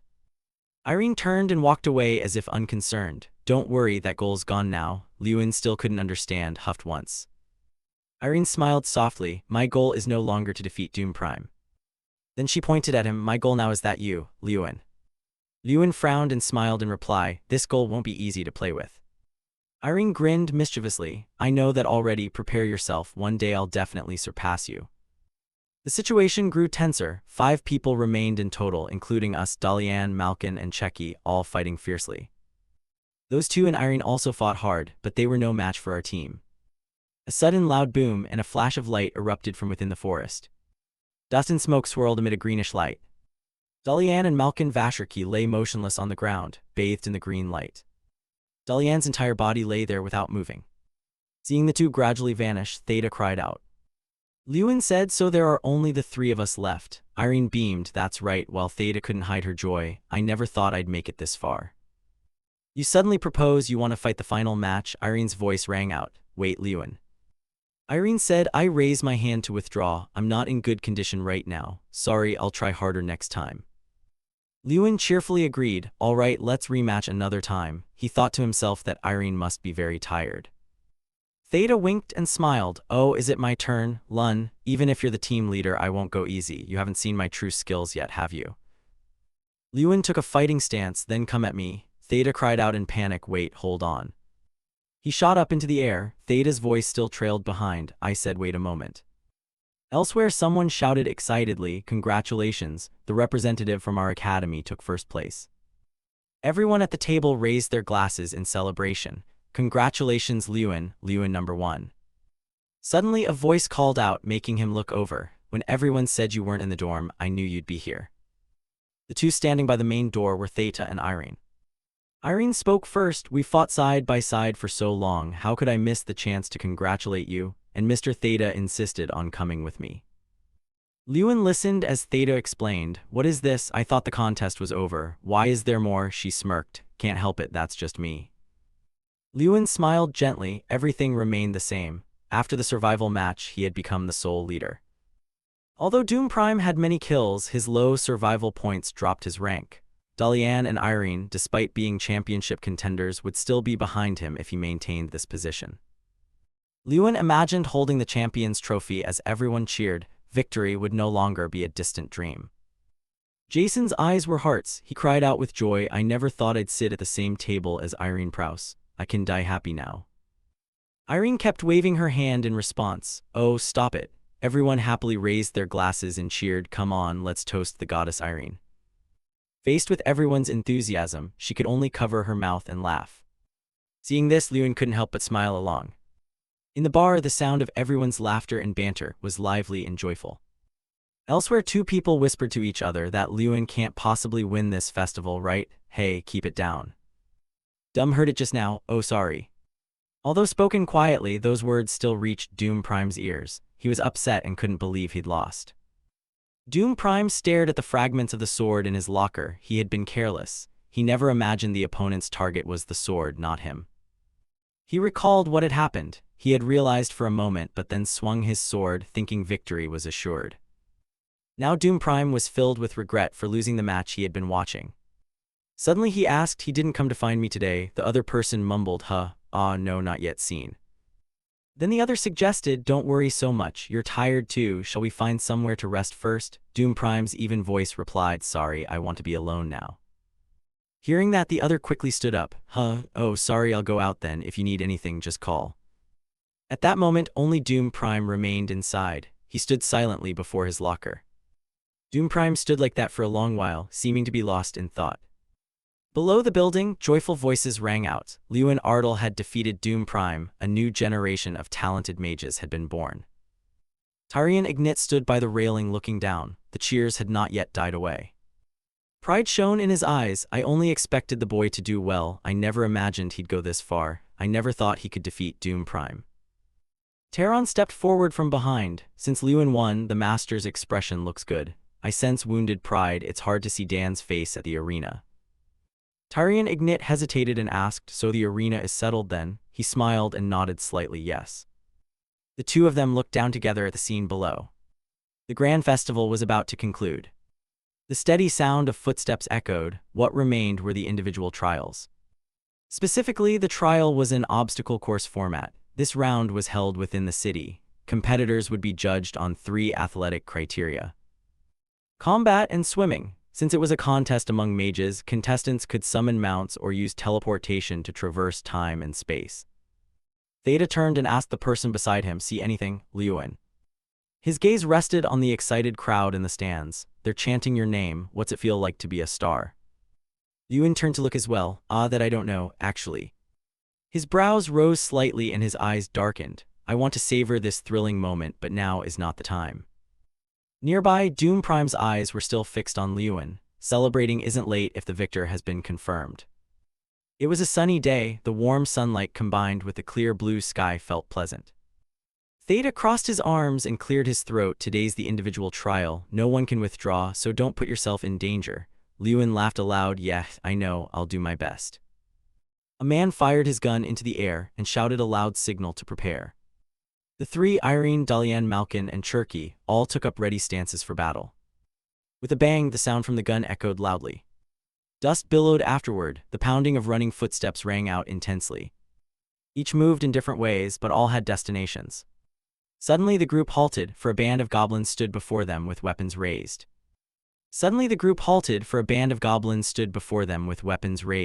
Irene spoke. "I thought you'd be a little slower."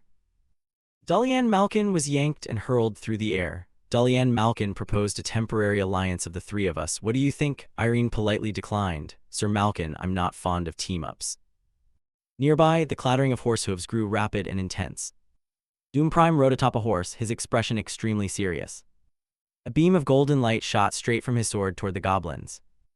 Irene said, "They seem to prefer attacking individuals," while Dalian Malkin nods. "Although I've watched Doom Prime for 6 years, I still find him hard to approach." "Fine, we'll go our separate ways and bother no one."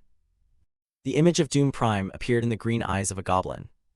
Before it could counterattack, it took a strike from above by one of his blows.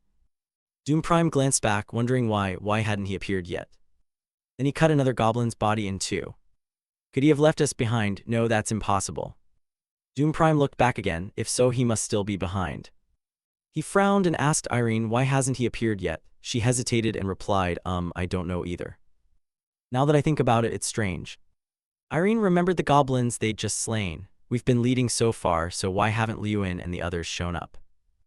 Dalian Malkin's voice grew worried. "That's right, they still had time to catch up with us and the others, but not a single one has." He hadn't finished his sentence when a gust of wind shot past them. Lewin stood there and then called out a greeting. "Caught up."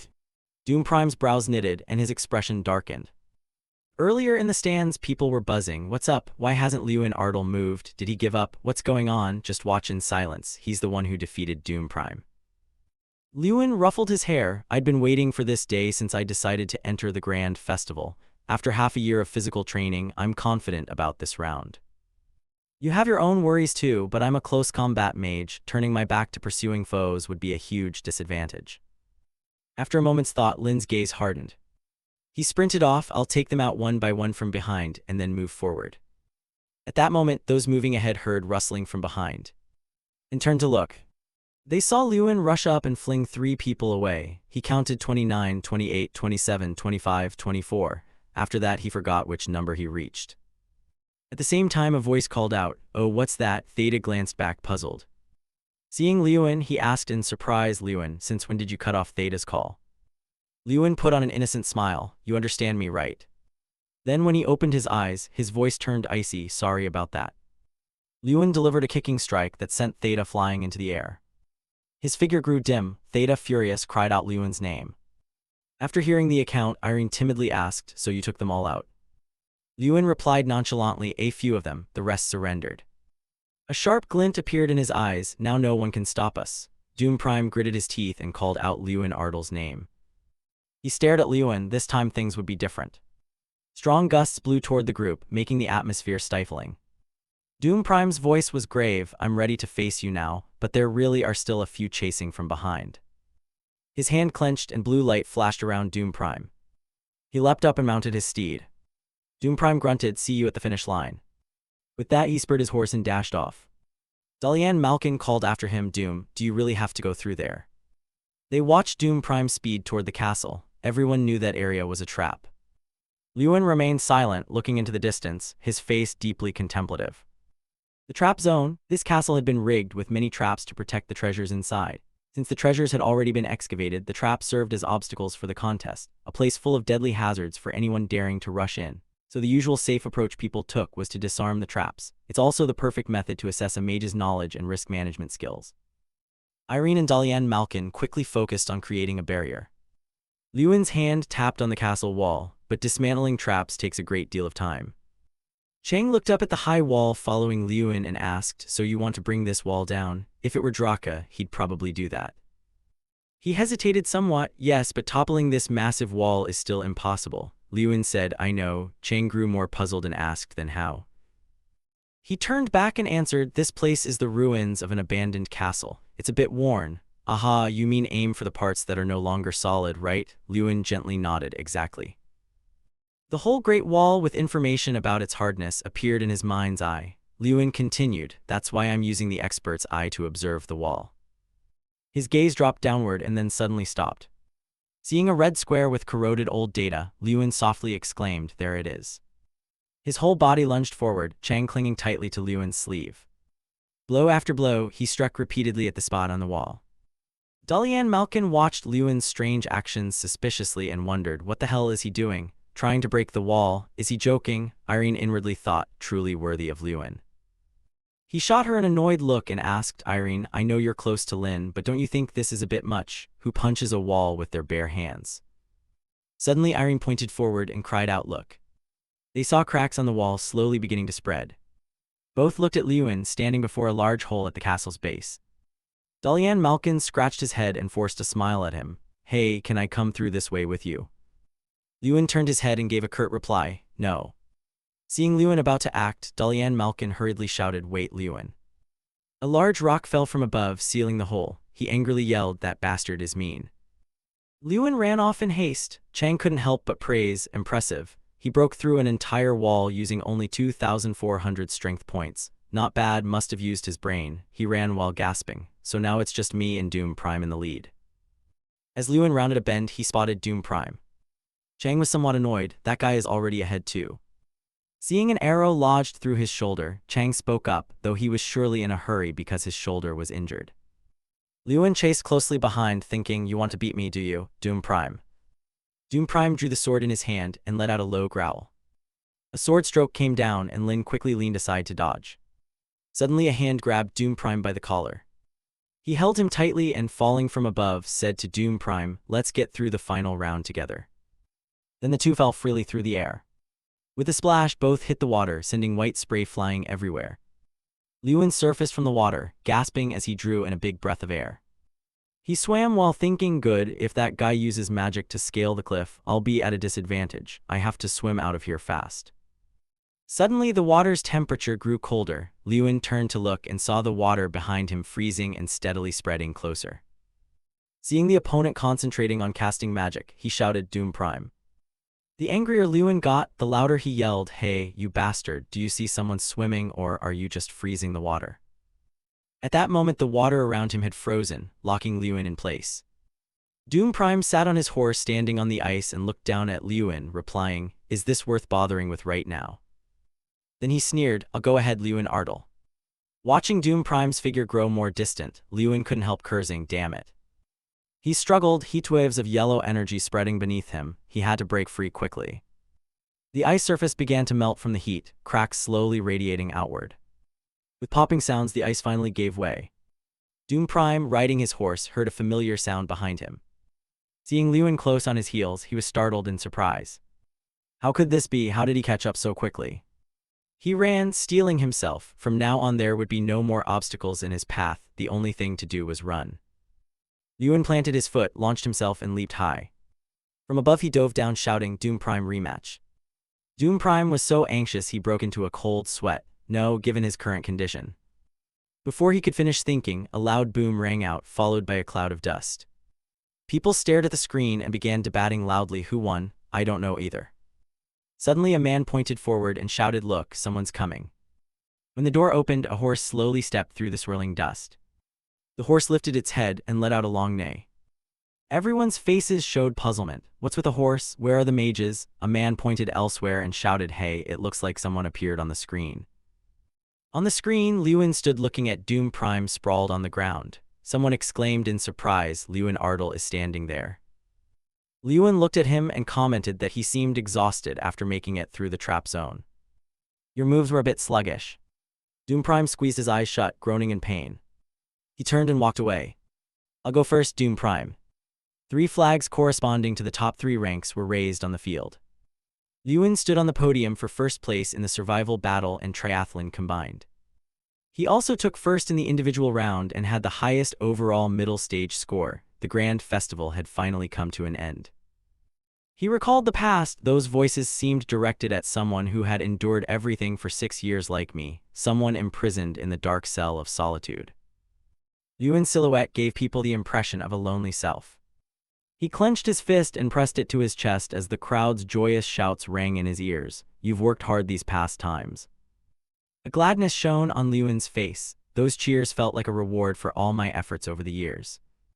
He raised both hands high in response to them. "Thank you everyone, I don't want to lose these words of praise." Outside the door, carriages moved in a line and voices could be heard. "Wow, so many carriages." Jason propped his chin on his hand and looked out the window. "But they're all selected nobles, right?" Lewin nodded. "Yes, I heard not every noble family was invited." He hesitated, so those people responded to Jason with a single sound, "Right," coming from Lewin. Lewin sat alone at the banquet table. They had all come to see him. He sighed wearily. "I'm bored, I want to go back to the academy so badly." Suddenly a sound made Lewin start. "That's a bit odd, isn't it?" Seeing the newcomer grinning from ear to ear, he suspiciously called her name, Irene. Irene pulled out a chair and sat down, then asked, "What do you mean by odd? I don't see anyone here coming over to talk to you." Lewin replied calmly, "Maybe they think I'm arrogant. I can even attend a banquet dressed half-heartedly like this." Irene looked him over from head to toe and nodded. "Yes, could be." Then she added, "But from what I know, there's another reason." Irene glanced at the half-interested looks directed their way. Clearly most of the nobles here wanted to befriend him, so no matter how arrogant he appeared, there should at least be someone approaching him. Her eyes lit up as if she discovered something. It seemed someone had been spreading rumors about him. Irene's words surprised Lewin somewhat. That person must be someone of authority, enough to make any noble hesitate to approach him. He blankly asked who she meant. As the two talked, someone stepped up to the head table. The man cleared his throat and said to everyone, "Tonight's banquet officially begins. 32 student representatives, please follow me." On the banquet table, delicacies from land and sea were beautifully presented along with fragrant drinks. Looking at such a spread, one couldn't help but sigh. At the dinner with the Lord of the Underworld, the dishes were laid out like a king's meal. Yet the atmosphere here was very strange. Someone clicked their tongue. "Oh, if I'd known, I'd feign illness to skip this."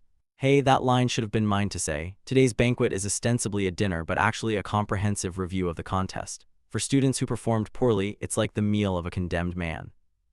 Lewin moved toward the 2 empty chairs nearby. He found it puzzling. "I thought only the Lord of the Underworld would attend. Why are there 2 seats at the head table?" The man pointed to the nearby entrance, signaling that they had arrived. Everyone rose at once and looked in that direction. They saw Taron entering slowly. Everyone bowed respectfully as he passed. A chorus of voices rang out, "Welcome, His Majesty the Lord of the Underworld." Though Lewin bowed, he swore inwardly, "Welcome, His Majesty the Lord of the Underworld. This stinking ape gives me the chills." Upon hearing Taron say, "Please enter," he seemed surprised. What? The Lord of the Underworld invited someone else? A strange voice suddenly rang out, "I hope I'm not interrupting your dinner, old man." This person had eyebrows thin as blades and brown irises. The newcomer exuded an aura of nobility. Lewin looked on, bewildered, wondering, who is this? He recalled the earlier excitement and chants. Wonderful. New mage Lin. People called my name, calling me the new mage instead of a failure. Now everyone in the hall knelt and shouted in reverence, "Long live the Crown Prince." Hearing that title, Lewin was startled in surprise. The Crown Prince.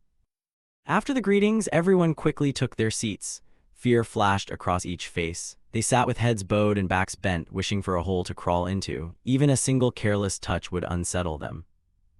The atmosphere fell silent, as if you could hear a pin drop. Taron spoke first. "Well, none of the 11 orders could beat Lewin Ardal even once. Is the skill gap really that wide?" Doom Prime hung his head, his whole body trembling at the remark. "How disappointing. I'm ashamed to call you my disciples." He didn't dare raise his head, only able to vow, "I promise I will never perform so poorly again."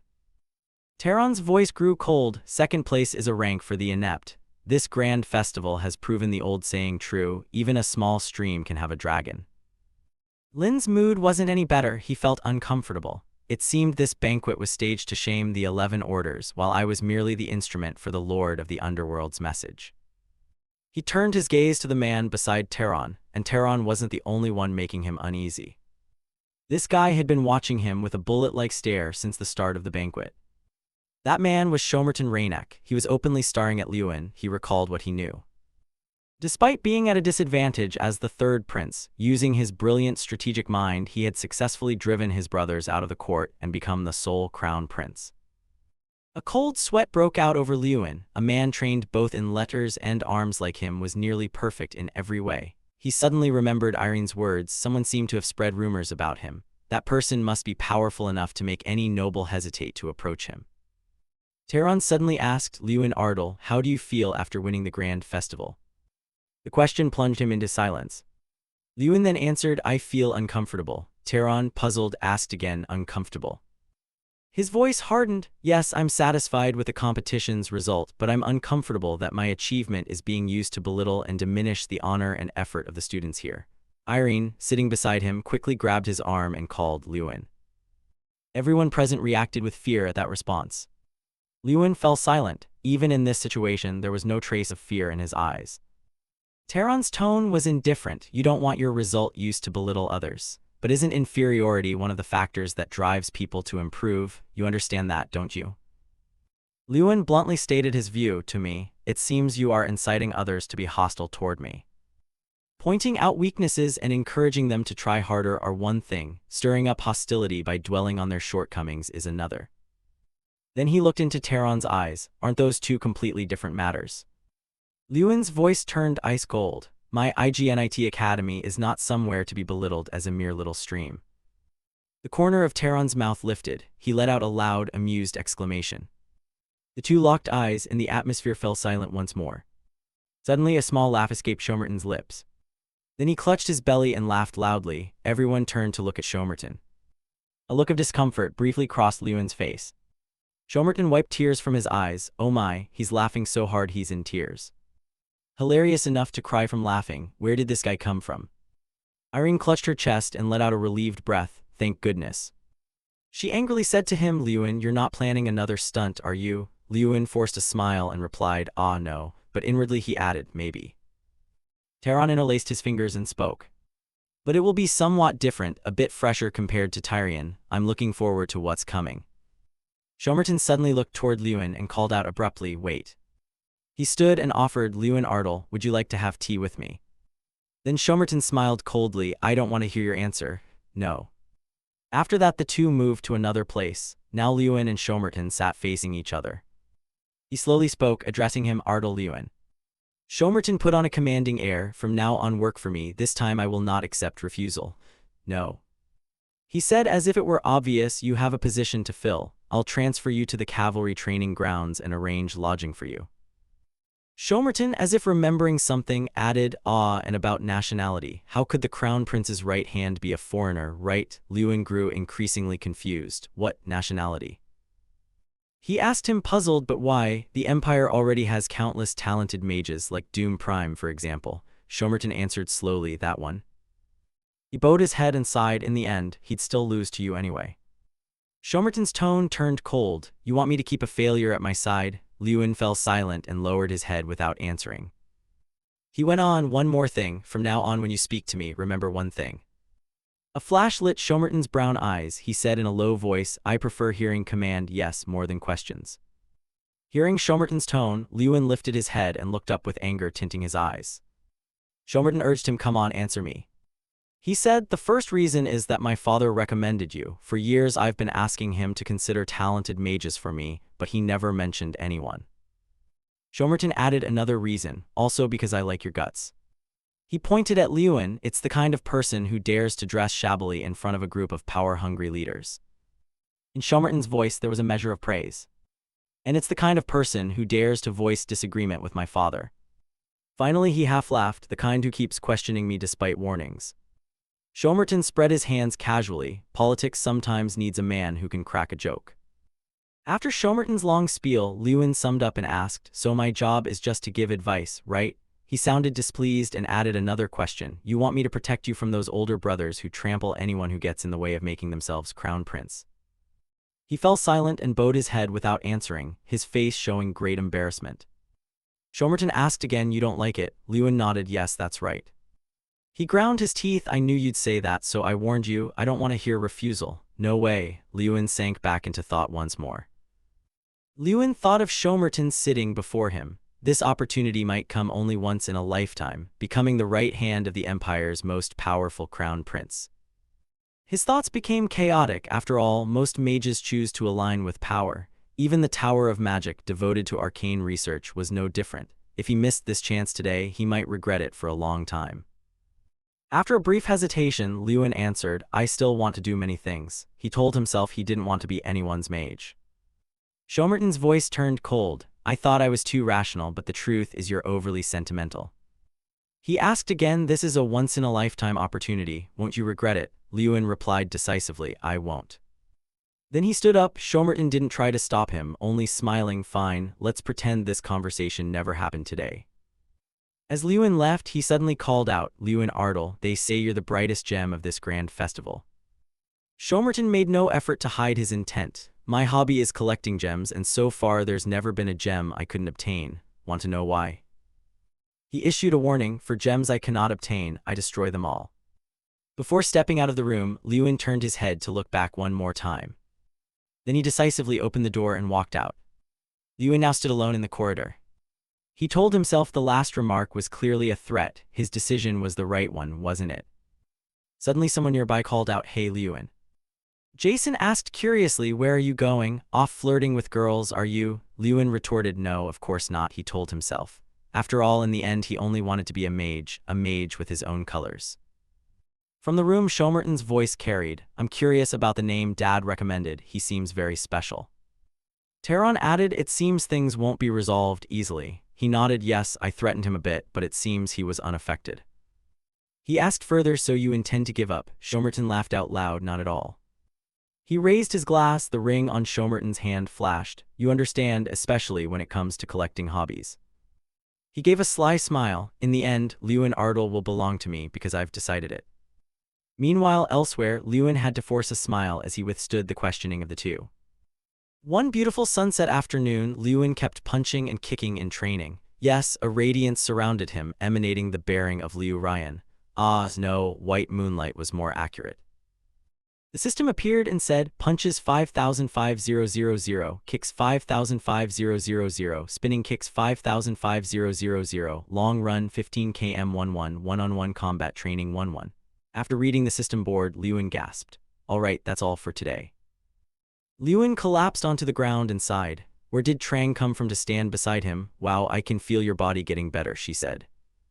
Hearing that, he turned to look at the tiny bear about the size of a hand. I don't want to hear that from a man. It immediately protested. What are you saying? I'm a girl. Lewin sprang up, incredulous. What? How can you be a girl? It replied at once. Why? Because I was born that way. He still couldn't believe it and asked loudly, a demig with a gender. Trang angrily shoved him and snapped. Who said you couldn't? You just didn't ask. But we bathed together. He recalled the times they had bathed together. Trang snorted coldly. There's nothing to see, a remark that seemed to admit everything. Lewin's face darkened as he paced out each word to her. So you saw everything? Asked like that, she trembled like a frightened animal and spun away to hide her embarrassment, knowing she couldn't conceal it. But unlike Trang's embarrassment, he only gave a small, light smile. He slowly stood up, no longer threatening it. That's enough, can I go now? It turned back, staring at him with a blank face. It ran after him, shouting, come on, let's go together. But he strode ahead a good distance. She chased after him while still calling. Then don't joke around. She stammered, trying to insist she was telling the truth. No, I'm not joking, really. Yet he still didn't believe her and laughed to tease her. You think I'd believe that? Hearing that, she fell silent, unable to say anything more. Scene cut to a train station. Blue sky, white clouds, golden sunlight, perfect weather.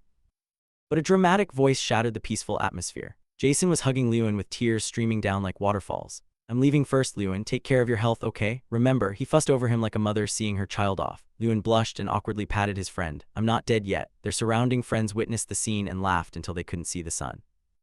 The train's horn blared loudly. Jason and the others had already boarded the train. Lewin watched the train recede. The Wildcat's voice called out, all right, I should be getting off too. He turned to look at him. After my friends left, I headed to Leverdine to complete the itinerary as the champion of the major tournament. You and that Wildcat sat together on another train, but both remained silent. No one spoke a word. You recalled the first time you met him. He asked only to be called Wildcat. The witch named Wildcat was the guide sent from the Tower of Witchcraft. The system popped up again to identify that witch. Name, age, special notes. He sat quietly reading the paper in his hands. The system couldn't fetch any information, only 3 huge question marks. You were a bit shocked. The player's eye couldn't even determine his name, indicating he was highly skilled. Lewin thought to himself that meant they were on par with or even above the professors at the magic school. The only thing he could say about them was they looked to be in their late 20s. He turned to look at the Wildcat carefully. His eyebrows seemed poised to kiss the spellbook. Then the man finally spoke. Now I'll give you a brief rundown of your schedule. First, you'll go to the royal palace to receive congratulations. He then guided Lewin step by step while Lewin sat silently listening, his face a little anxious. You cut him off. Excuse me, could you speak normally? Your request surprised him slightly. You continued, I'm only 16. He answered, that's more comfortable for me. His face didn't change at all, cold as paper. He went back to reviewing the schedule again. You could only force a smile, thinking they're very thorough and very procedural. You learned something new. He announced the next item on your schedule. You'll go to the Tower of Magic to be chosen by an item. You listened stunned, as if your hat had flown off. Chosen. He announced the next item on your schedule. You'll go to the Tower of Magic to be chosen by an item. You listened stunned, as if your hat had flown off. Chosen. Hearing that, your face showed a hint of worry. You also tacitly understood the Wildcat's meaning. Like King Grammar, items could have consciousness. The Wildcat put the paper into his satchel after announcing the final schedule. Finally, you would be assigned a mission. He explained that normally as a student you wouldn't receive an official mission. But the champion of a major tournament is an exception. It's an event to announce the arrival of a new generation mage to the world. You opened the list and read as he continued. So it's like a beginning, he replied. Exactly. He went on, then choose a mission from the provided list. You pondered the list before you. The missions included search, subjugation, assassination, and excavation of knowledge. Just as you read that, Trang popped out from somewhere and whispered in your ear, making you a little startled. You and Trang stared at the list in your hands, both of your expressions identical, father and son couldn't compare. Then you made your final decision. I choose this one. Your voice rang out decisively amid the roaring trains outside. Cut to Morin Palace. The two of them stood in the hall. This was Morin Palace, the prince's secondary palace. Come in, everyone is waiting for you, he urged. Then he bowed respectfully. I will take my leave. Startled, you turned back and shouted, wait, hold on, aren't you coming in with me? While you were still embarrassed and wondering why the Wildcat wouldn't enter with you, the door in front of you opened. Shomerton stood imposingly in the wide-open doorway while you were still searching for the wildcat's figure. He put his hands on his hips, a hint of amusement in his tone. "Welcome to my empire, Lewin Ardle." Lewin looked up at him and remained silent. Entering, you knelt before him. "First, I accept 10,000 gold from the crown prince." The amount exceeded the Ardle envoy's annual budget. Salmatin sat on the throne and smiled at Lewin. "If you need money, come here anytime. If you change your mind, Morin Palace's doors are always open to you." You could only laugh awkwardly. It seemed you'd never earn that sum in a lifetime. You hugged the gold and walked away, thinking the prince hadn't given up on you, but you hurried on to the next item on your schedule. Now the wildcat strode beside you through the vast palace. "People here must have great endurance. Walking around this vast place all day is a feat," you joked to break the silence. But the wildcat didn't seem to like jokes. He turned back with a cold face. "Stop the chatter. Lord Terran is waiting for you." You stood awkwardly. "Ah, yes." You forced a smile. "Is there really no one here who knows how to joke? Maybe they should be sent to live by the sea to gain some saltiness." He asked again, "So are you sure about that mission?" You were a little surprised, but answered firmly, "Yes." Receiving your curt answer, he asked no more. "I see, you chose the most difficult one." You replied cheerfully, "Ha ha, it looks like it will be very interesting." He added, "I wonder what Lord Terran will say." Their conversation ended. The door to the room opened, and a cold gloom filled the air. Lewin entered. Terran was already seated inside the room. He called to you, "Come in quickly." A conversation took place over steaming cups of tea. Terran began by asking, "Do you want to choose that great mission?" You answered at once, "Yes." Hearing that, he lifted his cup and slowly said, "The safest mission is subjugation. You could be escorted by the royal guard to eliminate a few bandits near Siciliano, and you could be received like a hero," he explained, while you sat silently listening. Then he wondered aloud, "But why would you go there? It's just a barren wasteland." You remained silent, though your gaze changed. An answer had already formed in your mind. "No, it's more like Mount Thene." Rewinding to when you were choosing missions and Trang appeared, she pointed at one entry on the list. "What is that?" you asked her. "Your first mission, choose that one," but you still didn't fully understand what it was. She explained, "It's the homeland of Kingram." You were stunned. She continued, "And it's where Draka stayed for about 100 years. An image of a huge dragon appeared on an endless green meadow, inhaling the open air. Thene Sun lies at the far north of the kingdom of Ridden. A towering peak rose up behind a thick mist. It was said to be the home of ancient giants, but there are no giants there anymore. The large, robust giants now exist only in the past. Except for the Kingram artifact at the academy, they all perished in the Great War. All the giants lay prostrate at the feet of the enemy leader. Where the giants vanished is now a ruined wasteland. A giant's skull was carried by the cold wind to the heart. There is a reason why a search mission there is considered extremely difficult, because of the barrier and invisible shield surrounding the mountain. A barrier that cannot be broken by any magic. To this day, countless scholars and mages have failed to find a way to dispel it. Everyone throws up their hands in defeat. That search mission is to discover the identity of that barrier. Determination shone in your eyes as you recalled what Trang had told you. Terran remained quite curious. "I'm curious why you want to undertake a search mission in that wasteland." He continued, "Don't you find the origin story like a child's tale, suggestive that the gods of the giants grew wrathful and turned that place into a sacred site?" You simply turned to look at him, silent. You pondered, thinking others would have no reason to care about that place. However, that world-ruined place was where Drakagania dwelt for 100 years. That reason alone was enough for you. No further explanation was needed. You explained briefly, "It is the toughest mission." He tilted his head at your explanation. "Just for that reason? Well, if it's just for glory, you'd better choose another." Terran advised you, for he couldn't believe a 16-year-old would pick such a task. He still tried to dissuade you. "There's no need to suffer so much for an achievement. It's only difficult because it's a mystery no one has solved." Lewin smiled defiantly. If a 16-year-old mage solved such a mystery, wouldn't that be a remarkable achievement?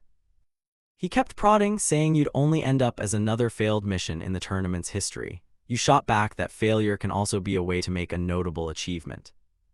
Your remark made him slightly uneasy. His brows knitted and his smile lost some ease. Terran changed the subject. "Do you know why I introduced you to the prince?" The question left you a bit puzzled. Seeing your reaction, he explained, "To keep you in Raverdine, I wanted to observe you further. Everything was calculated from the start." You fell silent, tension evident on your youthful face. Taron added, because of your unique power, I wondered whether it related to your choice of this mission. The atmosphere grew tense. In any case, I'll be watching you, he said, which made you somewhat anxious. Back in your room, you flopped onto the bed but couldn't stop thinking about the commitment you had made. Could you really do it well? You wondered, still a bit worried. Trang, standing beside you, asked, why worry? Are you afraid you won't find anything? You answered her, a little. After all, that world has been disconnected for centuries. I wonder if anything can be found. She countered, humans haven't found anything so far, but you can. You immediately replied, I'm that human. She answered, you surpass normal human capability. You asked in surprise, me? Well, she said, surpassing human limits like Lewin is a whole process. What level and judged by whom? As you two talked, there was a knock and a polite request at the door. Lord Lewin, may we come in? You jumped up and called back, ah, come in. Two people entered. You greeted them. Hello, Wild Boar, Wildcat. Trang, perched on your shoulder, was puzzled when you called them that. Wild Boar, Wildcat, what are you talking about? You sighed and explained, it's His Highness's habit. The Mount Mages like to call them that. She heard but still looked bewildered, unable to understand what kind of farm this was. The Wild Boar cheerfully approached you. So Lewin, I'm off now. To the crafting chamber to receive the reward. The three walked down the corridor as they explained the crafting chamber to Lewin. The Mage Tower's crafting chamber is divided into 4 sections, C, B, A, and X. Items in C are the most common, while X holds the rarest. Wild Boar walked ahead, Lewin and the Wildcat followed.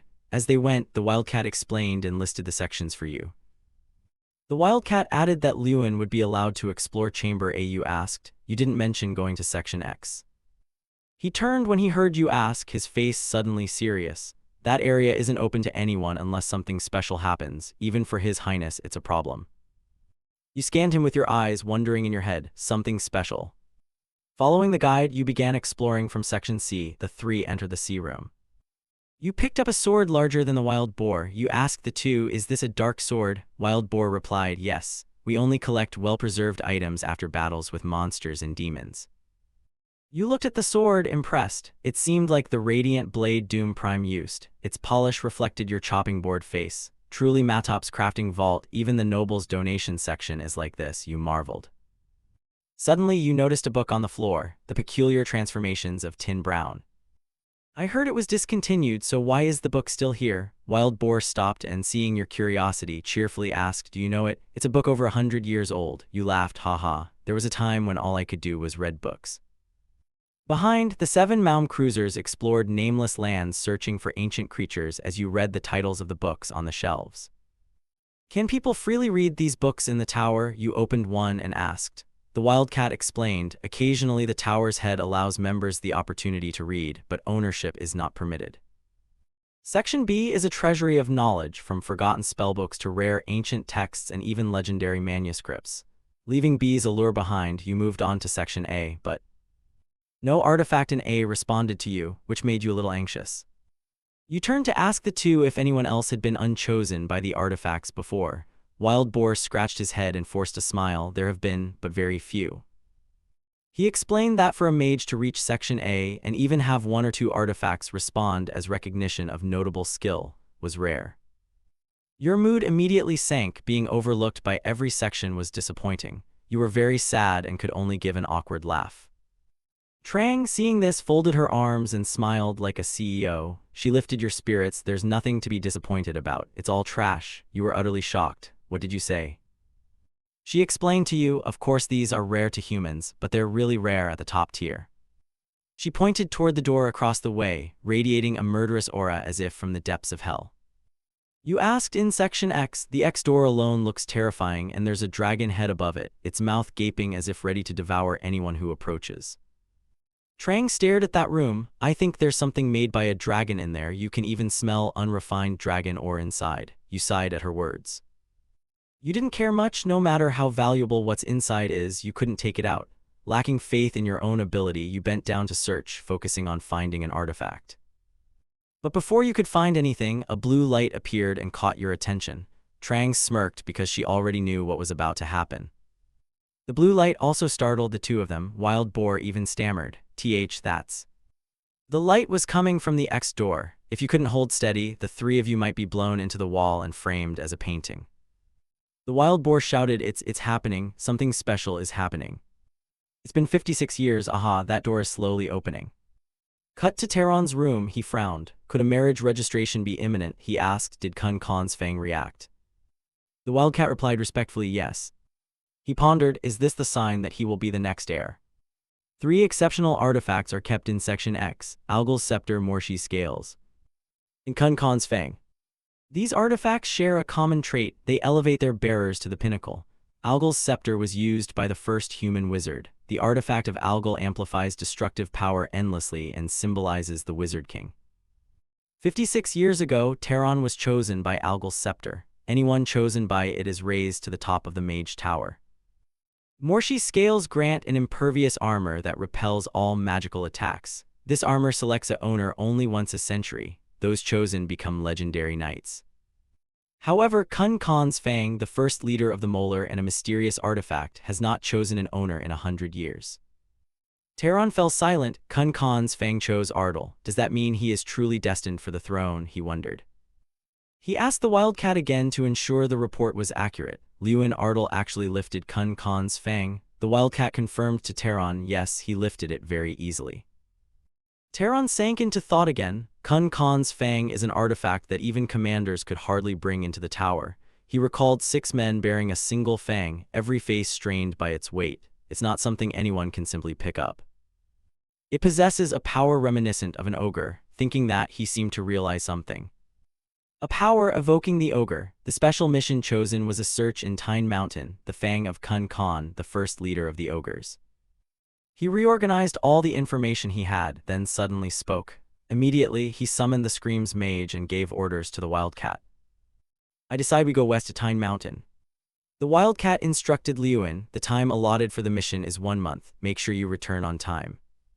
After the instructions, he handed you travel supplies. Here is your stipend, your ID card, and a train ticket. You received them and thanked him. Thanks. The wildcat stood silently watching you stow your things, as if wanting to say something.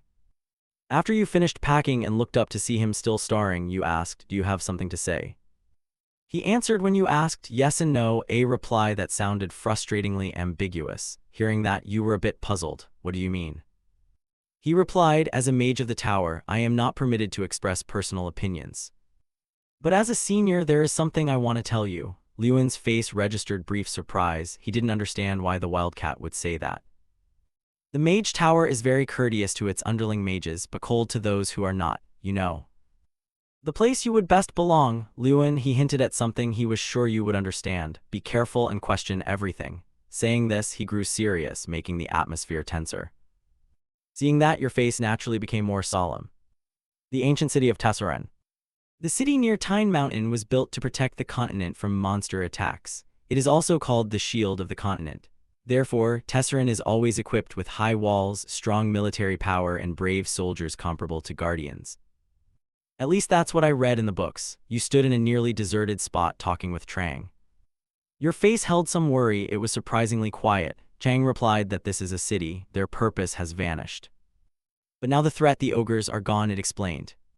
It pointed at a tavern. Look, the guards are drunk in broad daylight. Each of them holds a huge mug. After drinking, they could be full and need no food. They shout all day. Lewin felt a bit annoyed. Tusk, they said this city is where people return to fight bravely by day.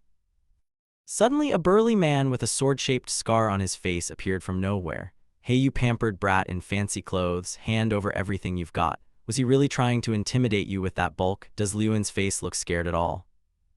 You simply placed a hand gently on the burly man's shoulder. Afterward, you walked away. The world was very different from what the books described. The other man was left lying on his back, staring at the sky.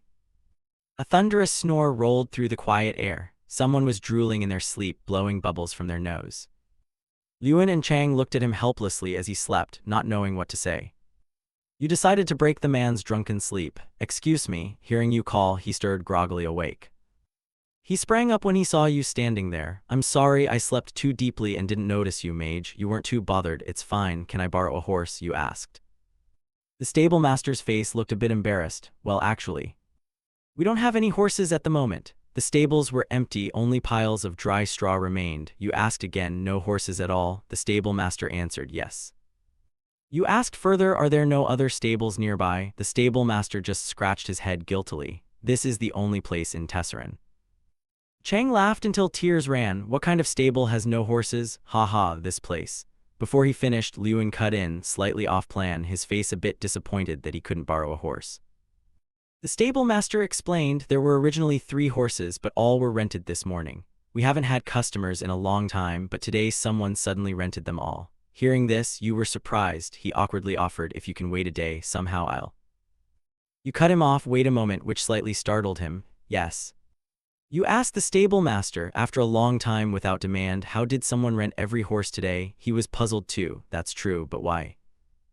You began to be suspicious. It's rare for people to come to Tesseran, so is it just a coincidence that someone else rented all the horses here? You wondered.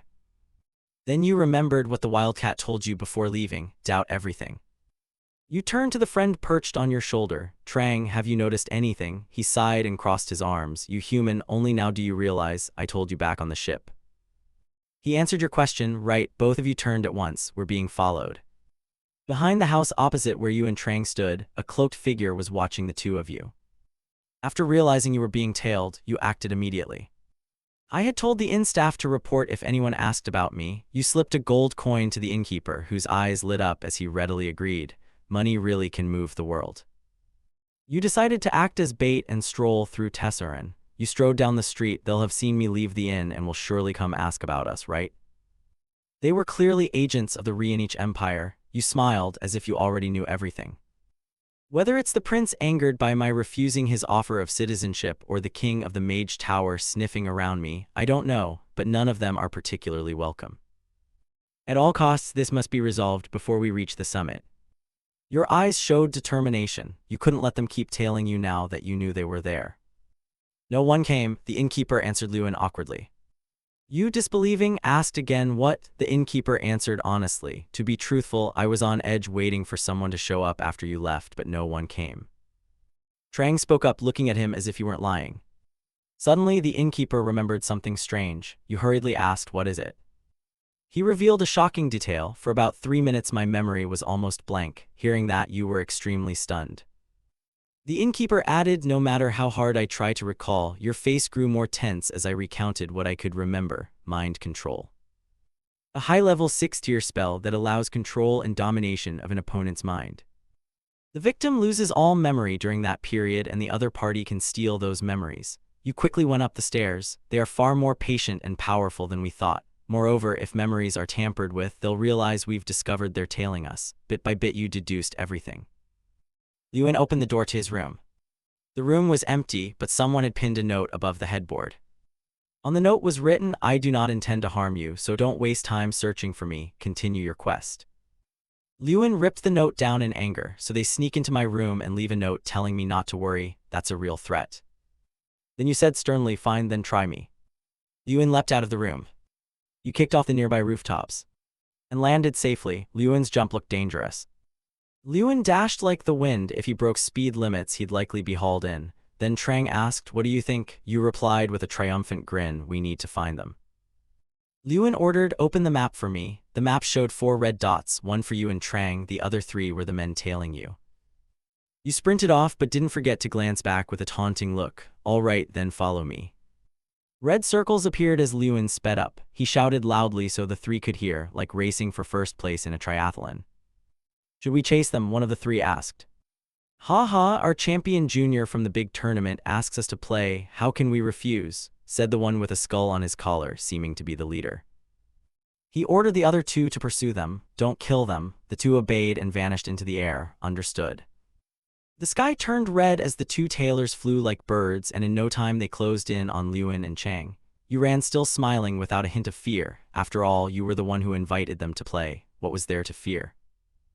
In a desolate spot like an empty temple, a purple light appeared and 3 suspiciously cloaked figures descended.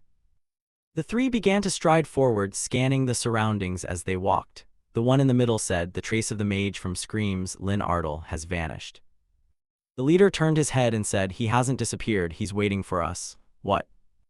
They spoke without paying the slightest attention to the pile of wooden crates nearby. Lewin suddenly burst out from there, catching the 3 cloaked figures off guard. They yelled in panic, Lewin Ardle. Before he could finish the second sentence, one of them was punched by Lewin until his face was distorted. He quickly turned back toward the second man, leaving him so shocked his mouth dropped open. Lewin lunged with a fist, but that man swiftly conjured a protective wall in front of him. As if that could stop him, the magical wall shattered under Lewin's punch, and the man swallowed a blow that sent blood spurting from his mouth. Before long, two of the three were down, sprawled out on the ground. Lewin fixed his gaze on the last one. He suddenly laughed out loud. Ha ha ha, I was curious what kind of person he was. Turns out he's a real monster, huh? Lewin glared at him with murderous intent and said in a low voice, who are you? The black-cloaked man with the mustache smiled calmly at Lewin's vigilance and said, did you know? The head of the Mage Tower sent us here. We were instructed to protect our younger generation. Lewin replied, sounds more like spying. The mustached man's expression grew more enigmatic. He tore the paper in his hand and said, it's the same either way. Besides, watching you was entertaining. Then the old man vanished, leaving the two subordinates unconscious on the ground, a swirl of gray smoke, and the parting words that they'd meet again. Lewin looked at the skull tattoo on the subordinate's neck and said, that skull tattoo, dark mages, dark mages. Lewin crossed his arms, staring at the two unconscious men, then told Chang, yes, it's a secret order, a group of mages from the tower who handled dirty work. With that skull wrapped in mysterious blue flame and those enigmatic black-robed figures, you could tell this organization was no benevolent one. Lewin called them the Dark Mage Cult. All that's known about them is their name and that tattoo. It's unclear exactly what they do, the individual members' levels, or even the academy's true identity. Chang listened eagerly and asked Lewin, so what's your impression after meeting them? Lewin looked at Trang as if he'd thought of something and smiled. It's plausible. They don't seem on par with the representatives from the recent grand tournament. Trang, a bit confused, said, but we still haven't verified that one's strength. Lewin nonchalantly replied, all right. He covered his mouth with his hand, recalling how those cruel mages attacked innocents, and said, they used 6th-tier magic. Clearly they're not ordinary opponents, and they can also track us from afar. Trang studied your pensive expression and asked, what do you intend to do? Lewin remained thoughtful. He looked up as if he'd devised a plan and said, first I'll make them reveal themselves. After a while, the sound of horses' hooves grew rapid. The next day, we set off immediately toward Tian Mountain. Lewin galloped quickly toward the mountain range ahead. The journey to Tian Mountain was exhausting. We had to cross barren deserts, but I could feel we were certainly reaching our destination. Lewin placed a hand over his chest. Lewin dismounted, with his hand still on his chest. His face was anxious and his chest trembled. Light shone on the sweaty youth's face. He gave a faint smile and said directly, so this is Tian Mountain. Yes, you're not mistaken. The mountain wrapped in that gloomy black veil is Tian Mountain. Lewin stood dazed for a while and said, this is exactly the feeling of satisfaction. The dark barrier trembled slightly as if something had touched it. Lewin said, you once said this is where you lived with Draka, right? Chang replied, yes, that's right. Lewin sat down wearily, leaned against the barrier and said, it won't budge at all. How am I supposed to get in? Lewin's expression changed, a hint of worry appearing. He looked up at Trang and said, what kind of inhumane idea is this? You want me to destroy this barrier? Trang climbed onto his head and answered, yes. Lewin sighed, Trang climbed to the top of his head. Lewin looked down and said confidently, if they were humans, they'd definitely try to break the barrier, right? Lewin looked up at Trang and added, yes, that's the first thought. Chang continued, but they can't break it using normal human methods. Chang went on, what if there's an ogre here? Chang's words surprised Lewin a little. He hadn't expected that. Lewin sat cross-legged, propped his chin with his hand, and thought seriously, wouldn't it be better to summon an ogre from inside and ask them to open the door like a friend? While Lewin was still pondering, Trang shot down to the ground. He crossed his arms, looked at Lewin, and said, yes, now my thoughts are very clear. Lewin was even more shocked on hearing that. His pupils contracted as he looked down at Chang and said, but you said all the ogres here were dead, didn't you? Trang, with a very confident expression, looked Lewin straight in the eye and replied that that was merely human thinking. Lewin began to feel tense. He turned his head to look at the barrier behind him. Trang's face darkened. He said, remember, Lewin, your strength isn't bound by preconceptions. Break it. No sooner had he spoken than a voice came from within the gloomy, black barrier. I am breaking it, which surprised Lewin standing outside. Lewin placed his hand on the barrier and said. Then he began to put both hands on the barrier, a bit hesitant, and said, can you hear me? I know you'll pretend not to hear, but I have your leader's fang with me. Kun. Lewin kept both hands on the barrier and continued, if you can hear me, open the door. The atmosphere then fell suddenly silent, leaving both Liyuan and Trang somewhat anxious. After a moment, a powerful purplish-blue light emanated from Liyuan's hands. A huge explosion jolted between Liyuan and the barrier, putting Liyuan in a difficult position. But with firm resolve, Liyuan held his ground. He endured the force before him. Liyuan's pupils suddenly contracted, as if he saw something terribly dreadful approaching. The black barrier then gradually vanished. Liyuan exclaimed, "How did it open?" A mysterious old man in a black robe suddenly appeared from who knows where and ran forward in a panic, shouting, "How could a rookie like him do what no one has done before?" To his bad luck, when he arrived, the barrier reappeared and blocked him from entering. Helpless, he could only stand outside, repeatedly pounding the barrier and screaming, "What's happening? It's closed again. What is going on?" Before he could make sense of what was happening, a punch everyone recognized came flying at him. Liyuan lunged forward and punched him squarely in the face, knocking him backward. Liyuan's face flamed with rage as he shouted, "Seize the chance, you won't run like you did the other day." Not giving him a chance to counter, Liyuan unleashed another move, an earthquake strike. He slammed his hand into the ground, causing a shock that cracked the earth beneath their feet. The old man was already reeling from the consecutive blows and cried out in pain. Not finished, Liyuan shouted and summoned vines. Long tendrils shot forward to seize the designated prey, the mage. The old man was soon tightly bound by Liyuan's vines, sprawling on the ground before him. Unable to speak or move, he could only let out helpless sounds. "Ugh." Liyuan said, "Did you think this time you could get close to me?" Liyuan calmly looked at the man now restrained before him and said, "What level are you? End this game quickly."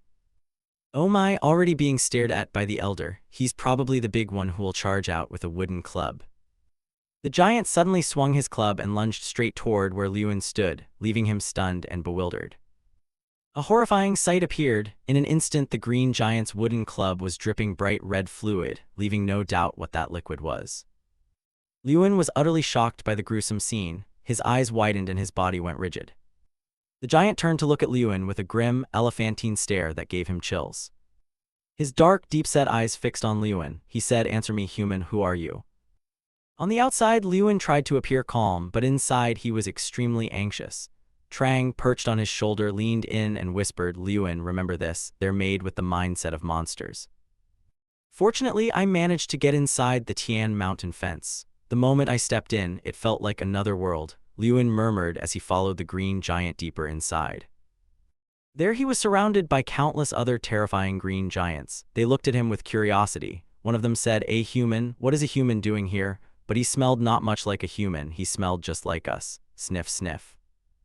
Liyuan walked on with a face tense as a drawn bowstring. Trang beside him said, "Master, be careful. They don't have human morals." Liyuan, nervous, replied, "I know." Liyuan recalled his first encounter with that green giant and thought aloud, "Now I suppose he didn't harm me because of Kun Khan's fang, but I still don't know when they might kill me." He cautiously trailed behind the green giant, observing him. They reached a towering peak. The green giant said, "We're here. This is the summit of Tian Mountain." The two stopped beside another green giant. Liyuan looked at the club-wielding giant and asked, "A summit? There's still another peak above this, right?" Bang! A shockwave rang out, causing Liyuan to flinch. Before him stood another giant, larger than the rest, with white hair and beard. Liyuan thought this wasn't merely a summit, there was an aura of authority. The white-haired giant looked down at Liyuan and began to introduce himself. "I am the leader Hak Khan, human. I've heard you possess Kun Khan's sacred relic." Needless to say, Liyuan was still in shock at the enormous size, dozens of times larger than the other goblins. He gaped upward, thinking the leader was far bigger than those goblins. Hak Khan continued, "Human, we welcome you as a guest. I've decided not to tear you apart and feed your body to the eagles. Who are you?" Liyuan tried to stay calm and replied, "I thought I said this at the gate. I am the one chosen by Kun Khan's fang." Hak Khan sat down and said, "Nonsense, that's not an item any human can handle." Liyuan answered, "But it's true." Liyuan took out an object wrapped in a white cloth. He said, "May I show you?" The goblin shouted in alarm, "Oh my, it's true." Hak Khan looked at Liyuan with great satisfaction and said, "An interesting human, you carry our scent and I also smell the fragrance of power." Liyuan replied cheerfully, "That's right, I'm quite strong." "And I smell the fragrance of power," Hak Khan said. "Now answer me, who are you, human?" Liyuan hesitated and began to say, "I am." Suddenly Liyuan and Chang exchanged a look as if thinking of the same thing. Liuan said, do you know Dracagania? That's the name of a dragon living on this Tian mountain. Hakkon also gaped in surprise at what he had just heard. Hakkon hurriedly looked down at Liuan and asked, how do you know that name? Liuan put his hands on his hips and smiled, I heard it from Kingram.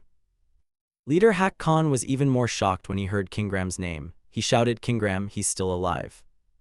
Liuan recalled his first encounter with Kingram and said, he's alive as an exhibit at my academy. Should I say he's regarded as one of the professors? Liuan looked at Leader Hakkon and said confidently, you're curious who I am, aren't you? The green goblin guide who had led them earlier stood quietly listening as Liuan said, I'm a friend of Kingram, who once led the summit of Tian Mountain. Liuan continued, I'm also the one chosen by Kun Khan's Fang and the inheritor of Draka's world-destroying power. At that, Leader Han was taken aback. Facing the two huge goblins, Liuan announced clearly, I am Liuan Ardal. Liuan faced Leader Hakkon and said, with all that said, you still intended to crush me and feed my corpse to the eagles. Leader Hakkon pondered for a long moment, then said, no, we will gladly welcome you, a human A. Liuan's face then went rigid, as if he had no words. He was brought to the center of a plaza with a simple stone table, while the goblins around kept shouting. Trang sat on Liuan's shoulder, arms crossed, and said, the goblins have a ritual even for welcoming newcomers. If you want their welcome, you must show your worth. Draka did the same when he first came here. Chang looked at Liuan seriously and said, and the format is? Arm wrestling. A large green goblin stepped forward in front of him. He proudly flexed his muscles and said, I am Omrat, son of Merukan Khan. You're the human we've welcomed, are you? Already Liuan's face tightened like a wrinkled blanket. He thought to himself, you expect this giant to be my opponent? Something's wrong here. In a flash, Liuan and Omrat took their positions to arm wrestle. The whole plaza roared, come on, crush that human, Omrat. Liuan leaned on the stone table and asked Chang, if I lose the arm wrestle, they still won't throw me to the eagles, right? Trang replied helplessly, I'm not sure.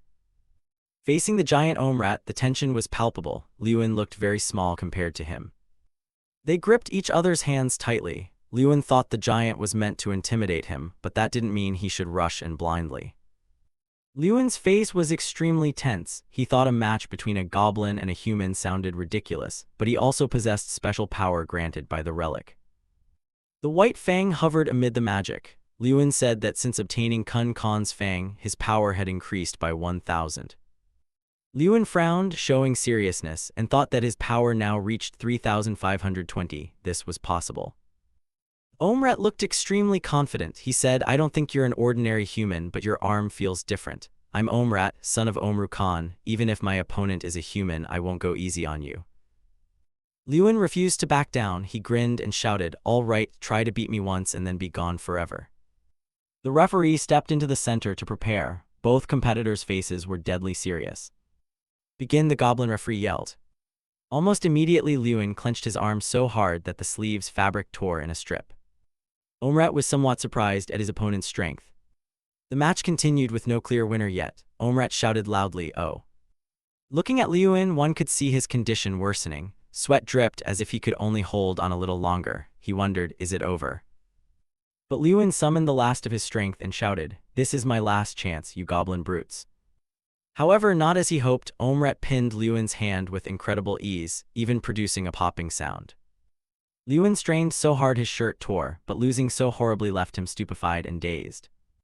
The goblin referee then stood up, raised both arms and shouted, Omrat has won. Liuan lay exhausted on the stone table and sighed, ah, I lost, even though I tried my best. Liuan's hand trembled, bruised and wounded all around. He asked, so now they'll throw me to the eagles to eat. Liuan stared blankly at the sky as if contemplating death when a voice said, stand up, human. A green goblin knelt and, facing Liuan, said approvingly, you fought back against Omrat, Tian Mountain's finest warrior, truly praiseworthy. At that moment, a system quest panel appeared. The Tian Mountain goblins revere strength. Draka took 17 years to earn the goblins' respect through his power as he did. Subdue the goblins you want with strength and make them respect you. Defeat Omrat in the arm wrestle. 0.1 goblin favor reward at Tian Mountain. Liuan looked up in disbelief, stammering, thank you. Trang cheerfully looked at Liuan and said, well done, Liuan, you've won the goblin's support.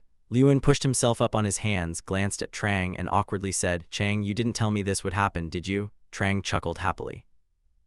Liuan snorted and glanced at Trang, saying, you said Draka took 17 years to beat Omrat, right? I'll do it in a month. Looking up, the atmosphere was very merry, goblins sitting together at tables eating and chatting. As soon as the arm wrestle ended, a feast had been prepared on the small summit. At one table, Lewin said happily, tastier than we expected, right? Hard to believe goblins cook this well. Trang replied helplessly, I know the food smells strong, really pungent. Lewin said no, it's not like that. Lewin sat down and looked around, asking, but why do the goblins here keep themselves isolated in this monastery? Lewin's expression darkened, he felt there was more to it.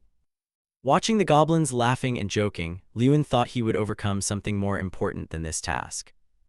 Omrat approached from behind and said to Lewin, a strong human. Lewin turned and replied, yes, Omrat.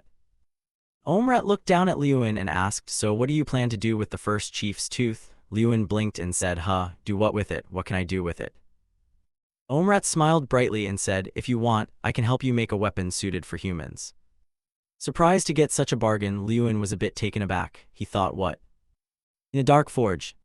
Lewin held the enormous tooth in his hand and asked, what is this? As he carried the tooth, Trang said, this is the main source of power, a great symbol of strength. Whoever in the Agras clan inherits it will be the strongest. Lewin asked, no, I mean, what is it used for? Things like armor or a magic staff. Trang said the Angel staff and Morshi scales have clear uses. One is a wizard's staff and the other is a spell plate for a knight. The image of Lewin in armor holding a staff and laughing loudly appeared. Trang said, or this could be used as a mace, except this enchantment. The two walked down the dark corridor chatting animatedly. Chang said, keep it and learn about it later. It will only help increase your power. Lewin replied, all right. Cut to Omrat smiling brightly, if you want I can make it for you, a weapon suited to humans. Surprised to get such a bargain, Lewin was a little taken aback. He thought he had it but didn't know how to use it. This was an unexpected opportunity. Omrat pointed his thumb at himself and said confidently, Kun Khan's tooth is so heavy and hard that no one seems able to work it. But if it's Omusira iron, it's entirely possible. Lewin listened, a little puzzled. The iron trap is just like a human blacksmith's work. Omrat looked at Lewin and asked, do you have any idea what special kind of weapon you mean? Lewin grunted. After a moment, he suddenly smiled as if he'd thought of something. So can you help me make exactly what I need? It had been half a month since I arrived at Sky Mountain, Lewin said, lurking in the bushes as if waiting for something. Lewin, up ahead a green goblin shouted loudly toward them, human. Lewin leapt from the bushes and said, I'll deal with it. In that time I've helped the Agras tribe hunt or supported them. Then he began to run. He spent a lot of time training me in things I couldn't do. Lewin, sweating heavily, looked up at the system and then said cheerfully, all right. After that he wrestled with Omrat again and, as before, Lewin lost. However, my main duties mostly involved something else. Plainly stated, he declared 15 losses in 15 matches. Wrestling Omrat, Lewin kept losing 15 times. Sulking, he rubbed his arm and said he'd lost again. This really happened to me. Omrat could only laugh behind him. Haha. Lewin rubbed his arm for a while, then Chang came over to cheer. Come on, master, you're getting better. Omrat smiled and said, stand like that, human. You've gradually started using your strength more effectively. Lewin still refused to give up. He looked at Omrat confidently and said, thanks, I feel I'm making progress. I've learned to use my strength wisely through advice and each day I can endure a little longer. Lewin put both hands in his pockets, turned his head and said, before I leave here I must defeat Omrat. Omrat behind him was naturally stunned when his name was called. Although inside the cave their conversation could be heard clearly echoing out. Omrat, are you hesitating? Omrat replied, no, this human has no chance against me in wrestling. A few days later, Omrat wore a fixed, rigid expression. Oh, so Lewin's small hand had beaten Omrat in the wrestling match, the referee said, 17 matches, 16 losses. Chang couldn't believe his eyes either and said, a win. Lewin happily stood up, raised both hands and shouted loudly to Omrat's astonishment, I won. The system appeared, side quest at Sky Mountain, win the wrestling match with Omrat. Complete one to receive the Sky Mountain Ogre Tribe's reward. You will earn the respect of all ogres. Omrat wasn't angry about losing. On the contrary, he kept praising Lewin, saying the boy kept surprising him. I lost, young Master Ardal. Lewin rubbed his wrist and looked at Omrat happily. This is the first time, right? Omrat called my name like that. Omrat turned his back and walked away, saying, it seems you're ready. Lewin watched Omrat's figure recede and asked, ready for what? Omrat turned his face back and said, come here. Omrat said, actually it's been finished for a long time. I've been waiting for this moment to give it to you. Luin quickly stepped up to Omrat and asked, why didn't you give it to me even though the weapon was finished? Omrat rummaged for the item and said, I waited until you could beat me. If you hadn't won, I might not have given it to you. The Fang of Kun Khan is very important to us. Luin's expression froze a little after hearing that, a bit embarrassed. He thought, doesn't this feel like being robbed right in front of me? After a moment, Omrat held out the object toward Luin and said, here you go, it's yours. Luin looked at the item before him, surprised, and said, that is. It was a pair of black metal gauntlets, the paw made from Kun Khan's fang, crafted by Omrat, a gauntlet inlaid with the fang of the first ogre chieftain of Sky Mountain. The fang pieces would not shatter under any impact and would destroy anything. Instantly grants plus 2000 strength, unlocks a unique skill, leadership with growing potential. Luin slid the gauntlets on, clenched his hand, and resolutely thought that a paw gauntlet fitted with Kun Khan's fang inside would surely suit him best as a melee mage. Seeing he hadn't spoken, Chang asked, how is it? Omrat also asked, what do you think of my finished product? I made it using the most perfect mold for you. Luin looked tense, but he was actually lost in thought. Amazing, not just plus 2000 strength, it might be even stronger. Luin said, Omrat, can you gather all the Sky Mountain warriors? Very quickly, all the green goblins assembled. They were gossiping that a powerful human wants to challenge all of us to wrestling. Yes, he says he'll defeat every one of us. The goblins immediately buzzed with talk. Although he had beaten Omrat, he still wounded our pride. Facing such a challenger, an event like this, the more they spoke, the more excited and thrilled they became. Welcome. Luin stood in the square facing a huge goblin. From the ogre perspective, this seemed an arrogant challenge, but the atmosphere was very jovial. The ogres worship strength and love contests. They seemed to appreciate my competitive spirit. Not only the large goblins, but also smaller ones came to watch and cheer. A child shouted, come on, father.